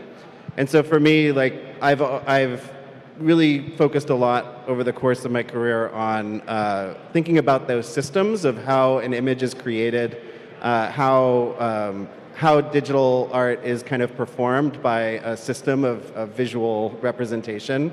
And so a lot of my work takes the form of either software that generates visual material, a lot of times using feedback systems and like sort of custom processes that I've built myself. And then also what I think of as kind of like documentation of those performative moments or something like that in the form of like videos and things like that. So I think that's a good place to stop. Next we have operator. DJ, do you want to take this? Or? Okay. Sure. My name is Deja. I'm one half of operator, the other half of operator. I'm the other half. Also my wife. So Anya and I have a collaborative art practice bringing together technology, immersive environments, and performance art. And my background is in human-computer interaction. So I think of technology at that moment of interface between the human and the computer. And what I think is interesting about our practices separately, before, our collaborative practice is, I think, 7 years now, 6.5, 7 years. But before that, the human body was always central to the practice. So for you, in a different way, but for me, as the audience as participant, as well as then that kind of moved into audience as performer when we began to work together. Do you want to add? Yeah, and if you're a choreographer or dancer or a performance artist and you want to start working with technology, it's cool to marry a technologist. So that's my first tip. But that wasn't actually the plan.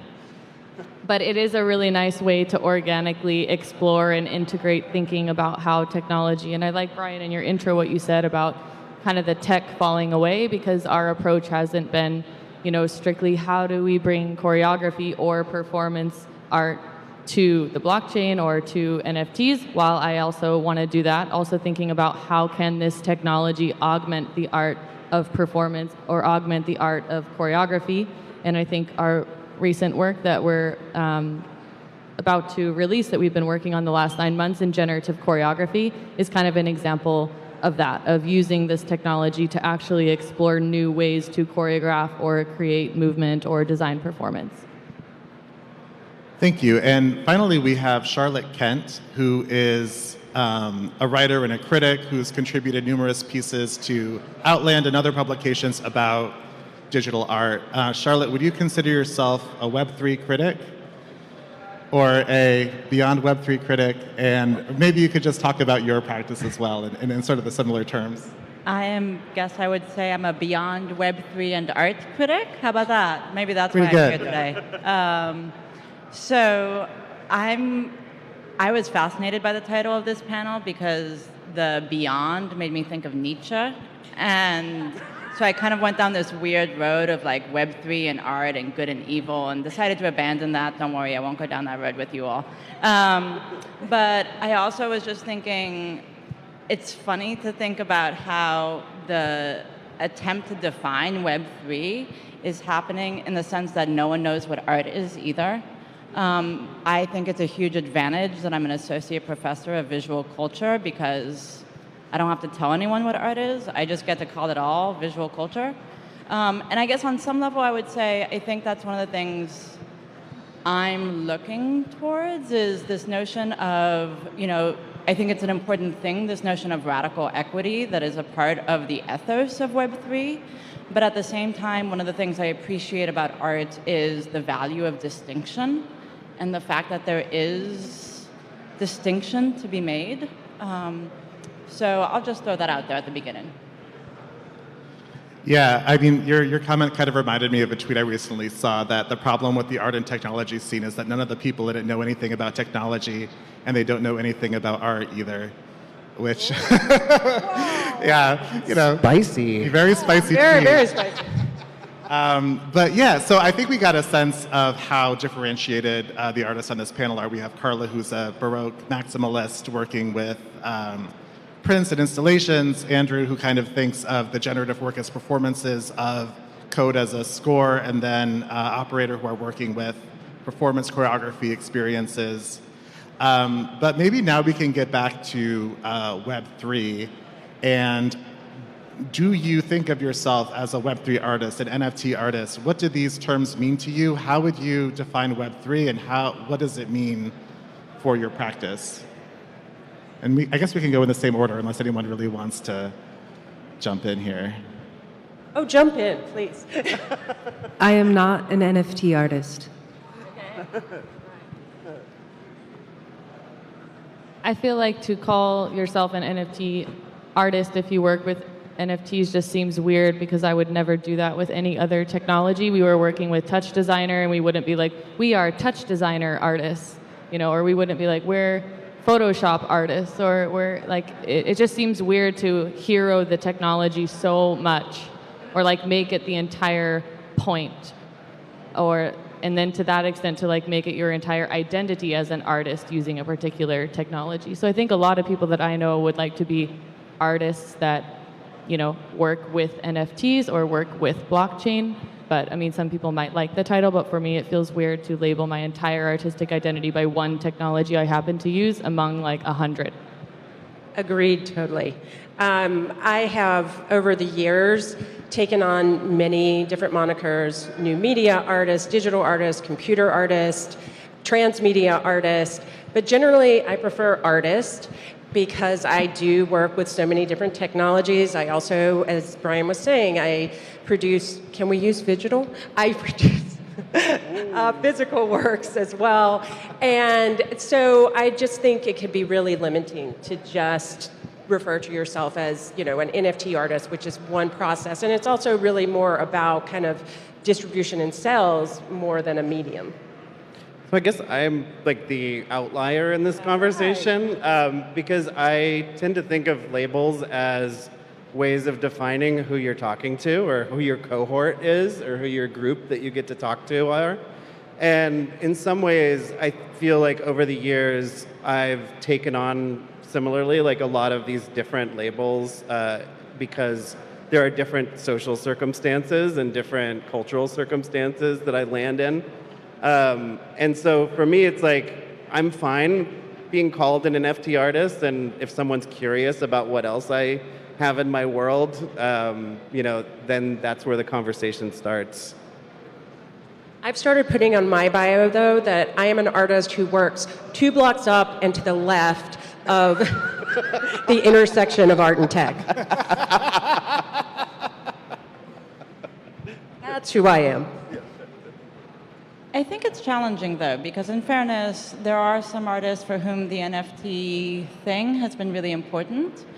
I also think we do talk about people being photographers, right? Or choreographers. Or choreographers. And so I think one of the challenges is actually, and I can't, is actually the fact that there's still more language to come. In other words, if I say someone's a painter, that tells you something. But it doesn't tell you everything. It doesn't tell you what they're doing in painting. It doesn't tell you if they're using watercolor or pastels. It doesn't tell you, what you might see when you look at it. And so I understand why the word NFT is important, and I actually would say I think sometimes it's important to specify that because it does actually carry with it a set of values, and it speaks to a moment, and it speaks to, in some cases, a set of ideologies, right, that need to be expressed. But I don't think that's particularly helpful in the sense that, okay, so you've done something with an NFT, but if I look across this panel, y'all don't have the same type of practices at all, and to do a show with all of you because you all do NFTs would be incoherent in the extreme. So there's what about doing a panel with all of them? But that makes sense. There you go. We're beyond. So I will say, I will stand up for the word NFT and that it does do one part of the job, but more than becomes necessary. You have to add to that. I agree with that. And I think even like what you were saying about painting sort of like only giving you so much information, but one thing that it does give you is a sense of kind of what history you see yourself working within, because painting is something that has this very long, thousands of years history, within human culture. And so I think like in some ways, the difficulty of like the terminology NFT when you're talking about yourself as an artist is it's like a very short history, right?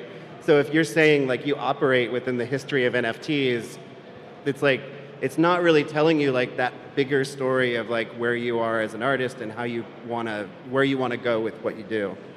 And then in terms of your other question, Web3 artist.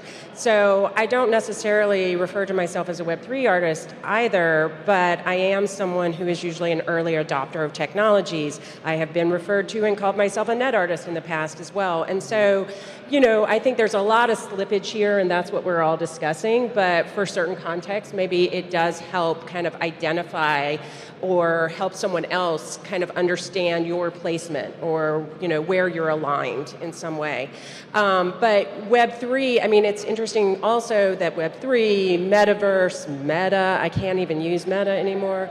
There was just so much kind of buzz, and everyone was super excited about it. I was getting interviewed all the time about, tell us about the Metaverse. And I was like, well, I used to teach my students in Second Life in the early 2000s. These ideas have been circulating for a while.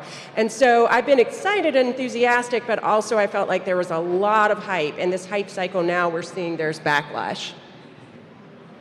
So I think like a lot of us on the panel, I've been involved in the art and tech scene for a long time, though I've mostly been employed in the traditional art world. I was an editor at Art in America magazine for a long time. And so I talked to a lot of people, like critics and curators in the art world, and a lot of them say they hate like the term NFT art because it doesn't say anything about the medium in which it's produced. But I think the same people often say things like contemporary art, which also is a very broad category and encapsulates a lot of different approaches, painting, photography, etc., conceptual art. But what contemporary art does is it situates an artist in this ecosystem of museums and galleries, art schools, art history departments, magazines, and so on. It refers to this, this sort of art world, right? And NFT art sort of does the same thing because it talks about like a different kind of market and platforms that aren't quite part of the art world. But like when you say NFT art, that sort of situates an artist in that ecosystem. So I do think it's useful in that way of kind of designating like a social or like an economic entity. But I feel like we got caught up in the NFT discussion and haven't really talked about Web3. Right. So I would love to hear people tell me what they think Web3 means and whether it's relevant to your work. Okay, I have a quote that I have to find. One sec. This is William Gibson, and I've kept this quote for all these years. I should have memorized it, but I don't have a good memory. I take memory vitamins, but I can't remember the name of them. Anyway, when the future comes, it never... Oh, no, that's your quote. Oh, I like that quote, too, though. That was the wrong one. Hold on. What? Her father, long ago in Arizona, had cautioned her against jacking in. You don't need it, he'd said. And she hadn't, because she dreamed cyberspace as through the neon grid lines of the Matrix, as it waited for her behind her eyelids. And, I teach virtual reality. I have made lots of virtual reality and augmented reality works. But I also am very attuned to my own dreams. I'm attuned to history and the ways that we have kind of been thinking about reality. I'm a big fan of quantum mechanics and multi-worlds interpretations, and I feel like Web3, the way I like to imagine it in a protopic way, is more expansive, and it becomes something, with VR. I don't think there's been buy-in because you have to wear these clunky headsets, and people with certain hairstyles or accessibility issues. There are all sorts of problems with the hardware as well as the software right now, and so I imagine like a haptic web. I imagine the holodeck. Hamlet on the holodeck, Janet Murray wrote about this in 1997, and these really immersive experiences. And so that's something that I've been excited about for a long time.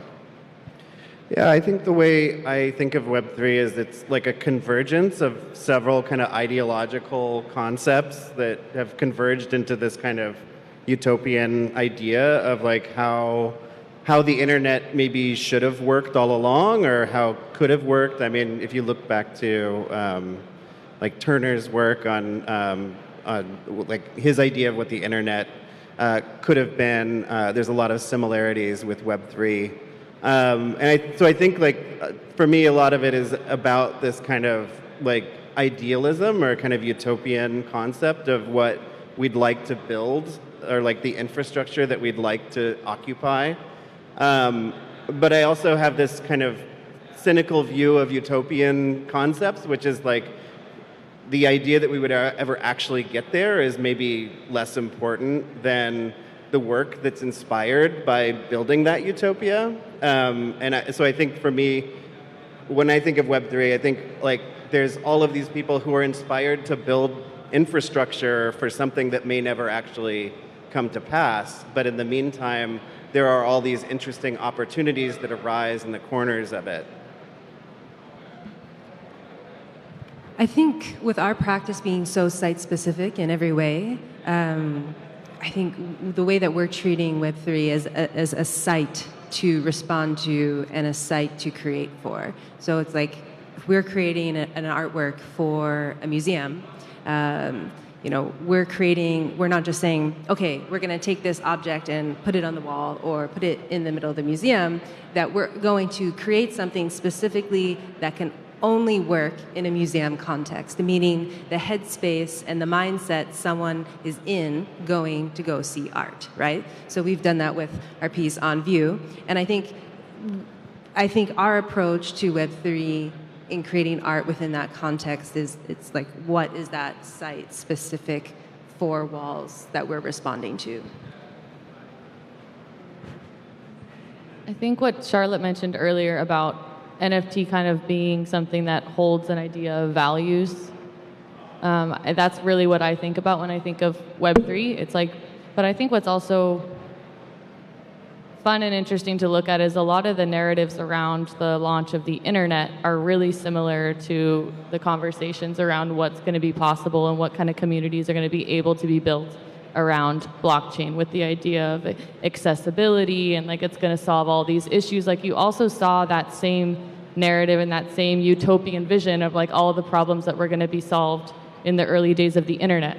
So I always try to like look at what's happening with the narratives around Web3 and remember that like there is this phase of utopian vision and there's this phase of companies that are going to like go in and be like, what can we do, and make money, and then kind of like change and like fuck up all those values. And then there's like when it tries to course correct and achieve some of those aims, but while also at the same time kind of being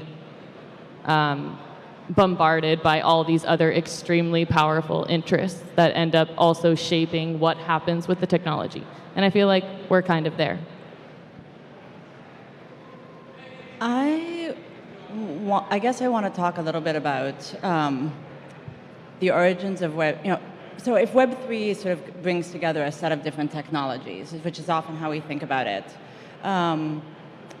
one of the there's a set of words that appear repeatedly around the concept: decentralization, distribution, transparency, a few others, and it becomes this other place, right? So like the utopian that has already been mentioned. And it worries me precisely in the same way that some of the moment of the internet was a moment of like really important inequality sociopolitically. And a lot of the values that were hoped for by early net artists and participants in the space really were about building this good thing at a moment when the society and the politics and the culture that people were living in was introducing inequalities that were now deeply embedded in and are very problematic, not only here, but around the world, and are only being exacerbated. And I guess I would say I'm a little worried about the emphasis on Web3 as being a way of reiterating that, when it would be great if the values that are being proposed for Web3 would also be carried out in the world. And I just wanted to that point say I think it's one of the reasons why Proof of People is actually this really important gathering that happens, which is to bring it back to the fact that there is this very difficult human-to-human interaction that has to happen that we have not addressed There's a ton of people who can't be here because they can't afford to come to New York. There's a whole set of economics and politics that need to be considered in the context of Web3 that isn't, at least currently, a big part of the conversation, and I think maybe should be.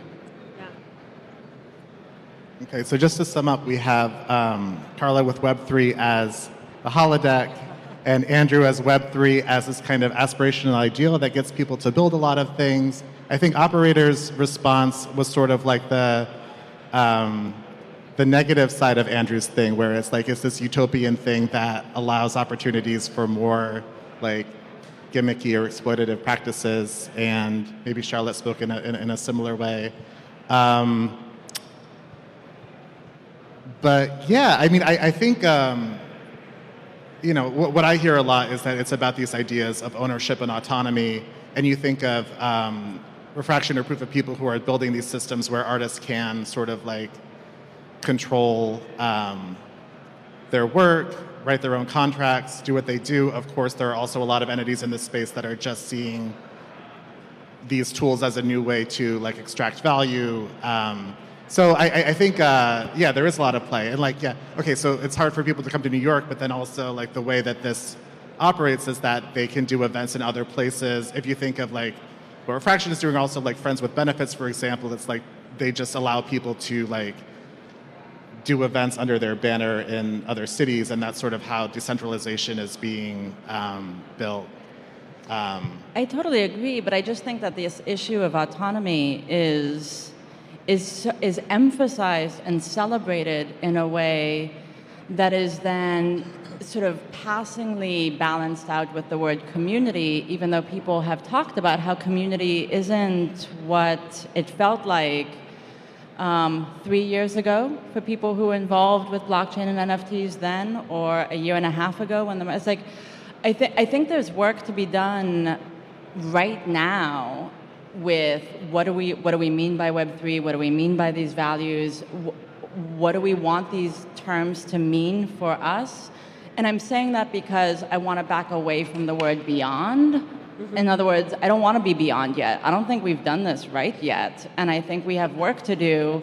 And I want us to do that work because I think that accelerationist attitude undermines the very effort that is a part of why some of us are interested in this. Yeah. Post-Internet 3. Oh no.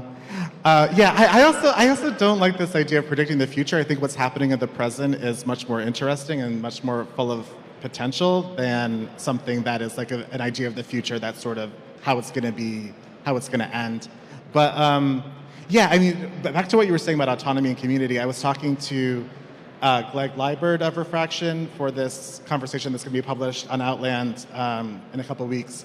And he said one of the principles of community design for a DAO is that people have to like buy into it and like give up something in order to become part of the community. And he sort of likened it to like living in New York, right? It's difficult, it's expensive, but then once you're here, you share a lot of the common problems and complaints and benefits that other people in the city do. So in that way, I think those things can be compatible if you think about like what you are sort of doing for yourself in order to be a part of that community while also, you know, sort of earning that affiliation in a way, which I thought was a really interesting way to think about it. I think an important part of the, like, sort of, I don't know, justification for Web3 or something like that is that there's, I think the way that the internet exists at the moment, sort of pre-Web3, there is the like sort of autonomous agent of like the individual who has an account or has an email address or has a website somewhere. And then there are these sort of massive entities, right, that sort of control all of that real estate that you're kind of like borrowing from them. And I think, to me, the important part of Web3 is sort of imagining an in-between space where sort of individuals can kind of get together and form like smaller entities that like sort of don't necessarily have to own anything, but can sort of like collaborate and, you know, build things together and stuff like that. And so I think for me, it's like, it's less so much about this individual and autonomy and like owning your things and all of that kind of stuff, and more about imagining like what is the infrastructure that allows us to create something that's like in between like the sort of like, you know, servant class of like people on the internet and these like sort of the ruling class of the like sort of big multinational corporations. And across borders, outside of walled gardens. But I don't think we can have a conversation about Web3 with also not talking about machine learning and AI, because I think that that is having such a significant impact on every aspect of our life, and also Web3 culture. And I'm just going to put that out there and let the rest of you talk about that. Say more. There was a whole panel about that yesterday. I missed that one. We do have to wrap up soon. I'm just curious if there are any questions from the audience. I know this conversation has been a bit all over the place, so I'm curious if people want to add to that cacophony. Can I share one thing that came up? Yeah. I'm thinking about what Charlotte said about fixing Web3 rather than thinking about going beyond it already. And a very practical way that I feel this is, Deja and I have many plans and ideas about, you know, wanting to bring in people with body-based creative practices into Web3, because historically they've never had art objects to sell. They've never had a chance to participate in the market. So this being something that's extremely important and interesting to figure out what the infrastructure would look like for that to make sense. But then, if I imagine going to my dancer friends who are working 4 jobs and are dancing, sometimes paying to perform, like the reality of like a dancer living in the United States, which is not easy, and it's really difficult. And then I'm like, so you're gonna do this and you'll be able to, like, you know, all that beautiful content you have of you dancing, even studio improvs, you can mint that, people could collect it, people could start getting excited about choreography. But then I think, do I want to tell them they have to be on Twitter 10 hours a day and can't go to the studio anymore if they ever want to sell anything? Then I'm like, maybe I don't want to get them in here. You know? Or worse So yet, how Discord. do we, like, yeah, I'm like, how, I see that there's so much opportunity, and I see that there's, you know, a lot of potential, but at the end of the day, if someone was like, okay, great, what are the steps I have to take? I'm like, oh shit, how do you even stay in touch with your body, which is something I struggle with the amount of digital presence that's required to even make a sale, especially, you know, as the markets come like this. So I want to think about that kind of infrastructure that's missing and needs to be built, that people, it's something that we want to invite people into because it makes sense and it is adding value and not, you know, distracting them from their art and exhausting them. It's one of the big issues is the fact that intermediation doesn't work out quite the way it seemed like it would. A lot of artists now not only need a lawyer for their contracts and an accountant to manage all of the weird accounting things they have to deal with, but also need to hire a coding team if they're not already coders or technologists, right? If they want to be able to get into this space, they need to be able to, you know, actually have more people suddenly. And I think that those are some complicated aspects of it. And I've argued with people who were really involved in cryptocurrency, you know, way early on about the sense of there was, you know, it was so easy to learn. There was, you know, you could just reach out to people and talk to them and ask them questions and be on chat groups. And it really is already, it is different now. I think it's much more difficult to get that level of education, that sense of feeling secure about the information you're getting. And that's, I mean, again, like that's just something we still have to figure out. So what's beyond Web3 art is galleries who are going to manage all of that for the artists, right? The AIs are going to manage it all. Oh yeah, actually, people are talking about that anyway. I do think that there's, I think like the moment that we're in right now with Web3 and NFTs and all of this is really kind of a scaling concern in some ways. Like everything seemed really great when it was like a sort of smaller group, and like what Charlotte's talking about like the sort of early crypto people feeling like, you know, it's less tight or like less sociable and less trustworthy, you know, than it was, you know, and it's like the same with any other scene, right? It's like as the scene grows and incorporates more people and includes more people, it becomes a lot harder for everything to feel really aligned and, you know, together and everybody feeling like they hold the same values and stuff like that. And in some ways that chaos is actually good because it means more diversity, more inclusion, Yes. more everything else. But it also means we have to like deal with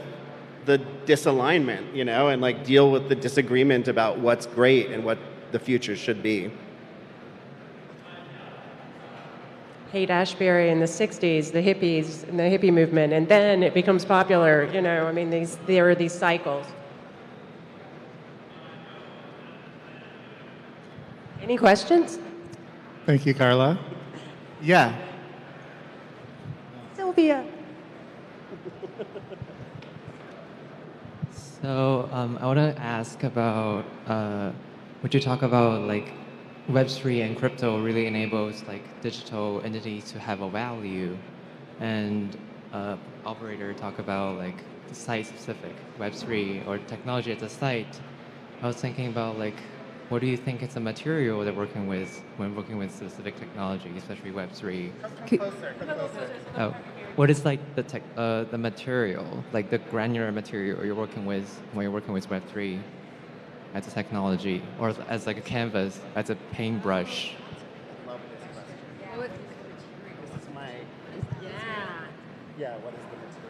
What is the material of Web3 is the question. It's a great question. I feel like the technology is both the site and the material. Like when we say site, like the technology shapes the four walls, and then the technology is also the material that you're using, but I think the technology doesn't tell you what the work is about. You know, that's not the... do you want to answer that differently? Or... Andrew, you had something burning. I don't want, you know, I don't want to, I know, I love this question. Okay, so I think that the material of like Web3 and NFTs and stuff like that is not, I mean, like at its root, of course, is like there's this ledger and a blockchain and the, you know, virtual machine and all of that kind of stuff. And in some ways that is, I think there are a lot of artists in this space who are trying to kind of work directly in that material. But I think that there's like layers of materiality on top of that, which are these sort of social and communal kind of materials, or like sort of like these different kinds of like adjacent technologies that are also being called into play, like IPFS and ways of storing digital data in a decentralized way. So I think that it's hard to kind of pinpoint exactly where the material is, but it's a just sort of collection of different layers of material. Well, I'd like to think as the technology becomes more invisible and kind of embedded, or we are integrated with it in some way, that we become more the material. Like I'm always reminding my students when they're in a VR headset that they are not, even though they're fully immersed in this environment, they are not separate from their body. Their body is integral to every aspect of that experience or exchange or interaction. And so I think more of an infusion of the human body as material of the internet is very exciting, and that happens with haptic experiences and really thinking about all the senses that could be addressed. I think that's a great way to end. We have to wrap up for the next panel, but what's beyond Web3 art is the body. So thank you, Carla, for that. Great Thank you, answer. Andrew. Thank you, Carla. And thank you all for coming. Thank you. And enjoy the rest of Proof of People X Refraction. Thank you.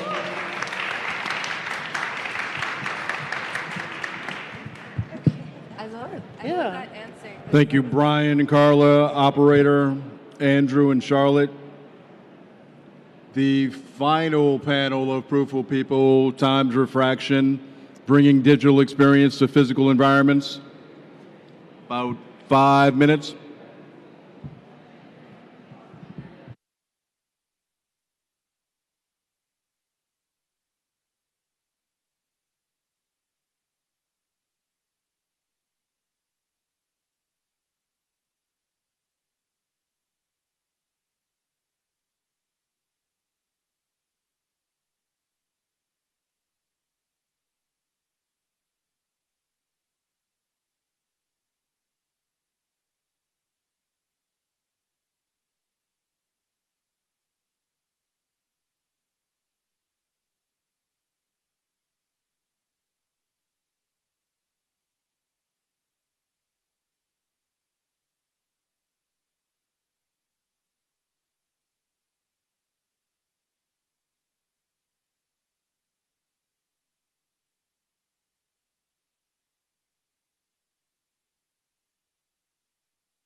We're going to get our final panel started in about 1 minute. While you're milling around before you find a seat, make sure you step back to the rear of the building. We've got a little spread of buffet back there as well as drinks. And don't forget to stop by all of the art installations currently minting here at Proof of People times Refraction.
Everybody, our final panel of the evening, bringing digital experiences to physical environments with Nikki, Una, Nicholas Sassoon, Julian, and Sam J. Getting ready to start right now. Hey guys.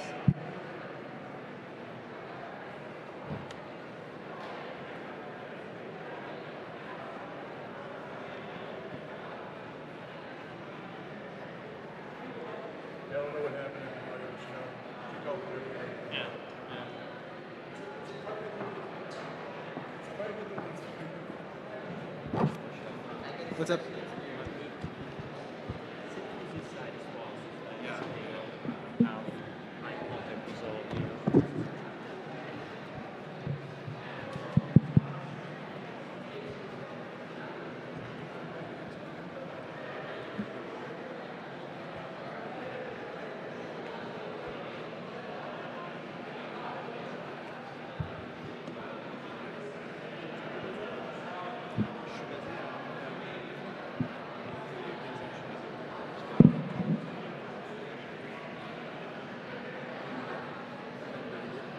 Hey guys, this last panel for today should be fun. Come and join us starting in 2 minutes.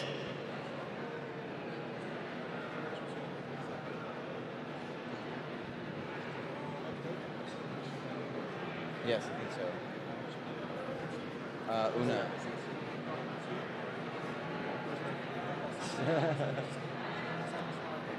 What did she do? Huh? What did she do?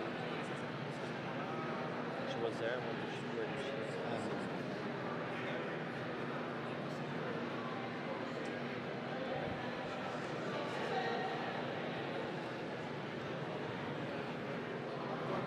Super cher aussi. C'est un highlight de la NFT Paris. Franchement, la NFT Paris, c'est... Ouais, il paraît que ouais. La NFT Paris, c'est vraiment belle. Non, c'est cool de voir ce genre de... Ça aussi, c'était chouette. J'ai passé les 2 jours. My hands are just been like perpetually sweaty all day. Ouais, j'ai passé les 2 jours It's après. terrible. I hate etc. it. Alors expliquer un petit peu comment ça marchait. C'est cool de voir. Strong, so Yeah. you can barely see. Yeah. But it's luckily not hot. Hey, can we start? Yeah. I guess we're gonna start and you're gonna just join us. Yeah, that sounds good. Yeah? Yeah.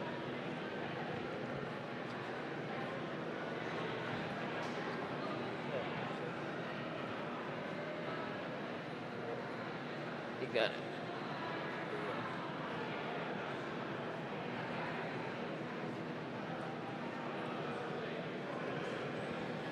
Yeah, I really feel like the best way to start is just to start our conversation. Those who want to join us, they'll join later on. We know that that's the last panel for today. We want to keep it as energetic, as friendly as possible. It's going to be in a really relaxed mode. We want you to interact with us, you to have a good taste of proof of people, what guys built here, made here. It's end of day number 2. It's evening, so let's have some fun in a friendly way. My name is Nikki. I am a Web3 advisor representing Krag Radio, Forbes, Cointelegraph. I'm a big believer for this space, and here today I am together with some of the most innovative, most wonderful builders in the space to talk about fashion on one side and art on the other side, how to combine it, how to combine the digital space with physical one. We have Una, who is going to join us, hopefully in a couple of minutes. We have Sanjay here, we have Julian, we have Nicolas. These guys are amazing, and instead of me telling you how amazing they are, I would love to give a couple of minutes to all of them to share their uniqueness with you while the rest of the audience is joining us. Sam, why don't we start with you? Yeah, of course. Thank you so much for having me. And yeah, it's a honor to be sitting here with everybody on this panel. Everybody's super talented and accomplished in the Web3 space, but my background is in graphic design. I studied graphic design and graduated in 2019, at the end of 2019, and pretty much dove right into NFTs shortly after then. And I immediately started exploring drag and performance in fashion and combining that into what the Web3 space had to offer, and eventually with video performance and then using 3D scans of myself and body scans and leading into motion capture and VR, all while using fashion and other physical means of expression to share my artwork and express myself through the digitally native language of Web3 and NFTs. Love it. Julian, a representative from digital fashion, representative of DressX, please tell us about yourself. Thank you. Hi everybody. So my name is Julian. I'm the head of growth and NFT lead at DressX. And for just the fun story, that DressX started with the realization that fashion could be more sustainable by being more digital. And in 2018 or 2017, 15% of the consumption of physical fashion items in the UK was only made for one-time use of a photograph for social media and content creation and then thrown away, which generates a massive amounts of waste in the fashion industry and major losses for the brands. So based on this, identification and this concept, we tested out our idea by opening a pop-up store in LA. And this pop-up was full of crazy cool, luxury outfits and fashion clothes that people could try on, take a picture, and purchase that image for $19. but not take the clothes back home, not buy the clothes, just buy the piece of content. And then we realized with this proof of concept that people will be willing to purchase digital fashion for content without buying physical outfits. Based on this proof of concept, we raised our seed round 2 years ago, and we started a few products. We now have a mobile application with augmented reality fashion, an NFT marketplace with fashion utilities, an e-commerce marketplace for Web 2 fashion, and we onboard major brands like Tommy Hilfiger, Dior, Dolce Gabbana, Fendi, H&M, Bershka, and 350 plus brands and designers into the virtual spaces, both in Web 2 and Web 3. And yeah, that's where we are. Thanks, Julian. Nicolas, I'm also happy that you joined us. GM to you, as we say here, and say hi to the audience. Hi, everyone. Sorry, my voice is like completely broken after the last 2 days. Yeah, my name is Nicolas Assoun. I'm a visual artist. I've been working in the fields of fine arts and digital arts and net arts for the last 15 years. I guess I'm mostly known for using a visual language in my work that is heavily informed and inspired by early computer graphics, specifically a period of computer graphics that dates from the mid-'80s up to the early '90s. So I use a lot of pixelated patterns, limited color palettes, optical motion, and moire patterns in my work, and I try to sort of create formal and conceptual dialogues between this particular visual language and different moments of art history like abstraction, but also like figuration, landscape. Over the last 10 to 12 years, I've started sort of translating my digital work into physical space. And I've been working on two main axes of research. One of them was how to try and translate digital, visual, and optical qualities through physical media, but also like through physical space, and how you can replicate or emulate, visual qualities that are like really native to like a screen-based work into a space. And the other axis of research has been how to work with digital and virtual objects as objects that can be inscribed in a physical space, and what sort of space do they occupy in our lives and through social events. And I'm presenting two projects at Proof of People. One project is the large projection behind you called Structures, which sort of pertains to that second axis of research I was talking about. So it's a series of 5 different animations that are representing very simple imaginary architectures. And the other project is called Scanners. It's the weird futuristic chair that is right next to the projection over there. And that project is a collaboration with a cultural production studio from France called Ebb, which was founded by Franco-Algerian artist Nel Beloufa. And this is a really interesting project where you sit on the chair and some of your physical and digital inputs are used to generate an on-chain NFT, which becomes a sort of portrait of yourself where you mix some of your physical information, but also like your digital information. And yeah, that's about it. And I also like recently worked in fashion, but I feel like the rest of the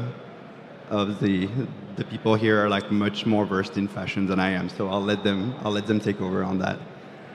Wow, guys, you all are unique. You all have your own vision for the space. Even if you're in art, you're still somehow connected with fashion, vice versa. I do believe that the balance between those is like, you are in both. Whether you're in fashion, in art, somehow you're connected to both of those. I'm also privileged that today we're not just having a panel of random people, but actually it's a panel of friends, people who know each other in real life, people who have been following each other's progress, and I do believe it's going to help us to have this productive conversation, open debate. I also want to make it today as decentralized, as open for community as possible. So I do believe one of the ways how I can do it by sitting somewhere in the middle between my panelists on one side and the audience on the other side. We're going to start today's panel with an open question, and I'm encouraging you to be involved in this discussion because we want to hear your opinion. We want to have some fun. We want to help you, want you to help us if there is any way. So the open questions that I want to start our conversation today would be as follows. I feel that in the last couple of years of this mature Web3 market development, the difference between digital space and physical space is just going away. I do believe, personally, looking at the success of the Metaverse Fashion Week that happened less than a month ago, success of art exhibitions and events like this are connecting Web3, Web2 space, traditional artists, designers, innovators, with the technology through blockchain, through NFTs. It helps us to say that in 5-10 years from now, there won't be digital fashion and physical fashion. There won't be traditional art and Web3 art. There will be one art and one fashion. Those open question that I have here for you, whether you agree with the statement that already right now, there is no such a thing as digital and physical, or if it is, we're moving in this direction. And soon it will be one thing, one fashion, one art. Julian, why don't we start with you? No, I mean, I totally agree with the statement. And something that made me very happy to see was 2 fashion weeks ago, the brand Loewe from the LVMH group was inspired by the metaverse fashion design, the pixelated kind of like design from the Sandbox metaverse, for example, or Roblox metaverse, and released that collection with the pixelated hoodie, the pixelated jacket, the pixelated pants that really looked on the runway show like someone was wearing something straight out of the metaverse. So it was like inspired by digital and produced and used in the physical. And in that way around, I think this is really interesting to see that. And then we pushed it to another level with DressX during the last fashion week in Paris when we took the first ever use case of See Now, Wear Now, which basically was with Peter Dundas, fashion designer, during one of the runway of Paris Fashion Week. And as the guests were discovering the new collection of the designer on the runway show, they were also able to wear it live using augmented reality lenses and digital fashion. So it's really like you see a piece that is just released for the first time, but as soon as it's released and discovered, you can already wear it thanks to the technology of digital fashion. So there is a bunch of use cases going from physical to digital, merging art, merging fashion, and as you said, like it's not digital fashion, physical fashion. It's one fashion that can use both technologies, the traditional physical aspect and the digital aspect that, to me, digital is meant to be an enhancement of physical. I see many artists, even in other spaces. I mean, we have the ladies from Operator here as well that like are really merging humans, physical and digital into one form of art. And I think this is the way we should all approach it and stop trying to, create boxes and putting boundaries. It's one art, it's one fashion. We just need to enhance one each other with those technologies and be creative. Yeah, you just mentioned the example of pixelated hoodies, t-shirts like Loewe, for example. If you know from yesterday, you can actually buy this piece in stores. And the interesting thing is that if you pay extra couple $100, you can actually get an NFT of this piece. I don't know whether this NFT gonna get you some token-gated access to their events or whether it's gonna get you anything else later on. Perhaps a digital wearable in Sandbox, Decentraland, but the fact that something that was presented half a year ago, back in September, October, it has been produced right now. You can actually wear it right now. You can get some kind of digital representation of this piece. This is one of the examples how we're connecting this traditional space with a digital space.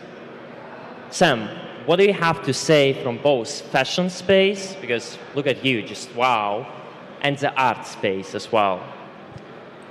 Well, I had an interesting conversation with an artist, Matthew Stone, a couple months ago, and he mentioned that even with physical art, the way that most people consume it is through digital medium and then back through physical hardware. So most of the art that even is displayed here is like digitally displayed on a physical TV. So I think that the way in which we consume fashion and art will like still stay kind of like separate in a way, like digital goods and physical goods will maintain separate, but rather the creative process of digital fashion and digital artwork and physical fashion and physical artwork will all kind of merge together. But I think in the end, the way that we consume physical and digital goods have yet to really merge, because even with digital goods, it's still extremely limited in the way that we can consume it. But as an artist working between physical and digital and even the eyewear that I have now, I designed in 3D to 3D print. Like the creative process is extremely blurred already for many of us, especially Nicholas and Julian but the consumer patterns I think are still very divergent. Yeah, definitely. We're not still there, not yet there. We're moving in this direction. But as you said, regardless whether it's digital fashion, physical fashion, like you wear this hoodie because you like how it looks on you. You like taking pictures in this hoodie. You like how other people look at you. The same goes with this digital field, digital space. You want this beautiful piece to be on you. So I do believe that's one of these human needs, human natures that is driving us into the direction of erasing this difference between digital and physical space. Julian, No, you I have just want something to to jump on add? this. Is like I just think it's more about like the continuity of your identity. So like the same way like I'm wearing these shoes right now that I really liked, and when I'm gonna go to the metaverse, like in Decentraland and wearing my avatar, I would love to wear the same ones so I can keep my identity from this physical environment to my digital self as well. And this is where this use case of like interoperability becomes interesting, and the phygital aspect of like merging physical and digital becomes interesting as well. It's like, imagine going to, I don't know, like I'm taking one of our brand partners as an example because we're doing this use case with them. So you go to the Gap store, you buy the hoodie with the Gap logo, and you receive an additional token or a QR code that enables you to collect the exact same product, but in its digital self. So whenever you hang out in a virtual space, you can keep your identity by wearing the same outfit that you wear in the physical space. And like I look at your glasses right now, and clearly your glasses right now are making your identity today. People here will recognize you from these glasses. But like imagine tomorrow you meet them in spatial metaverse or decentralized metaverse. You have to wear the same glasses to be recognized as your like fashion identity. And I mean, this is I think where the complementary solutions are going to be interesting, is when you're going to be purchasing and shopping physical items, and you will always get the additional digital utility to complete yourself virtually. Absolutely. You want to be yourself, your unique self, regardless whether it's this metaverse, any digital space, or whatsoever. I feel like though we're focusing too much on the passion while forgetting about the art side. So do you want to share with us what is your take on having this, whether the difference between physical and digital art exists right now? Do you feel that it's becoming less and less relevant? What do you say, my friend?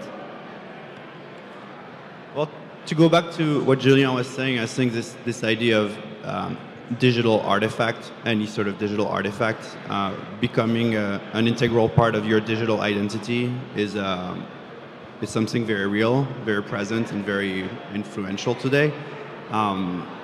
And what interests me as an artist is just to see sort of like the spontaneous ways in which people will engage with like certain artifact. And so when I think of digital fashion, I look at digital fashion from the outside, but I look also at like blogs or like image collections from like the last 10 to 12 years. And one thing that I find really interesting with that is that maybe with digital artifact, you allow yourself to do certain things that you would not allow yourself to do in real life. And that sort of liminal space in which you're going to allow yourself to do that, I think is really interesting, because when it's done right, it's kind of freeing. I think it's a very good and positive thing. And so we saw that with with like Tumblr, for example, where like you could create like an anonymous Tumblr blog, and you could sort of like explore a certain type of imagery that you're like really interested into that you would not necessarily like connect to like your real social media handles, like you would do it anonymously. And I think there's something really freeing about that. That's kind of what interests me to me. That's what I find interesting in the relation between like the digital and the physical is what does the digital allow us in terms of a projection of our identity, a projection of our fantasies, a projection of our dreams, of our goals, and how that can be like a sort of almost like a test run before like going to like a physical phase. That's sort of how I approached a lot of the video projections I've done in the last 10 to 12 years. I started making these sort of projections for underground parties and raves, and there's something really freeing about working with digital architecture because it's literally you add a layer of architecture into a space just for one night. You don't have to deal with the material contingencies of building something. You just project it and then it's over. And I think there are rituals and mythologies and sort of like practices, social and cultural practices around this that I find quite interesting. And I don't think there's really like a rule that guides all these practices. I find that like for digital fashion, certain things are going to happen. For like image collecting, those things are going to happen. And for art, it's going to be really case by case. So yeah, like I think that we're at this point now with Web3 and NFTs where we are going to explore more and more these sort of like use cases of how these digital artifacts are going to integrate in our lives. And yeah, I'm excited to see how it unfolds.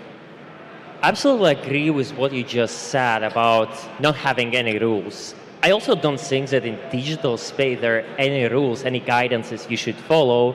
First of all, because you are all trailblazers of this space.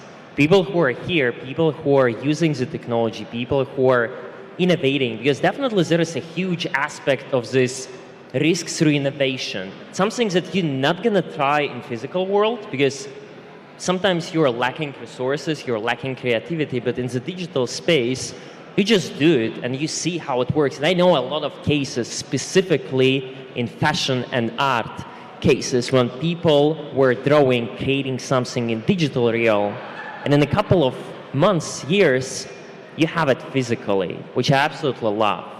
I see that more and more people are joining us for the most spicy part of our conversation today. In case you're wondering who am I and why I'm sitting here, I'm the moderator of this wonderful panel. And the reason I'm sitting here because I want to be a bit closer to you. I want to encourage you to have this open conversation. So if any of you have a thesis that you want to share with us, that you want to discuss, if any of you see that there is some problem that for the next 20 minutes, 25 minutes, these guys here, these experts of their craft should discuss with you, we're happy to give you a word. We're happy to hear you are. If you feel so, just let us know. Happy to have the conversation. I also, and I see the first hand, I'm going to come to you.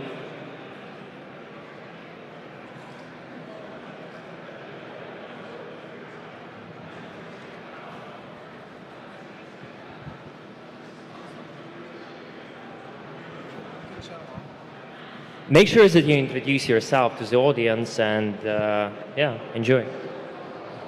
Thank you so much. My name is Anya, and I have a question for Sam.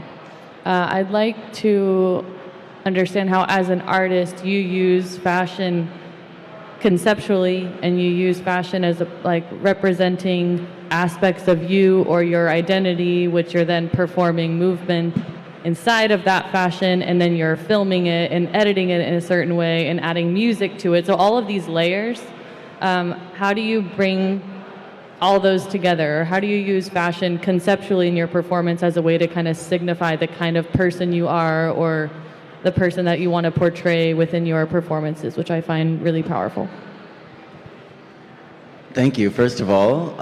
But second, to continue the question, I would say I really use fashion as like a language. You know, everybody kind of understands the concept of design language and like, you know, contrast, value, saturation. These are all sort of fundamentals of art, and I imagine that if anybody is here at this event, they understand, you know, the language, the visual language of art, or even just like looking at a rainbow or like, you know, light versus dark. And all of those concepts also translate to fashion and fashion design. And I feel like people understand that when designing the garment, but not when then wearing it. They kind of forget that they can design themselves. And so I view myself as like only another tool or a paintbrush within my creative arsenal. And the same as music or video editing or VR or whatever. And so I let the language of fashion and fashion history and my body inform what I choose to wear and what colors I wear and the effect that that has on the artwork. And I think I really view it as another language to tap into my expression. And it's similar in the way that Rei Kawakubo approaches the brand Comme des Garçons, which is much more about abstracting the body and sort of a departure from fashion. I view my use of fashion as a departure from fashion in the sense that I'm using it to express my body rather than, you know, showcase the extravagance or the glamour of the clothing.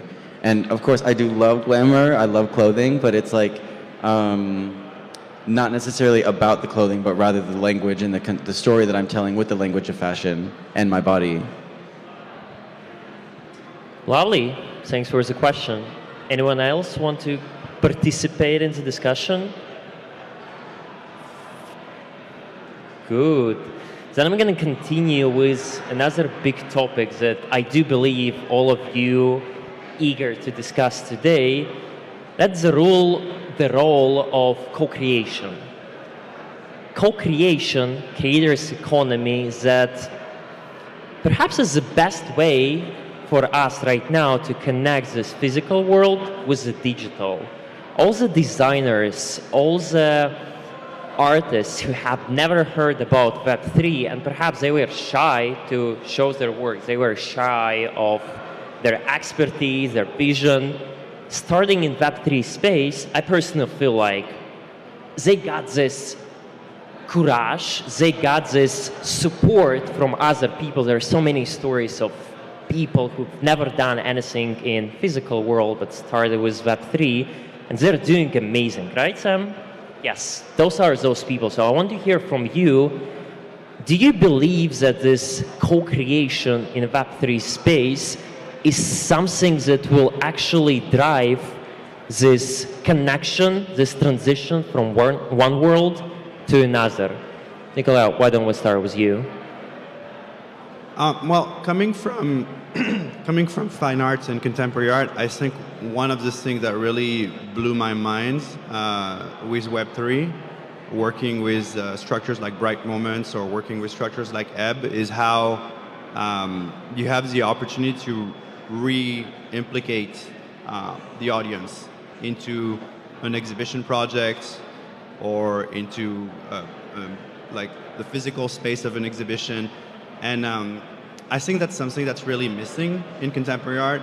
When you go to a museum or a gallery, usually you sort of go as a viewer. You don't really engage in the arts or in the exhibition as a participant. You're just here as kind of like a passersby.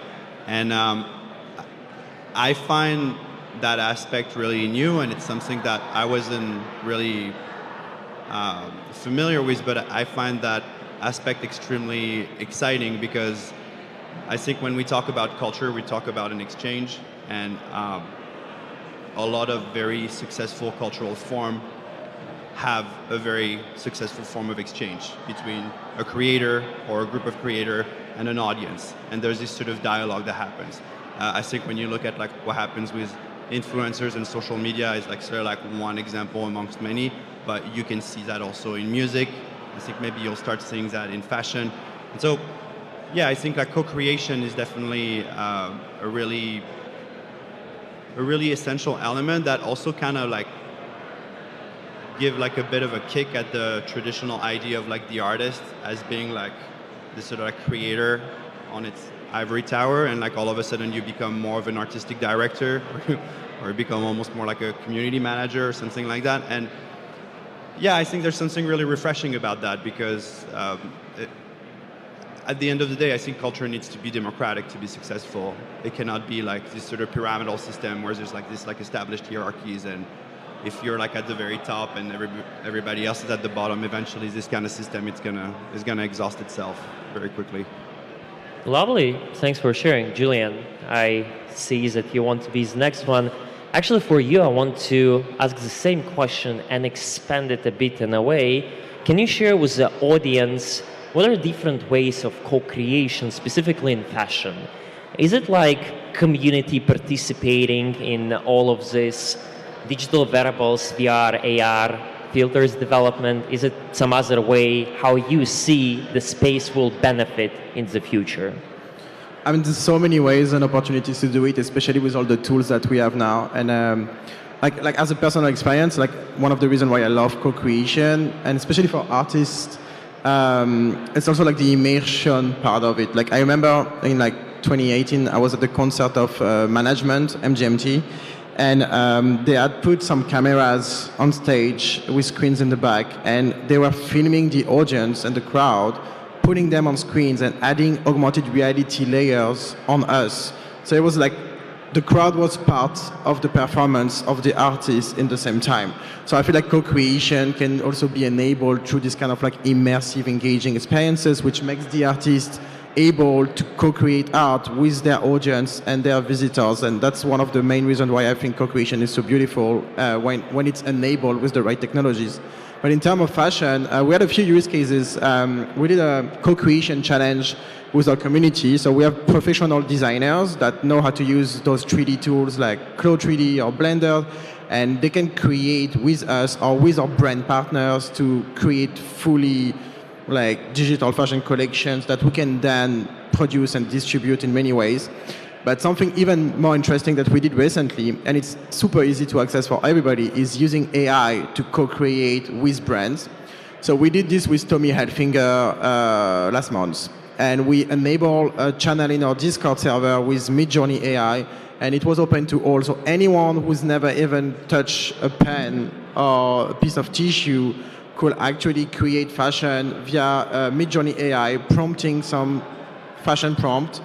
And then in partnership with Tommy Hilfiger, they will be selected and produced and distributed. So the 3 winners of this AI co-creation challenge from our community have been selected by Tommy Hilfiger in person, by the guy himself, and are now being produced by DressX and Tommy Hilfiger as a fully digital collection, distributed as NFTs with AR wearables, Decentraland wearables, and photo dressing wearables that we have on our platform. So co-creation now with the tech and the tools that we can all access for free online is reaching a new like level and a new height. And I think it's also bringing more innovation to the space, because if you only create with experts of your space, you don't innovate as much as you could by creating with people from different fields. Like we always say that innovation comes from design and technology like merging together, and from people with different mindset and different expertise merging together as well. So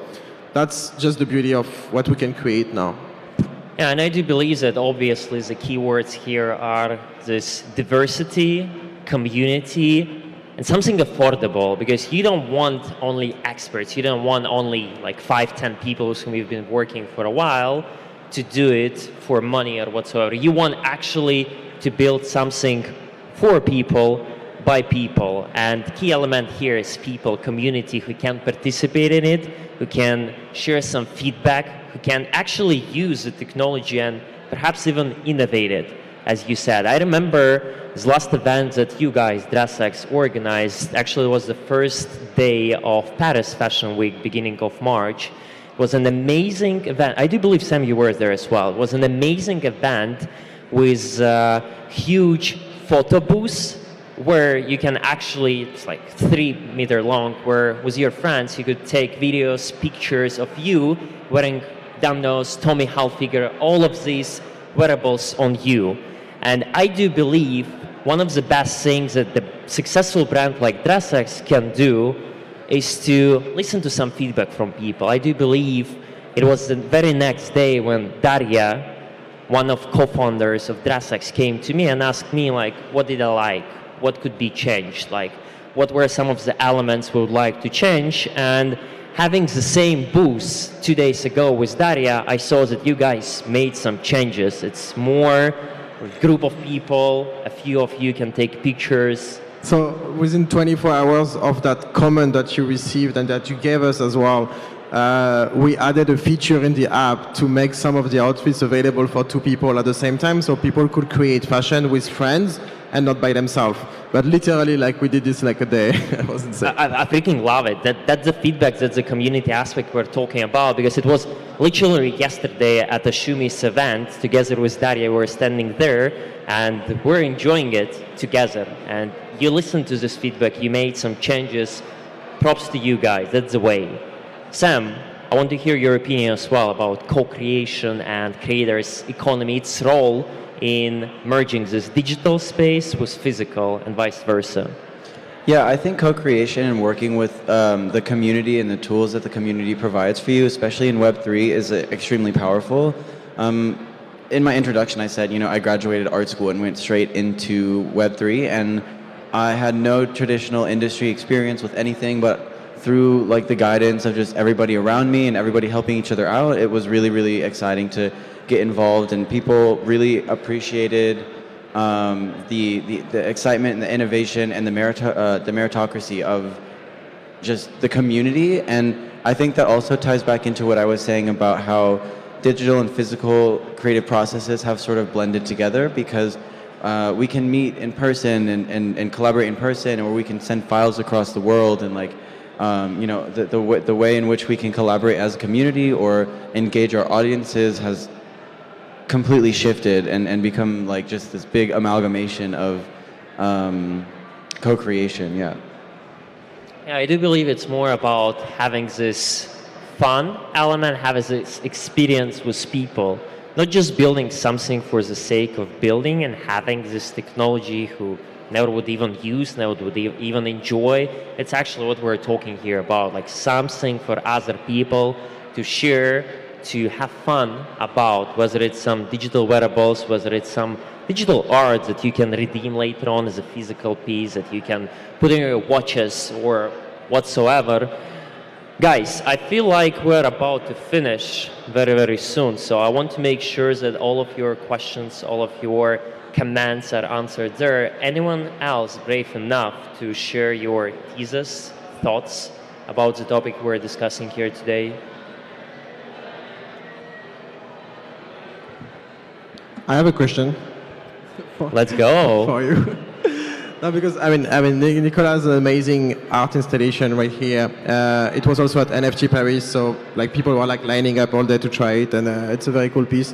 But it's also a very immersive piece because it's a physical piece that you actually need to participate to create with, right? So like as an artist, like what's the value for you to ask your guests and your like community to join your art piece? Like when you create in your creative process, like what's the value you have into this? Like is your value to create value to them or create value to your art with them? Like how do you approach it? So we're talking about the project Scanners, right? Yeah. So the interesting thing about this project is that I don't really participate as an artist. My official position is artistic director. And I think the nuance is really interesting because you just don't present yourself to your audience the same way. This project came about after, like about a year ago. It was founded by this amazing artist, Nel Beloufa, who's Franco-Algerian, who had an amazing career in contemporary art and who sort of like saw Web3 as a radical potential for change in art and culture. And what really seduced me in the project is this idea that all of a sudden the audience participates to an exhibition not as an audience but as an active participant, and they become part of the project. And it was a slow process for me because you can see the project right behind Scanners. It's like the typical kind of work that I do. It's a work that I do alone. In a way, it's sort of like very traditional in the art sense, where I create the work, I project it. There's not a lot of audience participation aside from like being submerged by the projection. So it was a slow process of like thinking about art and thinking about culture in like a very different sort of mechanic, where like people coming participate to a project and that becomes the project in and of itself.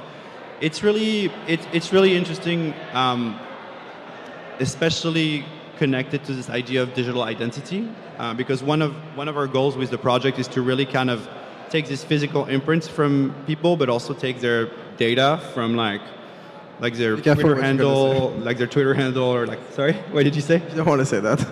We're taking their data and we're using. Yeah, well, we try to use data mining techniques, which are usually typically used by big corporations to kind of like know what you want to buy, and then like you get ads from that. But we use that technique to sort of create attributes in the NFT, and so it becomes a sort of portrait. And so like when you go through that experience, you're talking to a robot. It asks you like, what time do you go to bed? Like, what are you looking for in this event? And like this sort of like silly question that also kind of like question like, you know, your belief systems, or like why you're in art and culture for. And these answers become part of the data of the NFT. And so the question was also, well, there's all these techniques such as data mining today that exist, and they're used for commercial purposes. Can we use them for something that's maybe a sort of portrait of the person who engages with the installation, or a sort of like digital identity in some way? So that's kind of how we approach the project, and it's still like a work in progress for me, because I feel like my background in arts, even though I work in digital arts, is I do everything myself, and then I present the work, and then in this project, I'm completely different sort of role. So I'm still kind of like processing and trying to harness all the exciting potential that there is through this sort of like unique position I'm in. Thanks. I mean, I like that you said that there's not really a project, and then people come and participate, and it becomes the project. And I mean, I think this is really key. And for someone like me who's not, like, I'm not an artist. I've always been with artists. I studied art, I studied fashion, but I never created myself. But now with artists like you who enable us to participate in these experiences, I can become the artist by participating, and I think it's just, I'm very thankful for that. Thank you. And I want to say one thing about this, like this project. I think it's very interesting that you sort of receive information from the audience to generate almost like a bespoke piece for each person. And a lot of the artists that have done generative work that I've spoken to before usually like that there's the random element to it, because then they feel like there's still the sort of like, you know, artist behind each piece, they're the artist behind the code, and then the collector or the patron or the viewer is just engaging with what the artist has already created to create an outcome that has been almost essentially pre-approved, even though it's like still randomly generated. And so with this, I think it's very, very interesting that it invites the audience and the participant to be much more active in creating the piece, and by feeding it information rather than just clicking like mint or buy or generate. Yeah, and it's interesting because it's kind of like going back against some of my belief systems, you know, in a way. And just the experience of walking people through the project is really exciting, because I think as an artist, one thing that is really exciting is like when you propose an experience to an audience and you can see them getting really engaged with it. Like, to me, that's like a really sort of like fulfilling moment. When people used to ask me like, what's your most significant exhibition, I would always say, well, the most significant ones were the projections I did at parties, because it was a real celebration, and like it felt like it was participating to an event that was a real meaningful event. And so, yeah, I think one of my motivations behind this project was to try and reconnect with this sort of like very fulfilling moments. And again, in regards to like your questions about co-creation and the conversation we had, I think we're at this moment where like the role of the artist is about to shift, and we can keep have this sort of like more traditional historical role of an artist creating work the way it has been done for hundreds or thousands of years, or we have this option of like engaging with the community that we're part of and having a more horizontal relationship with the audience, which, yeah, I think is like very, very exciting and very promising. I would actually feel like it's returning. Sorry, we can finish. Oh, One good. sec. You All right, we're gonna hang out here for a couple hours. Go for it. He's gonna lose his job. One little anecdote though. I feel like you said that we're diverging from the way that art has previously been made in history, but I feel like we're returning to the way that art was made by engaging the community. Like a lot of art comes from like folklore and word of mouth and storytelling and communicating to each other and sharing stories between each other. So I feel like in a way we're like connecting back to the root of what art was for our community as just humans in general. No, totally, yeah. That's a great point. I love it. That's the exact community aspect we have been chatting with all of you for the last 50 minutes. A panelist asking a panelist question, and another panelist having the debate conversation.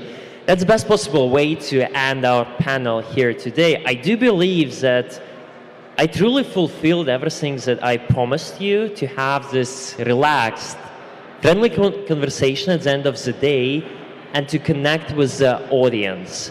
I want to say huge thank you for all of you, Sam, Julian, Nicolas, not just for being Web3 experts and advocates that we actually need here to guide us, to show the vision, but just for being cool people, just for being good friends. Absolutely love it. Thank you, absolutely all of you. And huge thanks to the audience who have been here today with us.